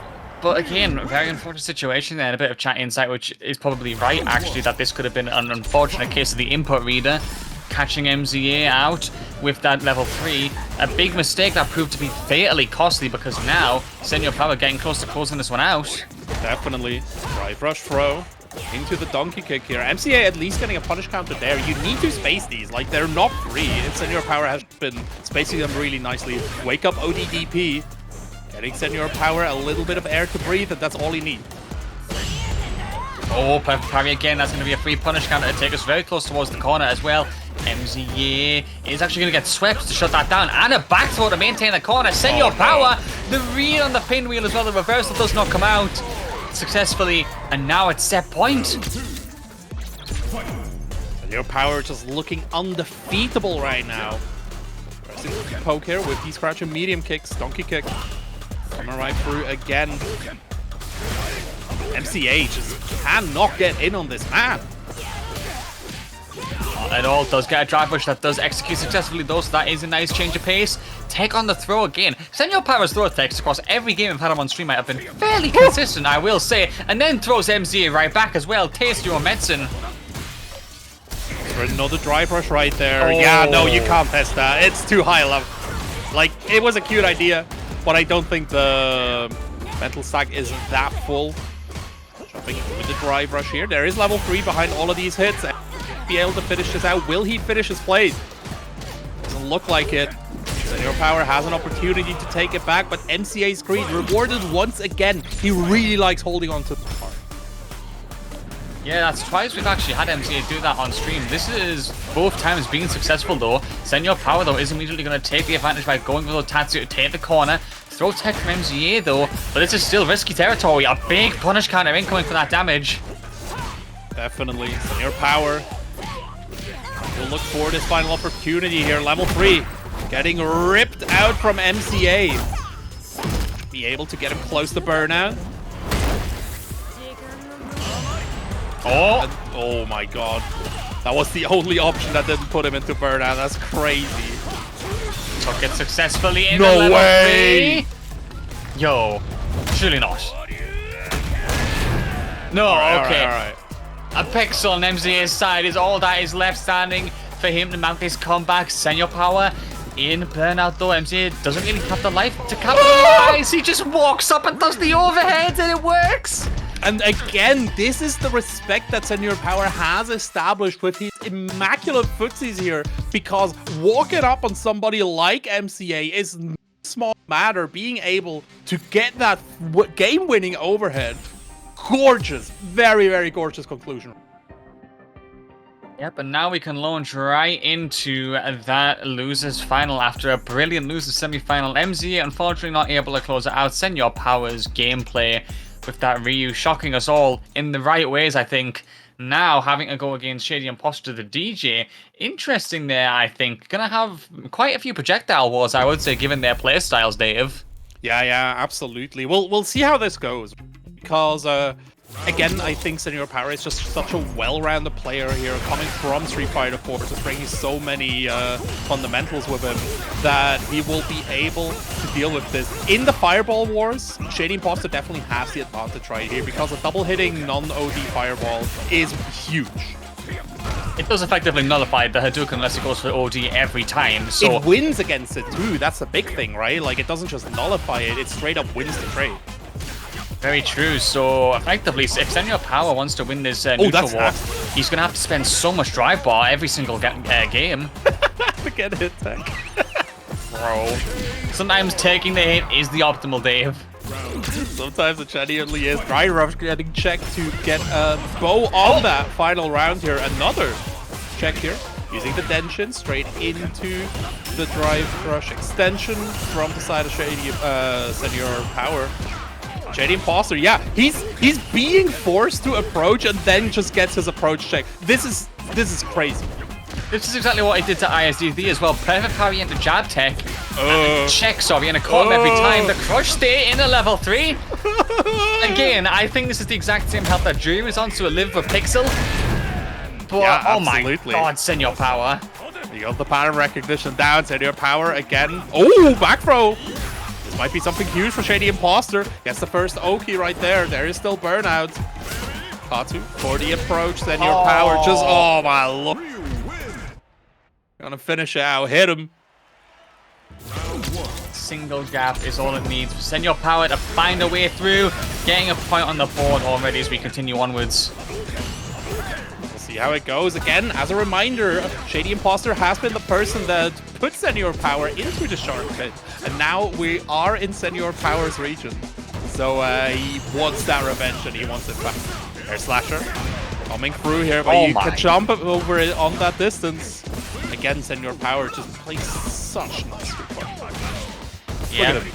Counter hit once again. ShadyImposter trying to find the hit. A punish counter does come up, but it's not enough. Oh! Senor Power very close to burnout, but it doesn't matter because he still finds the hit. I'm really happy seeing this match here. ShadyImposter though, not to be outdone.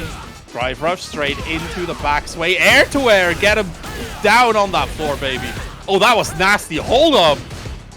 These sways seem to be very effective. Parry on the drive impact there. Interesting from Senor Power, who still maintains the position. Gets punish counted with 2 bars already built on ShadyImposter's side. Going to be very close.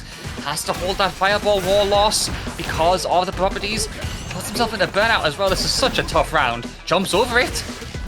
Yeah, but another drive rush coming right through here. ShadyImposter. That was Shady.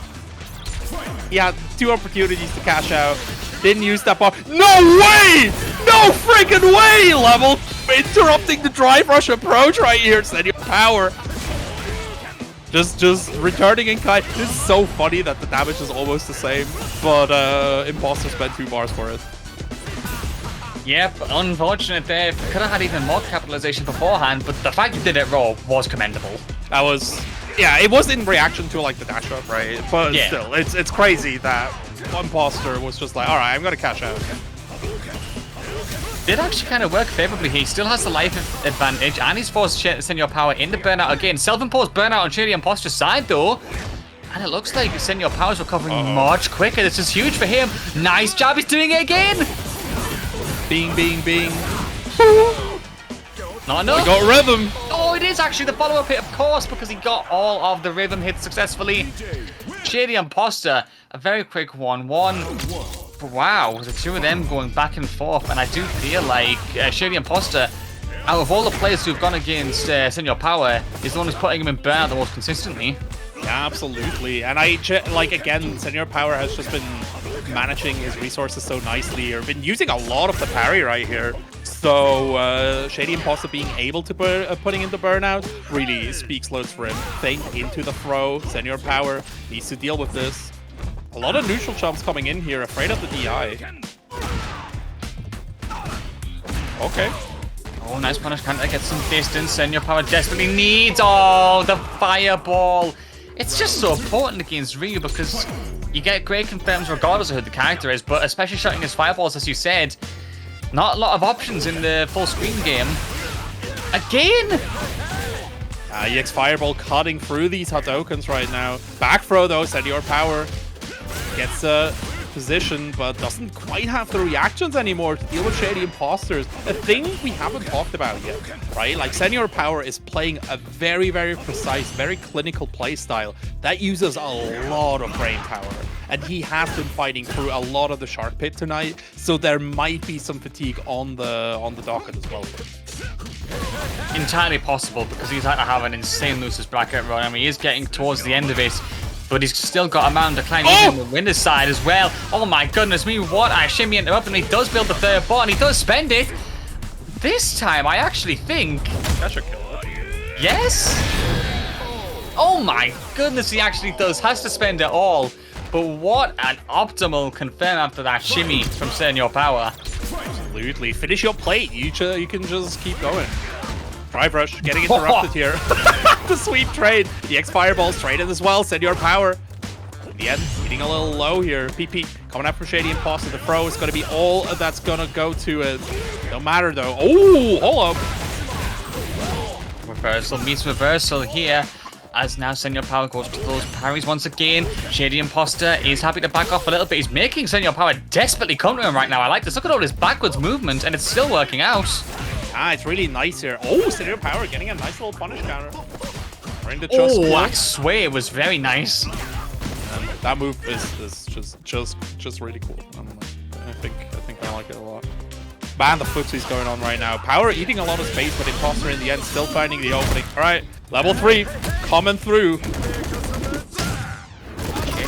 Very close to taking the set lead here. It was 2-1. Gonna live with a bit of a pixel here. Senor Power, though, in such a dangerous situation. Oh! The sway! It comes to save him once again.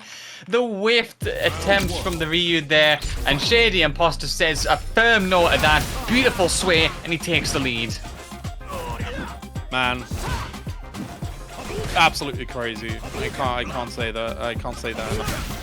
ShadyImposter really showing us the max potential of Dee Jay. Senor Power though. Nice, got the anti-airs overhead after the drive rush for the Oki here. A lot. Oh my god, afterwards it's just all wrong decisions from ShadyImposter here. Being forced by Senor Power.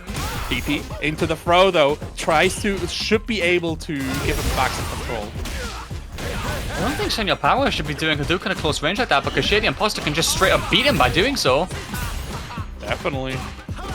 Plus frames being forced here. Senor Power. You see those as well, like really these resets. Another PP back from coming in from ShadyImposter. And he gets the hit as well. Dead.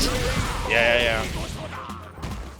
Goes straight Set into point for ShadyImposter. Man, Shady wants that run back. He's like, you know, Venom is one of my own. I'll take care of him. Don't worry about it, bud. What's up? Let him cook. Smoke the fireball, jumps over and gets rid of it. Oh, what a perfect parry from Senor Power. I like that a lot. Imposter almost in burnout as well. Striking out for now. But another Dragon Punch plucks him out of the sky. Senor Power tries to get him in there, but the OD Tatsu is going to open up Shady to get that level 3 and put himself not just out of burnout range, but into a really good life lead position. Yep, huge for Shady here as he puts Senor Power close, as you said. Just needs to find one more solid confirm. I think that would be enough. That's not going to be it. Still, though, he puts the pressure on Senor Power, forcing himself into burnout just to keep himself alive in this set. And here comes the chip damage as well, though. Nice interruption. Oh! Jimmy tries to cross up here, tries to go for another throw. Senor Power already committing to that jump here, no punish. Your slasher coming in here.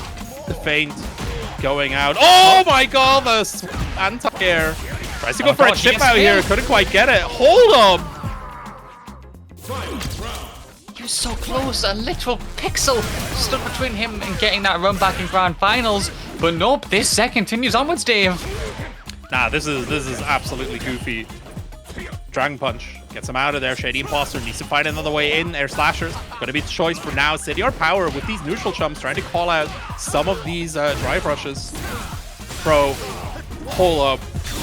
The damage, and he goes in at level 2 as well to force the checkmate even further. Come on, hit the rhythm. Hey, nice ShadyImposter. Oh, could almost be there. Jab out from Senor Power. Back throw into the corner. I like that. Plus frames as well. Another throw. Oh, actually, just hold 9. Just hold 9. Get out of that corner, and ShadyImposter putting down Senor Power. You're not ready yet. I'm gonna go deal with Lord Venom. You watch me. Talking about watching so here. Unfortunate for Senor Power, who did such a brilliant run through the losers bracket. Really did get close in the end, but gonna have to settle for third this time. And that does mean that we have got the Poland versus Poland friendly fire to decide who's going to come out on top. At the end of the day, guaranteed first and second is a beautiful thing, but only one of them gets that crown this week. Definitely. And yeah, it's just really nice here. I can't believe this like amateur seeding here, having a team kill this early into the tournament. Crazy. Absolutely crazy. But, you know, instead we have big shout outs to the chat here. Just like you said, we finished it just before grand finals. Big shout outs to the final claimers of the codes, Mazu, Papoi, Nemorea, as well as the Voidmancer coming through here, claiming these final codes, putting our prize pool to $62.50. Very nice and rounded out prize pool in the end there. So thank you very much to everyone in the chat for contributing. And we have got a top 3 payout thanks to the amount of money that is in there. So that's the thing, ShadyImposter. Because the community has been so generous this week, you're going to get some cash for it no matter what.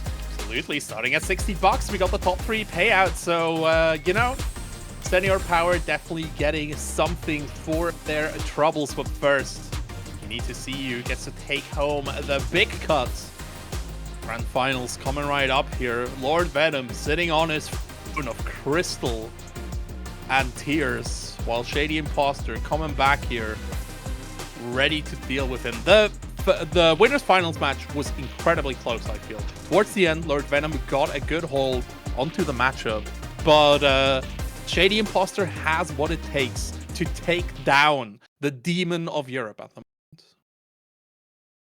Yep, we're gonna have to see if ShadyImposter can bring their rhythm to disrupt Lord Venom's rhythm, as he is torn across Europe with all these tournament victories and top 8 placements lately. We launch in to grand finals of this week's SaltyEU.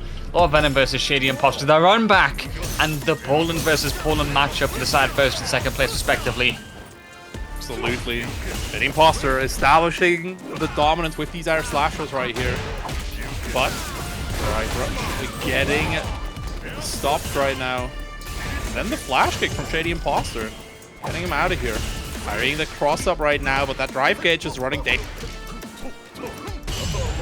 Oh, perfect parry as well. Lord Venom's going to shut that down immediately. Gets the back throw and puts that gauge even closer. No. Oh, that's so evil. And in burnout as well. Won't build the second bar just yet, but even still, such a checkmate scenario. Gotta hold that. And the stun. No! What a clinical round from Lord Venom. He just looked into the future. Like, all your deal with. Don't worry about it a bit. Light departure gonna be the answer right here. Trying to prepare for ShadyImposter to close the gap. Another departure getting interrupted by drive rush sweep. Lord Venom needs to be contained, and Shady needs to do it. Yep, Shady is doing his best with those drive rushes, and that's really its only option. But also drive impact, shutting down Lord Venom's over-aggress right there. Gonna get the extension. One more of those should be enough. Lord Venom jumps out, punish counter right there with critical art ready to go. Oh, be very careful against this GP. Oh, the throw is gonna get him. The perfect parry. Gets a huge setup off of this, and towards the corner we go. OD, the Porsche is there. Jumps in, tapping away the flash kick. Brave from ShadyImposter, but importantly, Dave preserves the 3 bars of super for the last round. Absolutely. This is going to be very, very explosive here. This is almost like a type situation, right? Where you're in the... And it's going to go so incredibly fast because both the characters have built so much meter now, where any hit just has so many great implications behind them. Goes straight for the window into a neutral jump, trying to fake a throw. ShadyImposter gets hit by the reset command grab, back to full screen, Triglav on wake up, catching the jump. And Lord Venom establishing his cage. Yep, oh, the little back movement there to stop the drive rush from connecting. Beautiful from Lord Venom to read that correctly. OD Triglav comes out this time and it gets some extra damage in. There's the window again, shutting him down. Level 2 checkmate because he's so close to burnout. Oh, he had to move, and as a result, he gets caught by the teleport. Lord Venom had that on lock the entire time. That was really, really nasty here. By the way, if you're noticing, and that kind of led to the situation where ShadyImposter got hit by the OD swipes in close range because he caught ShadyImposter in the jump space. Oh my god, Lord Venom, you're nasty. I can't say otherwise. I do that too, but you're filthy, buddy. Here's the thing, right? In the winners final set, he didn't land Embrace once until the final game. Now he's landed it twice already. This is a ridiculous improvement from Lord Venom, who's appeared to successfully condition ShadyImposter. Nice crouching heavy punch anti-air. And that is another round on the board. Yeah, it's really nice here. It's a tool, again, that you either use it a lot or you use it and it's impressive to me that Lord Venom managed to do multi-set conditioning where he's like, I don't embrace, don't worry about it. And then ShadyImposter just gets embraced like 4 or 5 times now. And now it's at the forefront of ShadyImposter's mental stack anymore. God damn, ShadyImposter, by the way, putting on an oppressive offense. Domitto, can't do that. Speaking of oppressive here, goes into the checkmate once again. Some huge chip damage incoming. Nice blocks around all of it though. I think he's blocking. Oh no, he's gonna. Are you kidding? That was a normal amnesia as well, by the way. Nah, you can't test my boy. All right, time for the combo exhibition. Where are you at, Chiuna? Oh, take the throw there. Nice from ShadyImposter. Goes for level 2 again. Oh, Venom, please. Text throw. He's dead. I could not believe what I just saw. Neither can I. I can't believe some of the interactions I saw as well, because after Lord Venom had blocked drive impact, the armor frames on it were still enough to protect him from Shadow from the departure window. So there's some crazy interactions these two are giving us just because of how high level this set is. Definitely. Punish counter coming from Lord Venom here, re-establishing the full screen. Fake out into the overhead. Tries to hit him with the standing heavy punch. Couldn't quite get there. ShadyImposter in the end.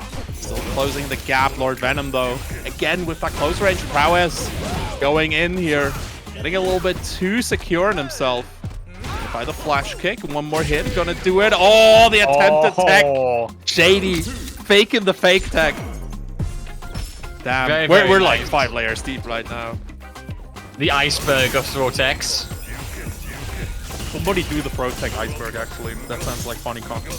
Considering the Twitter discourse around them right now, I think you get a lot of impressions for that. Definitely. A walkout. Getting caught here. ShadyImposter. Keeping it simple right now. Driver straight out there. DI, though. Cutting through. Machine gun punches. Simple, meaty. Oh my god, hold up. Jabbing and testing Lord Venom's defense in the end. Manages to finally get him off him a bit, but ShadyImposter has been sticking to him like glue right now. Manages to get Triglav to come out, but at the expense of yet another punish counter, and his life is already depleting quite a lot. I like the use of the price reversal right there. Ooh, gets the whip punish on the whiff DI as well. ShadyImposter taking another game here, but we've been here before. Imposter was able to get it to 2-1. And then Lord Venom just like snapped his fingers and was like, assist, and it was over. Yeah, a very nice swoop in there. Now we go into it again. A throw from Lord Venom to open things up with a very solid hit there. Escapes the corner as well. OD Triglav, and he blocks the projectiles as well. Feels like he's a little bit more comfortable this time. Absolutely. ShadyImposter biding his time, waiting until that departure runs out. Venom stuck in the corner. And man, ShadyImposter found a button that Lord Venom really is struggling to deal with. Yeah, he's been getting poked consistently by it, just slowly but surely. Even the regular buttons haven't been working out, and it feels like Venom might need to start using counter a little bit more liberally just to shut things down. Definitely. A throw coming through here. ShadyImposter baiting out the OD amnesia. The only person who's forgetting is Venom, forgetting how to win right now. Is Imposter moving on. Yeah, now things are looking very, very favorable for ShadyImposter, who is going to go back to the full screen. Lord Venom trying to go for those buttons to shut things down. No range on them, so he can't get the hit. Those frames coming through here. Imposter opting to go for the parry right there, dealing with potential mix-ups. Bullet knee coming right in there. Overhead getting blocked here. And Lord Venom, nice! Covering in time to get another challenge on the dasher. Oh, jumps over there. Lord Venom with the button once again, not able to get that range correct, and the level 3 does come out. ShadyImposter is not letting him go at all. The depletion of the drive gauge here should actually be an equilibrium. ShadyImposter's own goes back to 4 bars worth. Yeah, really nice here. Very good. Bro is just playing Cigar right now, just standing medium kick. Just hit him, just a neutral item. Cool. Coming through here, Lord Venom catching the approach, and again the drive reversal, putting Lord Venom back in the corner. PP into back throw here. This is Lord Venom's time. Another back throw, of course the departure portals aren't going to work out this time. Has to parry. That was really nice. The parry and then having a hold the drive impact straight after. Oh, hold on. With CA, that should kill. Absolutely. That should, surely?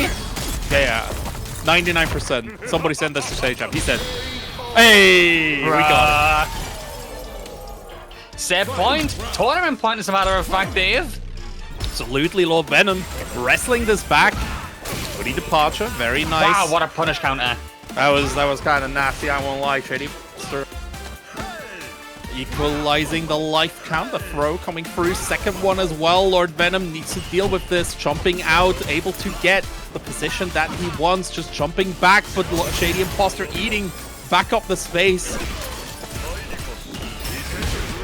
And again, these drive reversals. ShadyImposter is using that more than anyone I've seen in the tournament so far, I think. But really, getting some space might not be a bad thing for him here, especially considering the drive gauge management going on. The whiff there, surely. Oh my god, ShadyImposter. Nice. Finish it off, please. Nice. The bestie. Just like that, looking closer and closer. Level 1 into pressure right here. Lord Venom said, but the drive rush catches him on the jump here. Awkward juggle, can't quite get there, but the drive. Oh! Oh! I love Amnesia. Oh no! Oh, whiffed. Oh my god, no way. After all that, he still doesn't close it out. Lord Venom. That was the most ridiculous reaction ever, and he still doesn't get it. ShadyImposter, by the skin of his teeth, takes us to a game 5. Yeah, this has to be a really, really rough hitter. DI through the OD Fireball, Lord Venom. Hitting a lot of damage here, trying to parry the hit. If I get there. The Imposter going for the empty. Alright, tick throw, coming right through. Lord Venom needs to, like, differ up his rhythm just a little bit. Bro! These DRs. So good. Air-to-air going the way of Shady as well. Gets another anti-air. Ooh, unfortunate here. Oh, he still goes for it, and he actually catches him this time. Does get a nice extension into the departure setup once again. Way. Not going to be enough. This isn't going to hit. Oh, never mind. It hits Meaty. Bro, level 1 Meaty, the chip kill. Actually, no, I think it just raw hit him. I think, did ShadyImposter just accept his fate? Damn. I don't know. I need to run back the tapes here. All I know is that Lord Venom is again on tournament point. Embrace coming out here. We haven't seen this since game 1. And now ShadyImposter needs to deal with it. They're back with a lot of pressure here. ShadyImposter just taking back his turns every time. Like, Lord Venom needs to keep these tight. Otherwise, Shady just keeps swinging. Nice tech. Gets the opportunity for plus frames. Tries to go for a throw. Shady just walking back. Lord Venom gets pushed into the corner. Nice crouching. Yep, just going to block those. Has to parry once again. Level 2, he's going for the checkmate. He really wants this to close out. Only one portal will be anywhere near enough. He actually does build the first bar here. Not going to be enough. One more hit required. Immediate jump from ShadyImposter. I think that was the right decision if he took a little bit of damage. Oh my god. Over it. Good reaction. Another air slasher here. Getting interrupted. Puts himself in burnout. ShadyImposter's got a hit.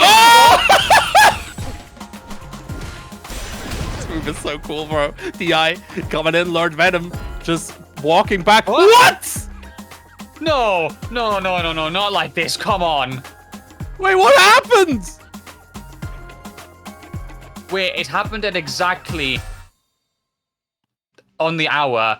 Please don't tell me something's just got wrong with the servers. I think the set ended. I know Venom Alt F4s the second he wins. We need to wait on TO. It ended. Yeah, Did you win, Lord? Okay. Venom confirmed it ended, but you know, heart attack for a moment there because last time Venom won, it just closed itself out. Not and a communication error has occurred, but Lord Venom does take it in the end. Shame we couldn't see how that one ended after that ridiculous counter interaction, though. Unfortunate. I'm always winning. I don't know. Lord Venom says otherwise. Pretty sure I won. That was a good set, though. That was a really, really nice set here. Lord Venom able to clutch it out, making him our SaltyEU number 4 champion. And yeah, I genuinely think, like, Lord Venom is the person to beat right now. He killed Angry Bird. He's the king of Wanted. He's the king of Salty. He should just... He's winning all the tournaments, man. Go get him. Now. This is an official call to the community. Kill Lord Venom, please. Yeah, that's going to have to be a patch note. Removed Lord Venom's OP-ness. Insane, though. What a way to close things out. Lord Venom does actually take another victory there. Another one on his growing belt of victories across Europe right now with all the tournaments he's been tearing up and those several top 8 placements. That JP is looking unstoppable, Dave. Yeah, no. Again, the way that Lord Venom is just playing a complete game. With a character that was thought to be relatively gimmicky at the start of the lifespan, right? Like, the month has really shown us that JP is a force to be reckoned with. Lord Venom, Broski, both of them just showing us again and again how strong that character can be, and I'm really looking forward to seeing how all of this develops. But this rings in the end of tonight's broadcast. Sir, it was such a pleasure having you, bro. It was a pleasure to be with you as well, Dave, once again. Second voyage into Street Fighter comes. Very fun, a brilliant top 8 from start to finish with some great games. Couldn't have been done without you, though. So where can they find you if they want to keep up with your commentary endeavors, Dave?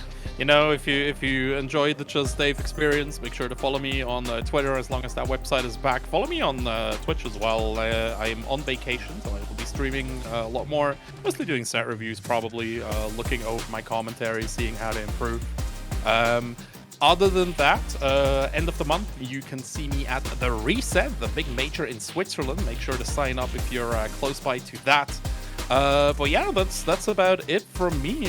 Big shout outs to everyone in the chat, especially for the donators as well. Oh, let me get the list of legends for tonight, because we have, of course, Valarius1 and Silver Blackwolf coming through with the donations, putting us to the 60 buckaroos. Yeah, couldn't have been done without you guys. As a reminder, so thank you so much for your contributions. It helps fuel the players even further. And again, because of how much money we got in that prize pool, guaranteed top 3 payout today. So great job. Absolutely. And with that, I think we can hand it off to the #1 GOAT who enables all these tournaments. Ace, take it over.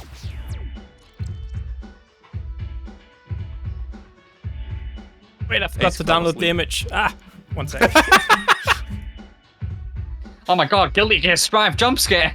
Yo! Yo, Tiger Pop? I can't believe Tiger Pop fucking wins Street. There we go. That's the top 8. GG's everyone. Yeah, it was a very, very fun tournament tonight. Blood Venom just a bit too strong, right? A bit too strong. We have discussed for next week. Oh yeah, that's true. That's the wrong United. The wrong you did you type United and click the first flag that showed up? I might have done that one sec. There we go. USA. There we go. Oh man. We did talk about it could be fun for next edition maybe to do a full first to 3 bracket, just kind of see how it goes. Today was basically the most of a disaster that any bracket could be for us. There was so much waiting time, like 45 minutes or so in total, because some of the, like, one side of the bracket just had like 5 different issues, which meant it was very delayed. So if it's ending like at 11 with a shit ton of issues, then I feel like maybe first to 3 all the way we could try that and see how it goes, because I feel like it could be very fun, right? And generally it feels like people do enjoy first to 3 in this game anyways. I think so too, yeah. Like I've been talking to a few players, and I think the full tournament first to 3 should be fine. We can do it. We can do it. Yeah, we can try. Also, I have been thinking a bit about the regions. I think maybe we allow too many countries now. Like I feel like maybe I do it as well in Strive, but it feels like there's some consistently bad connections. So I might have to look at that a little bit. Yeah, we're still figuring things out. Yeah. We'll see. Yeah, we do have to test the limits of the netcode because it's still in its infancy. Yeah, it could get better as well, right? Sure. There's still some rough edges, although very, very good in total. But yeah, very, very nice tournament. But nah, it's mostly for first place because the prize pool is quite small. So I do want to reward first place with them. If it was a bigger prize pool, it could be different, right? But it is quite a small prize pool, all things considered. Not a lot of money. Yeah, we decided to do top heavy since it's like the big achievement is still getting first place. Yeah. We are gonna go somewhere, but where are we gonna go? Hold on, let me check my list real quick. Anyone? Any homies? I don't have anyone on my list streaming. You can raid Suleiman. Wait, I can initiate that slash right. Yeah, you're mod, please. I am. All right, we're gonna go over to Simon, incredible European player here. Make sure to say hi from us, and yeah, I'll see you all next week. Yeah, absolutely. We'll Next be week, back guys. Monday with some Guild Gear Xrd as well, obviously. We do have a YouTube also, don't forget. It's finally my summer vacation, actually today, from now on. So I'll actually have the time to put on the VODs and slam them up, get them timestamped. So if you want to steal all the Lord Venom tech, that's the best way. Go there, Definitely. watch those matches, and make sure you follow Xrd on Twitter and just DaveEU on Twitter. Don't goodbye, follow everyone. Rexu. Just Oh. Dave, eh? Just Dave, eh? Just Davey. Just Yo. Dave, eh? All right, goodbye. Goodbye. Goodbye. I can't press rate because yeah.